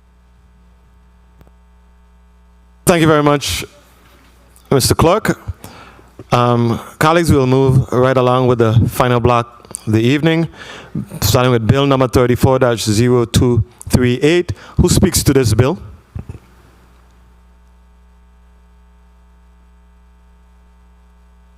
Who speaks to this bill? Good evening. Good evening, Chairman. I do. Thank you, Senator Whitaker. You're recognized for your introduction. You may proceed. Good evening again, Chairman. Good evening, colleagues. And good evening to the listening and viewing audience. I come before the community this evening to continue to please and push forward our efforts for the teaching of Virgin Islands Caribbean history in our schools. Bill number 34-0243 seeks 238 seeks to, in fact, require that within our school system that the teaching of Virgin Islands Caribbean history be integrated into the curriculum.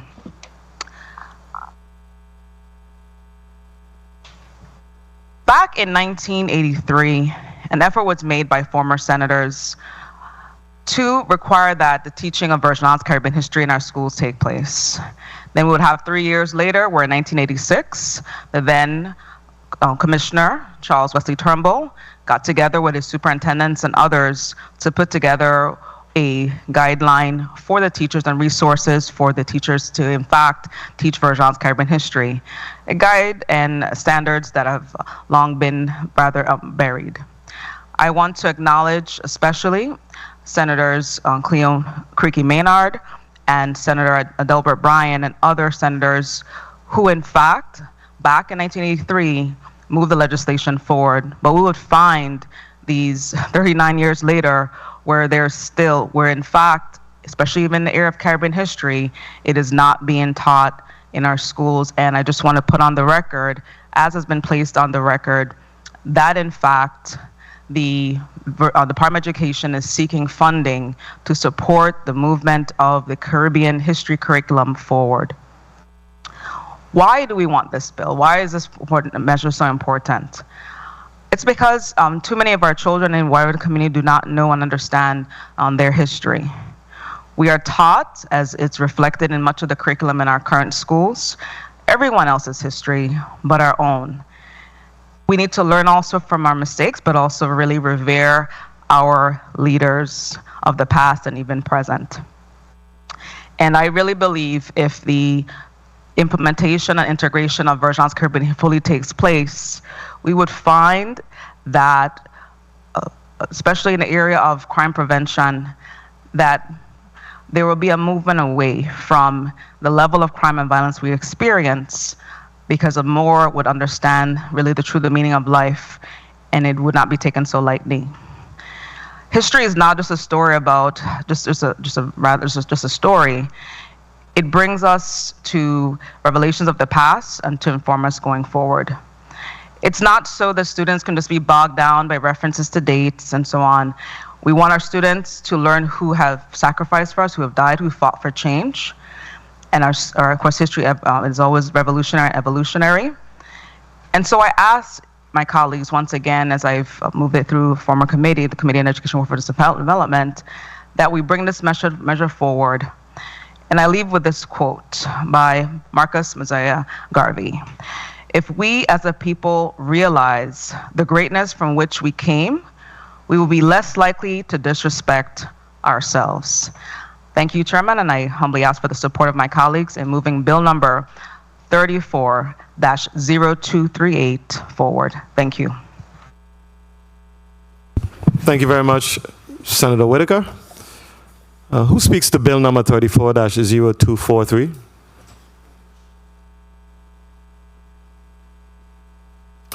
I do, Chairman. Senator Whitaker, you're recognized for your introduction. Thank you and good evening once again. One of the other areas, and I just want to highlight it, this is a companion bill, that we really have to really move the matter of naturopathic medicine and support for naturopathic physicians forward. The current law speaks to how and why and how naturopathic physicians are to use natural medicine. However, it does not clearly state what backgrounds, skills, and qualifications are needed to carry out this medical practice. For example, the present code reads, naturopathic physicians licensed under this chapter shall be allowed to prescribe, administer, dispense, and use all medicines of mineral, animal, botanical origin, and other areas, such as medicines, vitamins, and so on. In order for us to truly move naturopathic medicine forward in support for integrative medicine, is why it's really important that we would have a board that would have the responsibility to, in fact, move naturopathic medicine forward. Holding board members are going to hold the community to a higher standard, in other words, developing true standards and regulations for the practice of naturopathic medicine.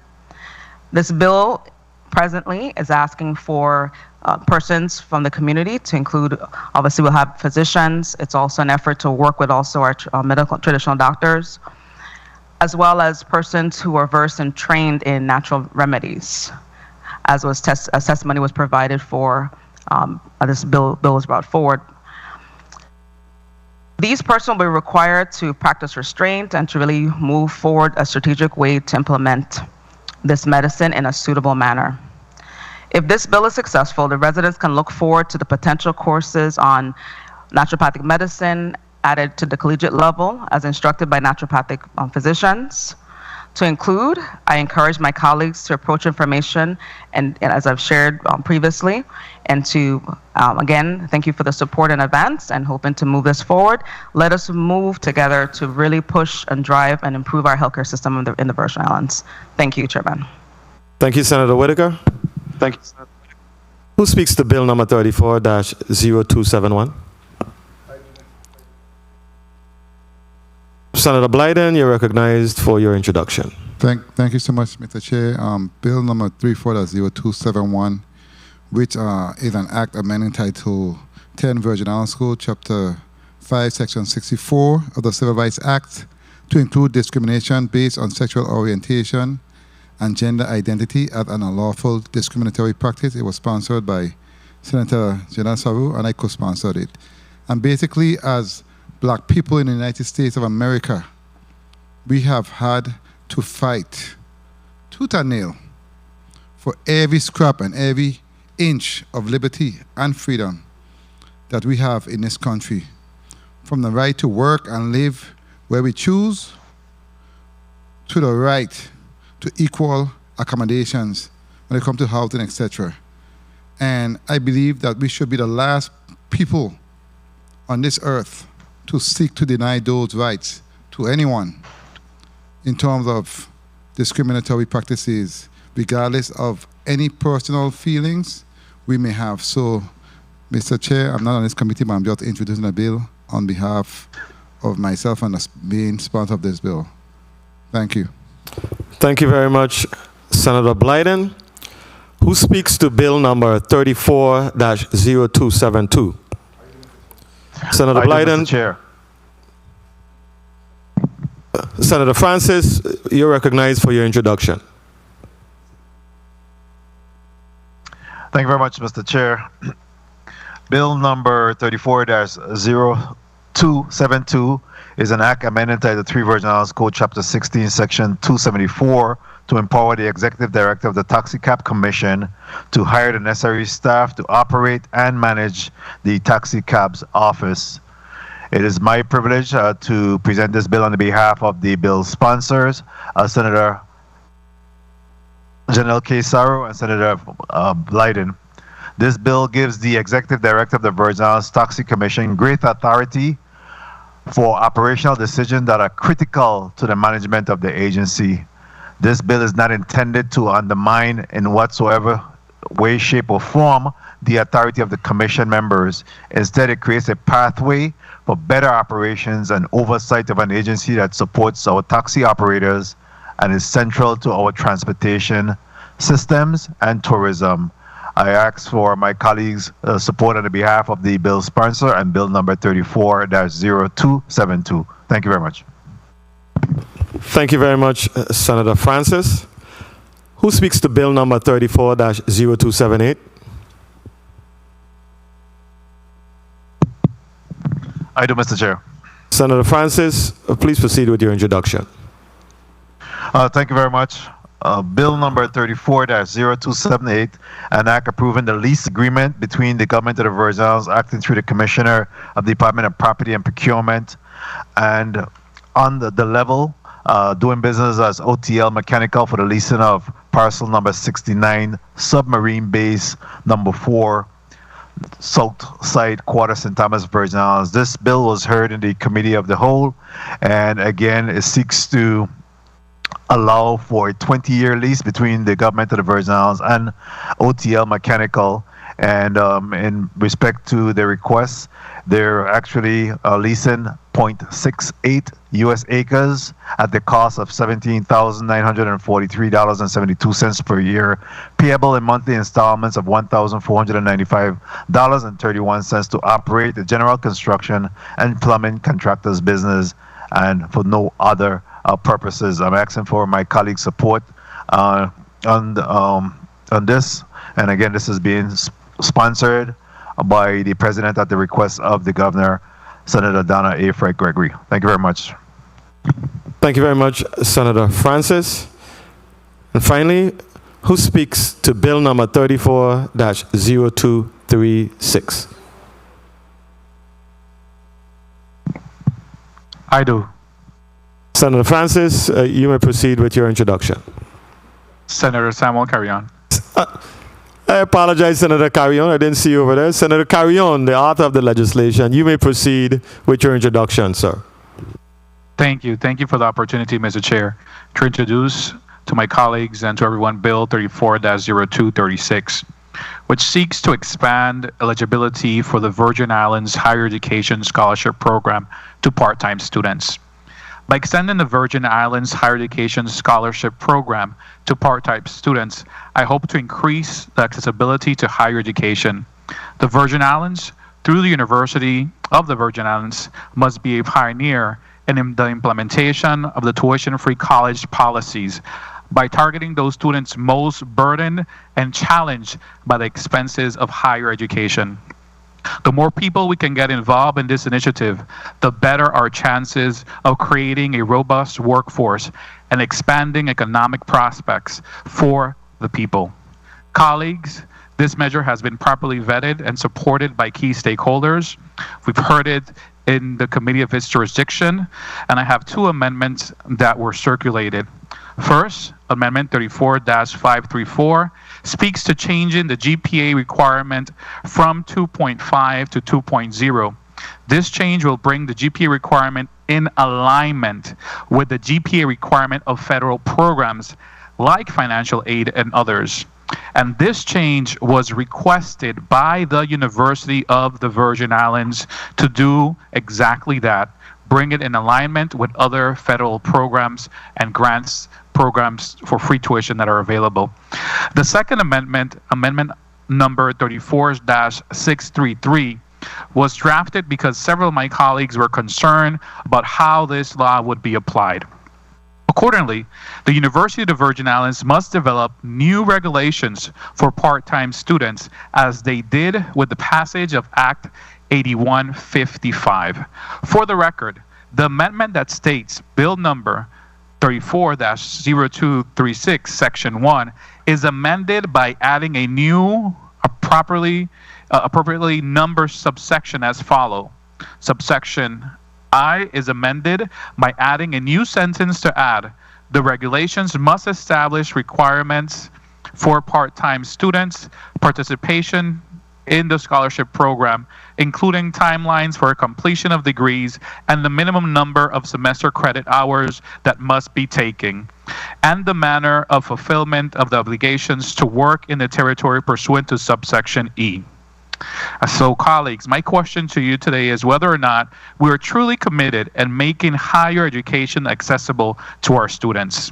This is a long-term commitment to the future of Virgin Islands and its students through public higher education. So, colleagues, once again, I'm asking for your support on this measure, and let's move forward making this a reality. Again, thank you, Mr. Chair, and thank you for my colleagues. Thank you, colleagues, for the support. Thank you very much, Senator Carrion. Colleagues, all of these bills were vetted thoroughly in the Committee of Jurisdiction. So we are going to devote 3 minutes, a 3-minute round to consider the bills in the final block. And we're going to start with Senator Whitaker. Senator Whitaker, you're recognized for your 3 minutes.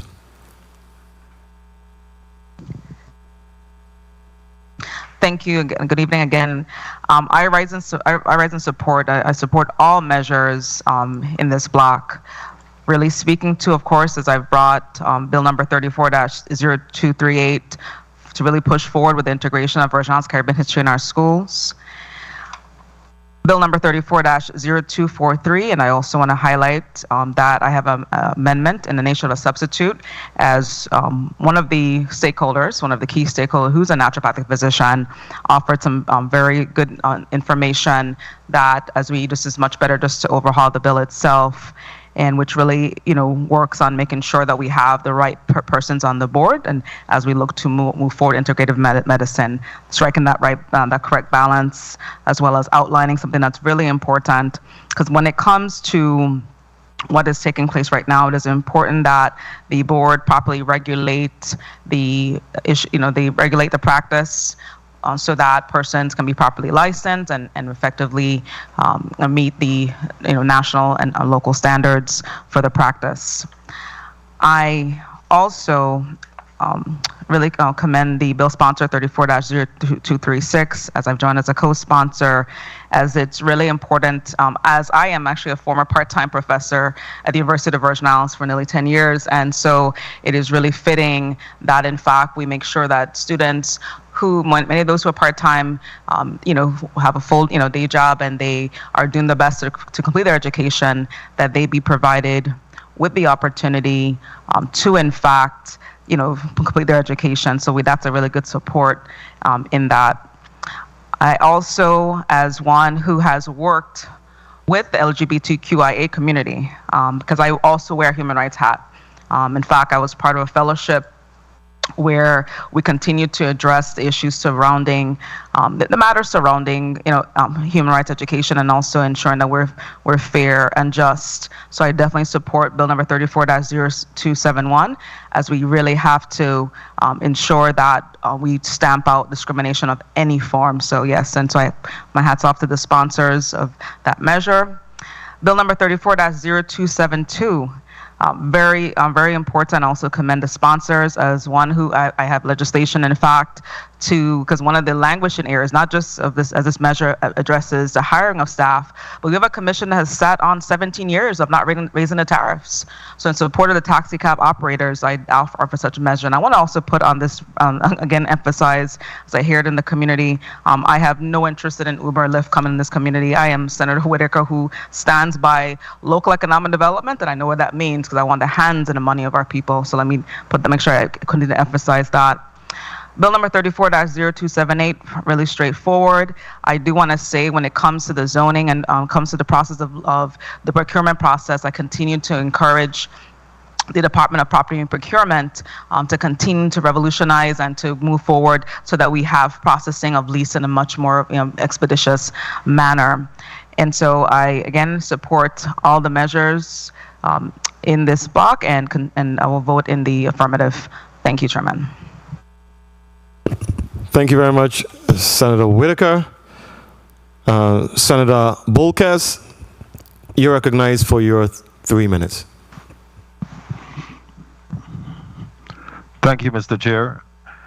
I am in support of all the measures in this block, and specifically I'd like to speak on a few of them.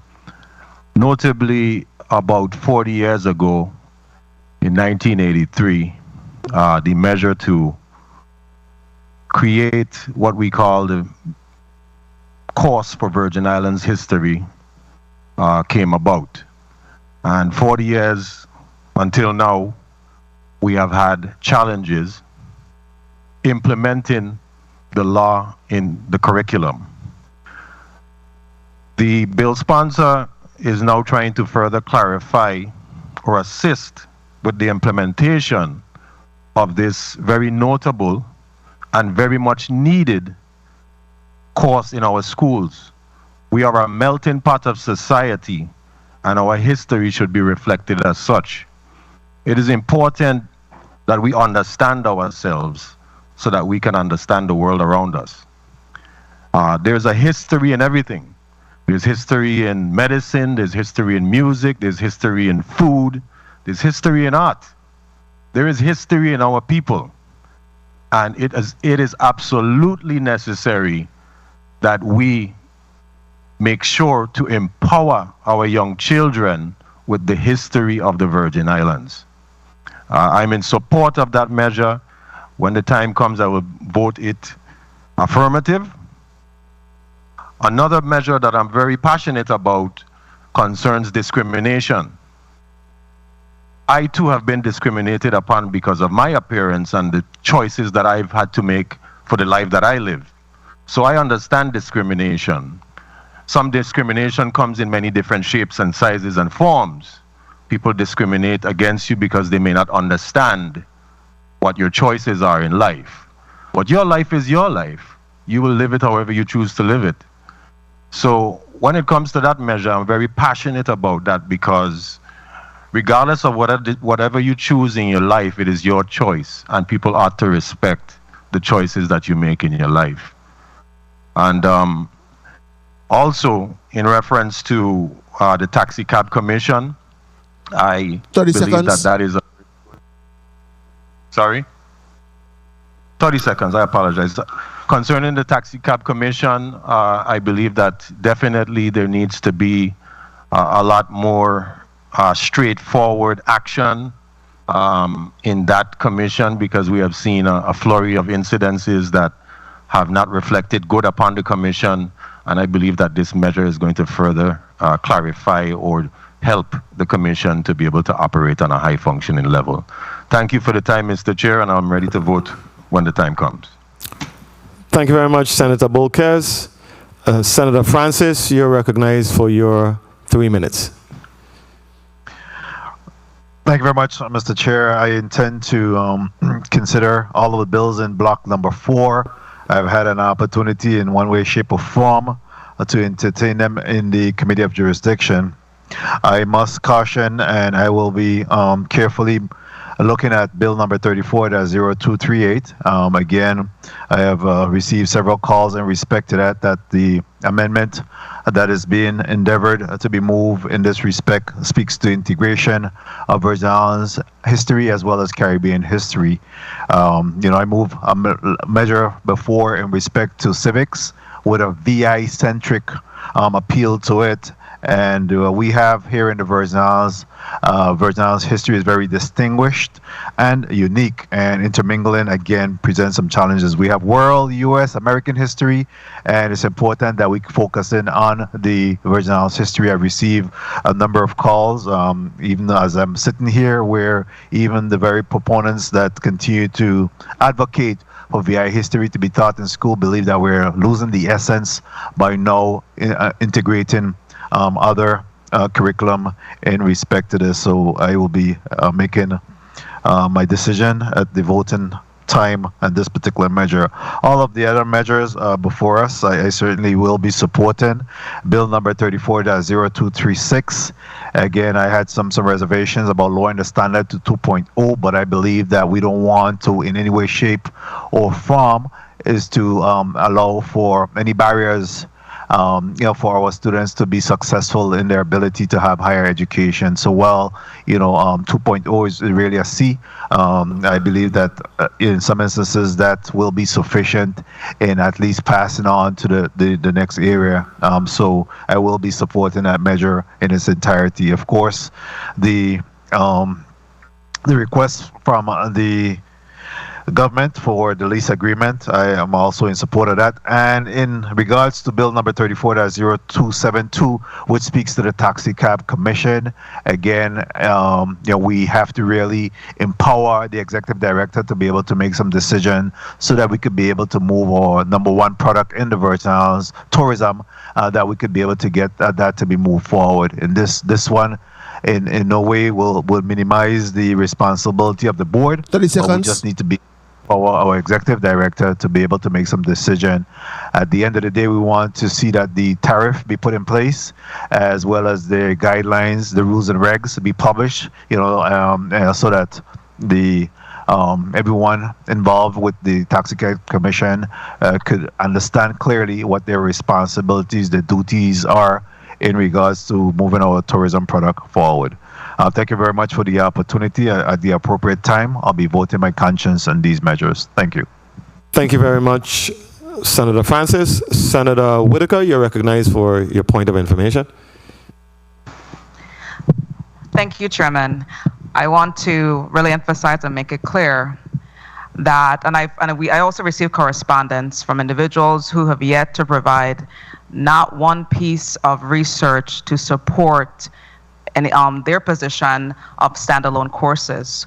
What we find through hundreds and hundreds of research throughout the world, especially in the countries where our children are learning about their history and culture, is that integration mandates that those education systems make sure that throughout the curriculum that the history is a reminder in every aspect of the curriculum.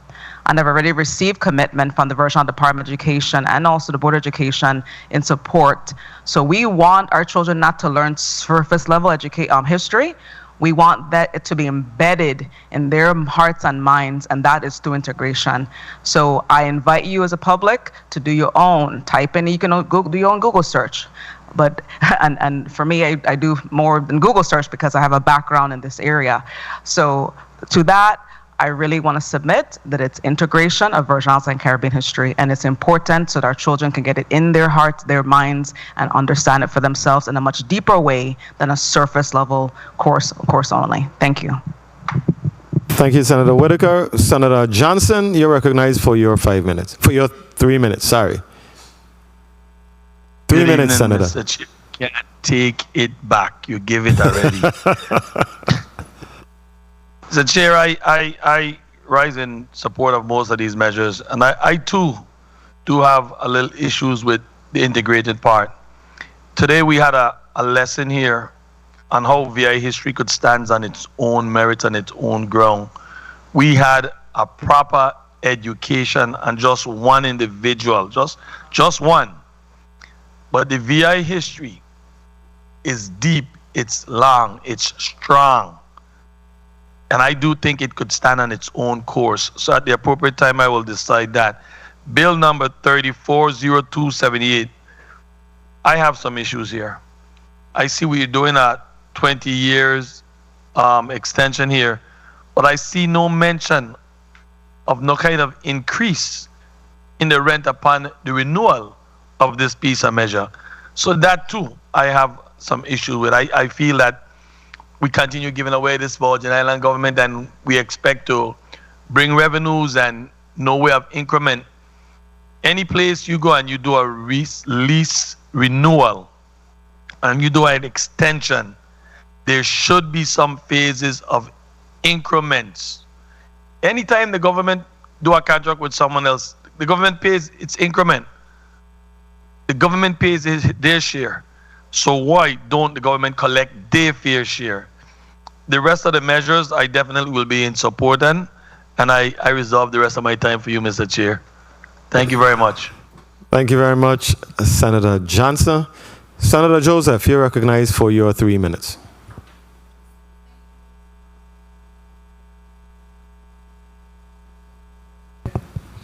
Please recognize Senator Joseph's mic.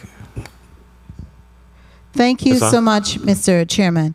Mr. Chairman, I rise in support of all of the measures. I want to just really speak to two measures that I am the co-sponsor of, and that is Bill number 34.0238, which speaks about the integration of Virgin Islands and Caribbean history to be integrated in the curriculum from kindergarten to 12th grade.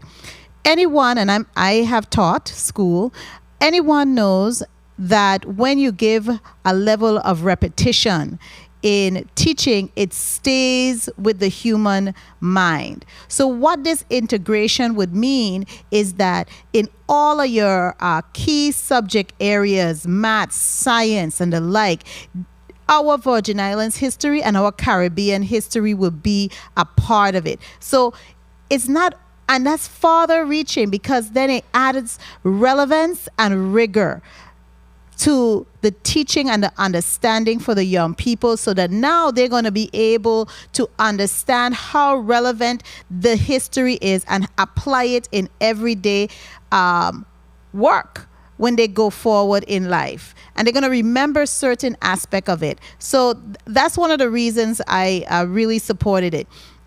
I have managed programs where we had to integrate construction throughout the curriculum so our young people could be able to understand proportion.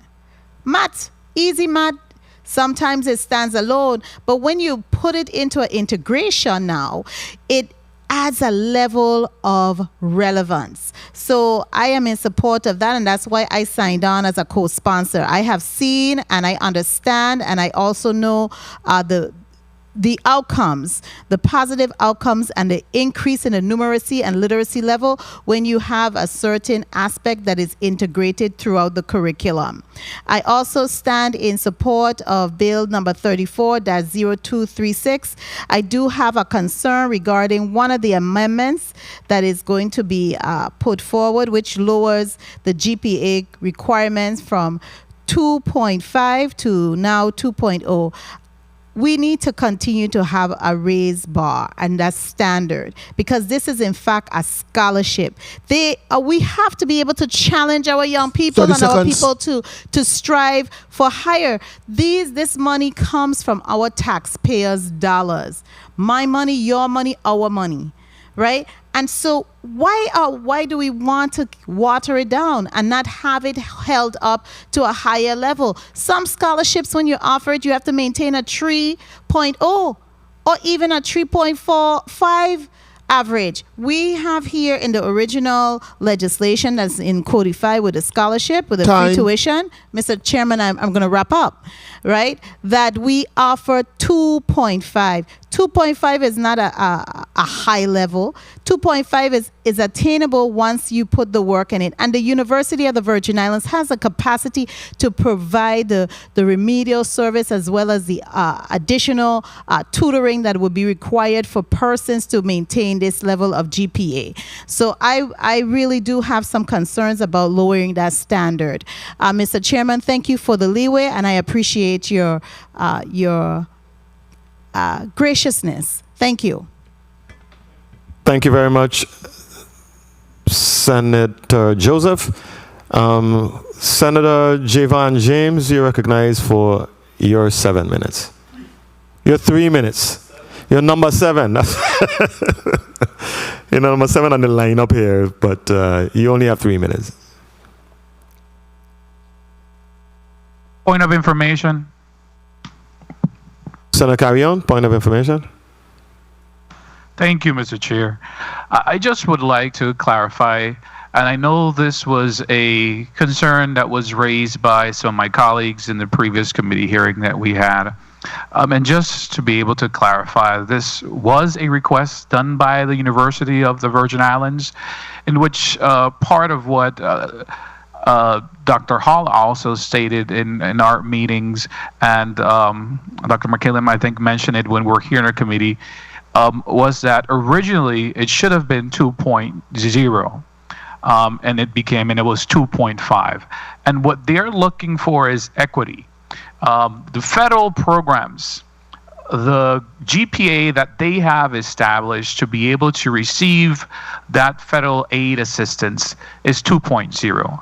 So what they're trying to do is align our GPA standard for this program with the federal program grants that are available for the students. And it really talks about equity. It's not a matter of lowering the standard. It's a matter of making it accessible to those that really need it and opening it up to our students. So I just wanted to clarify. Compared to other scholarship programs that are based on GPA averages to be able to enroll or be part of some universities, this program, the aim and focus of this program is different. This is really to be able to assist students that need the financial assistance to be able to access higher education. Thank you, Mr. Chair. Thank you, Senator. Carry on. Senator James, is Senator James there?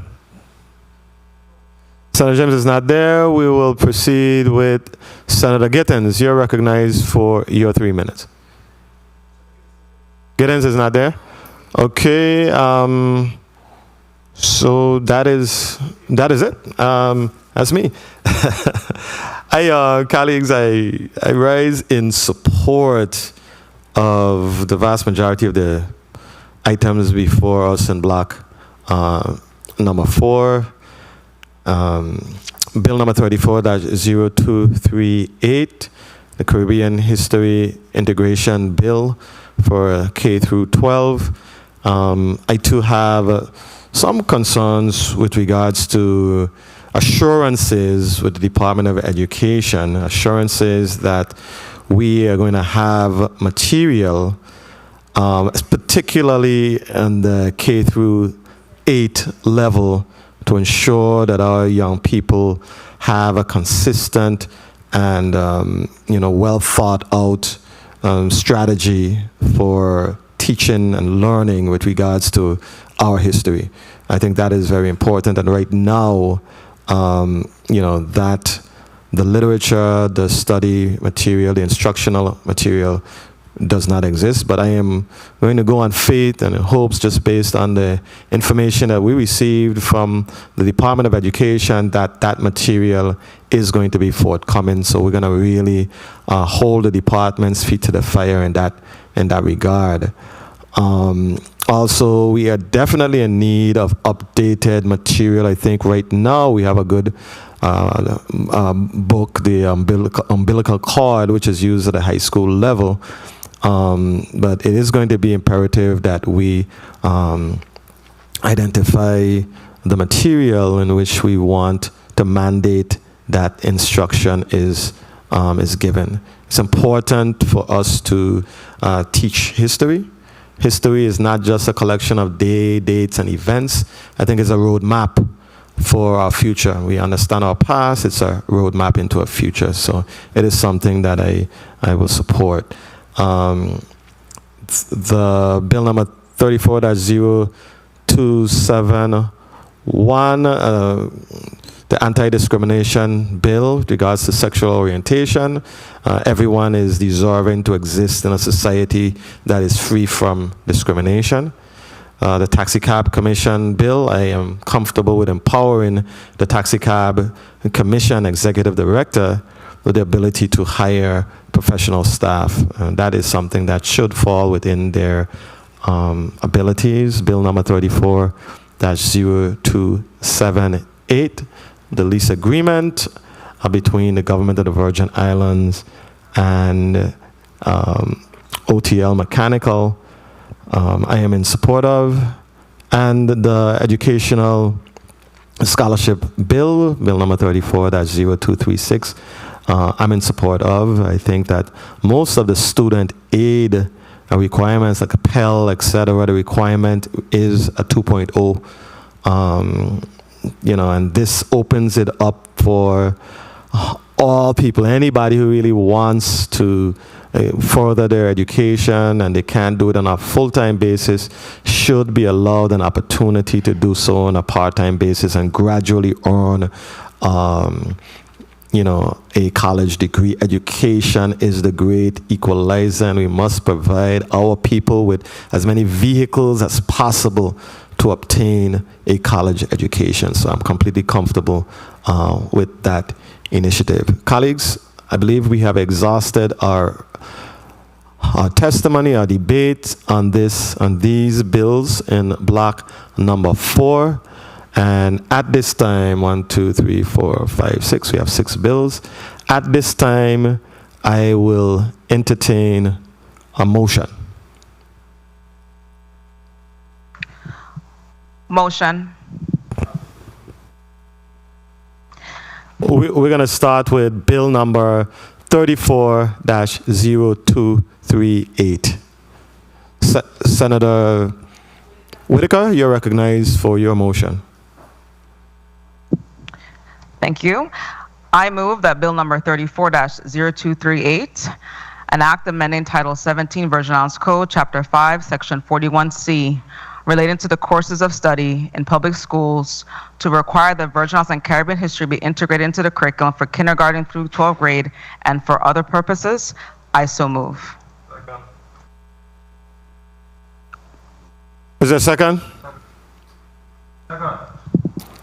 Okay, properly moved by Senator Whitaker, seconded by Senator Johnson?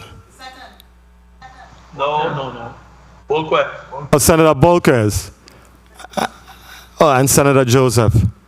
Roll call on bill number 34-0238. Senator Angel L. Bolquez Jr. Yay. Senator Bolquez, yay. Senator Novel E. Francis Jr. Nay. Senator Francis, nay. Senator Kenneth L. Giddens. Senator Giddens, absent. Senator Franklin D. Johnson. Nay. Senator Johnson, nay. Senator Carla J. Joseph. Senator Joseph, yay. Senator Milton E. Potter. Yes. Senator Potter, yea. Senator Genevieve R. Whitaker. Yay.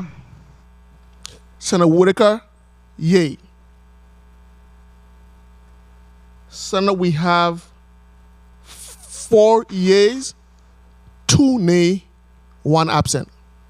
Thank you very much. Colleagues, Bill number 34-0238, an act amending Title 17, Virgin Islands Code, Chapter 5, Section 41C, related to courses of study in public schools to require that Virgin Islands and Caribbean history to be integrated into the curriculum for kindergarten through grade 12 and for other purposes, has been favorably considered by the Committee on Rules and Judiciary and will be forwarded to the full body for further consideration. Do I have a motion on Bill number 34-0243? Amendment. Senator Whitaker, you're recognized for your amendment. Amendment number 34-594 to Bill number 34-0243 in the nature of a substitute. Bill number 34-0243 is amended by striking all the language after the enacting clause and inserting new language that reads as follows. Section 1, Title 3, Virgin Islands Code, Chapter 23, Section 415 is amended in the following instances.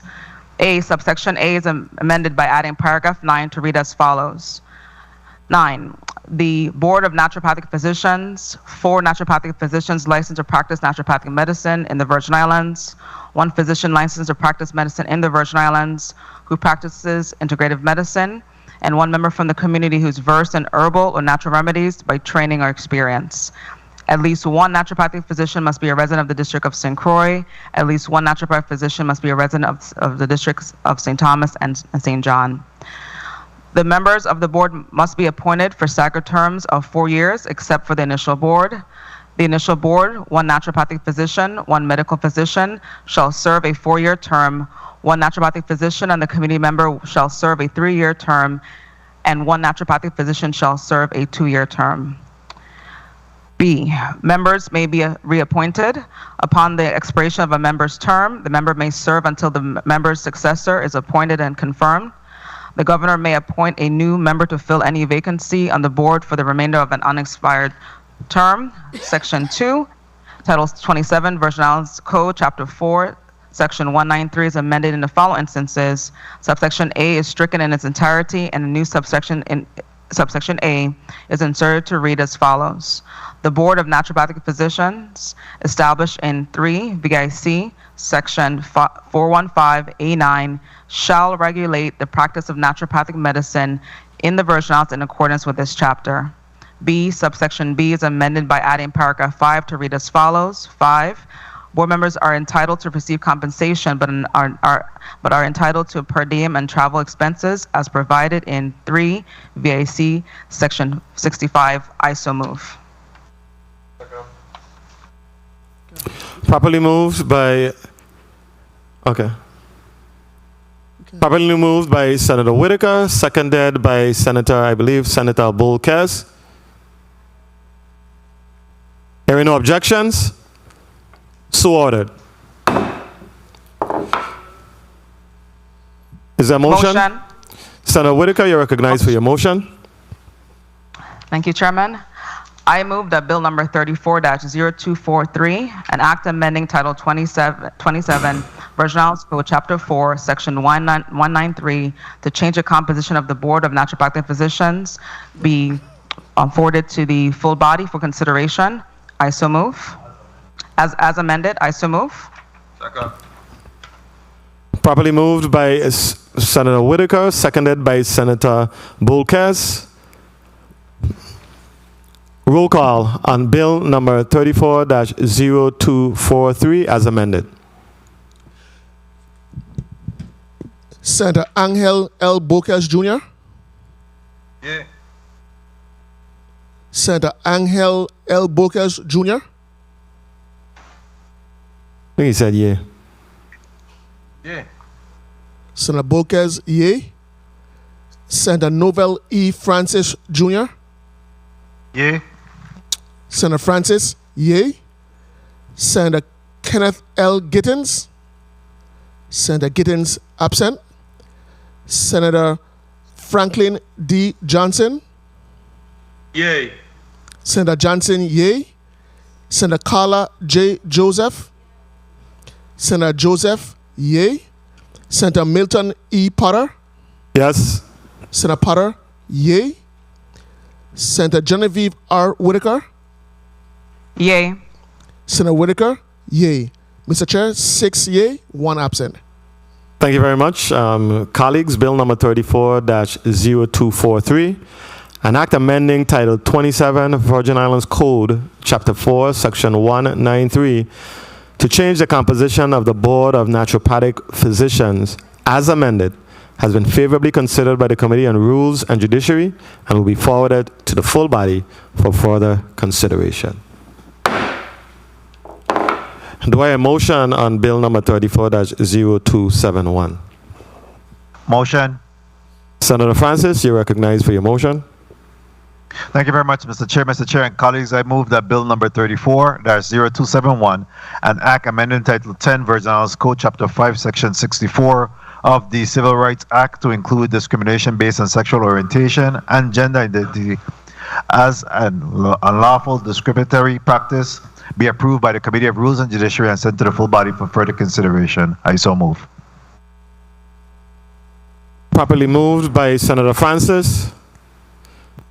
Did I hear a second? There are tons of them. Second.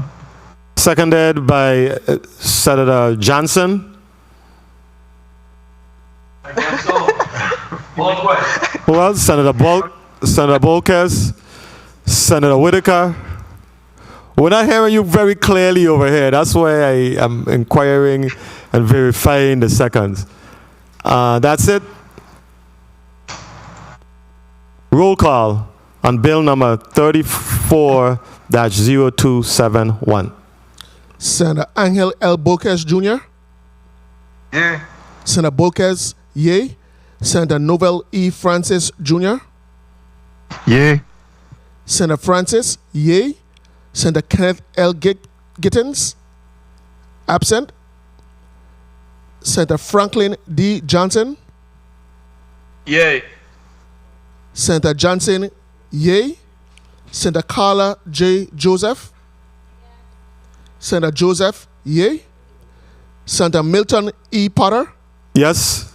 Senator Potter, yay. Senator Genevieve R. Whitaker. Yay. Senator Whitaker, yay. Mr. Chair, 6 yay, 1 absent.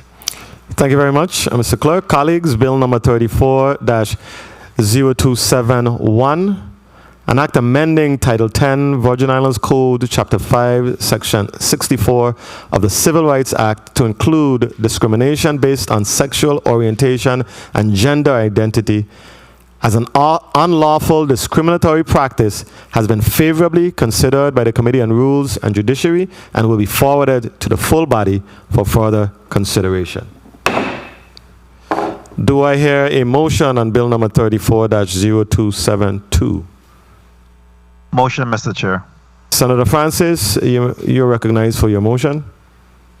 Thank you very much, Mr. Chair and colleagues. I move that Bill number 34-0272, an act amending Title 3, Virgin Islands Code, Chapter 16, Section 274, to empower the Executive Director of the Taxi Cab Commission to hire the necessary staff to operate and manage the Taxi Cab Commission's office be approved by the Committee of Rules and Judiciary and sent to the full body for further consideration. I so move. Properly moved by Senator Francis, seconded by Senator Joseph. I believe I heard Senator Johnson, Senator Bolkes, and Senator Whitaker. Roll call on Bill number 34-0272. Senator Angel L. Bolkes Jr. Yay. Senator Bolkes, yay. Senator Novel E. Francis Jr. Yay. Senator Francis, yay. Senator Kenneth L. Gittins, absent.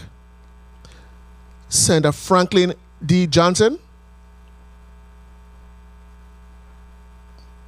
Senator Franklin D. Johnson. Yeah, Mr. Clark. Okay. Senator Johnson, yay. Senator Carla J. Joseph. Senator Joseph, yay. Senator Milton E. Potter. Yes. Senator Potter, yay. Senator Genevieve R. Whitaker. Yay. Senator Whitaker, yay. Mr. Chairman, we have 6 yay, 1 absent. Thank you very much. Colleagues, Bill number 34-0272, an act amending Title III Virgin Islands Code, Chapter 16, Section 274, to empower the Executive Director of the Taxi Cab Commission to hire the necessary staff to operate and manage the Taxi Cab Commission, has been favorably considered by the Committee on Rules and Judiciary and will be forwarded to the full body for further consideration. Colleagues, do I hear a motion on Bill number 34-0278? Motion, Mr. Chair. Senator Joseph, you're recognized for your motion. Thank you so much, Mr. Chairman. Mr. Chairman, I rise to move that Bill number 34-0278, an act approving the lease agreement between the government of the Virgin Islands, acting through the Commissioner of the Department of Property and Procurement, on the level DBAOTL mechanical for the leasing of parcel number 69, submarine base, number 4, Southside Quarter, St. Thomas, Virgin Islands, be favorably voted upon in the Committee on Rules and Judiciary and forwarded to the full body for further consideration and action. I so move. Properly moved by Senator Joseph. Is there a second? Second. Properly moved by Senator Joseph, seconded by Senator Francis. Roll call on Bill number 34-0278. Senator Angel L. Bolkes Jr. Yay. Senator Bolkes, yay. Senator Novel E. Francis Jr. Yay. Senator Francis, yay. Senator Kenneth L. Gittins, absent. Senator Franklin D. Johnson. Nay. Senator Johnson, nay. Senator Carla J. Joseph. Senator Joseph, yay. Senator Milton E. Potter. Yes. Senator Potter, yay. Senator Genevieve R. Whitaker. Yay. Senator Whitaker, yay. Mr. Chair, you have 5 yay, 1 nay, 1 absent. Thank you very much. Colleagues, Bill number 34-0278, an act approving the lease agreement between the government of the Virgin Islands, acting through the Commissioner of the Department of Property and Procurement, and on the level doing business as OTL Mechanical for the leasing of parcel number 69, submarine base, number 4, Southside Quarter, St. Thomas, Virgin Islands, has been favorably considered by the Committee on Rules and Judiciary and will be forwarded to the full body for further consideration. Do I hear a motion on Bill number 34-0236? Motion. Senator Francis, you're recognized for your motion. Amendment. Amendment, you may proceed with your amendment, Senator. Thank you very much. Mr. Chair and colleagues, I offer amendment number 34-534, offered on behalf of the bill sponsor, Senator Samuel Carrion. Bill number 34-0236 is amended by inserting a new appropriately numbered section to read as follows. Section blank, Title 17, Virgin Islands Code, Chapter 15, Section 190, DD, Delta Delta, subsection D as in Delta, paragraph 3 and 5, and subsection G as in Golf are amended by striking 2.5 and inserting 2.0. I so move. Second. Properly moved by Senator Francis, seconded by Senator Bolkes. Thank you. Hearing no objections, so ordered. Is there a motion? Amendment. Senator Francis, you're recognized with your amendment. Thank you very much, Mr. Chair. I offer amendment number 34-633 being offered on behalf of the Senate, the bill sponsor, Senator Samuel Carrion. Bill number 34-0236, Section 1 is amended by adding a new appropriately numbered subsection as follows. Blank subsection I as in India is amended by adding a new sentence to read, the regulation must establish requirements for a part-time student's participation in the scholarship program, including timelines for completion of degrees, the minimum number of semester credit hours that must be taken, and the manner of fulfilling the obligation to work in the territory pursuant to Section E, as in India. Echo. I so move.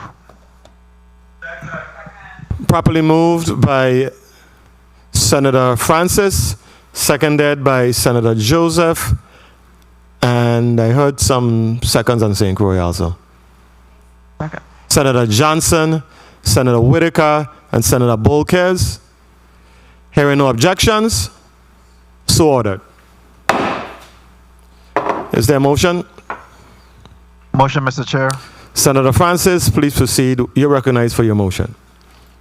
Thank you very much, Mr. Chair. Mr. Chair and colleagues, I move bill number 34-0236, an act amending Title 17 Virginals Code Chapter 15, Section 190DD, as Delta Delta, extending the eligibility for the Virginals Higher Education Scholarship Program to be two part-time students, as amended, be approved by the Committee of Rules and Judiciary and sent to the full body for further consideration and action. I so move. Okay, properly moved by Senator Francis, seconded by Senator Johnson. Senator Joseph. Roll call on bill number 34-0236 as amended. Senator Angel L. Bolkes, Jr. Yay. Yay. Senator Bolkes, yay. Senator Nobel E. Francis, Jr. Yay. Senator Francis, yay. Senator Kenneth L. Gittins, absent. Senator Franklin D. Johnson. Yay. Senator Johnson, yay. Senator Carla J. Joseph. Senator Joseph, yay. Senator Milton E. Potter. Yes. Senator Potter, yay. Senator Genevieve R. Whitaker.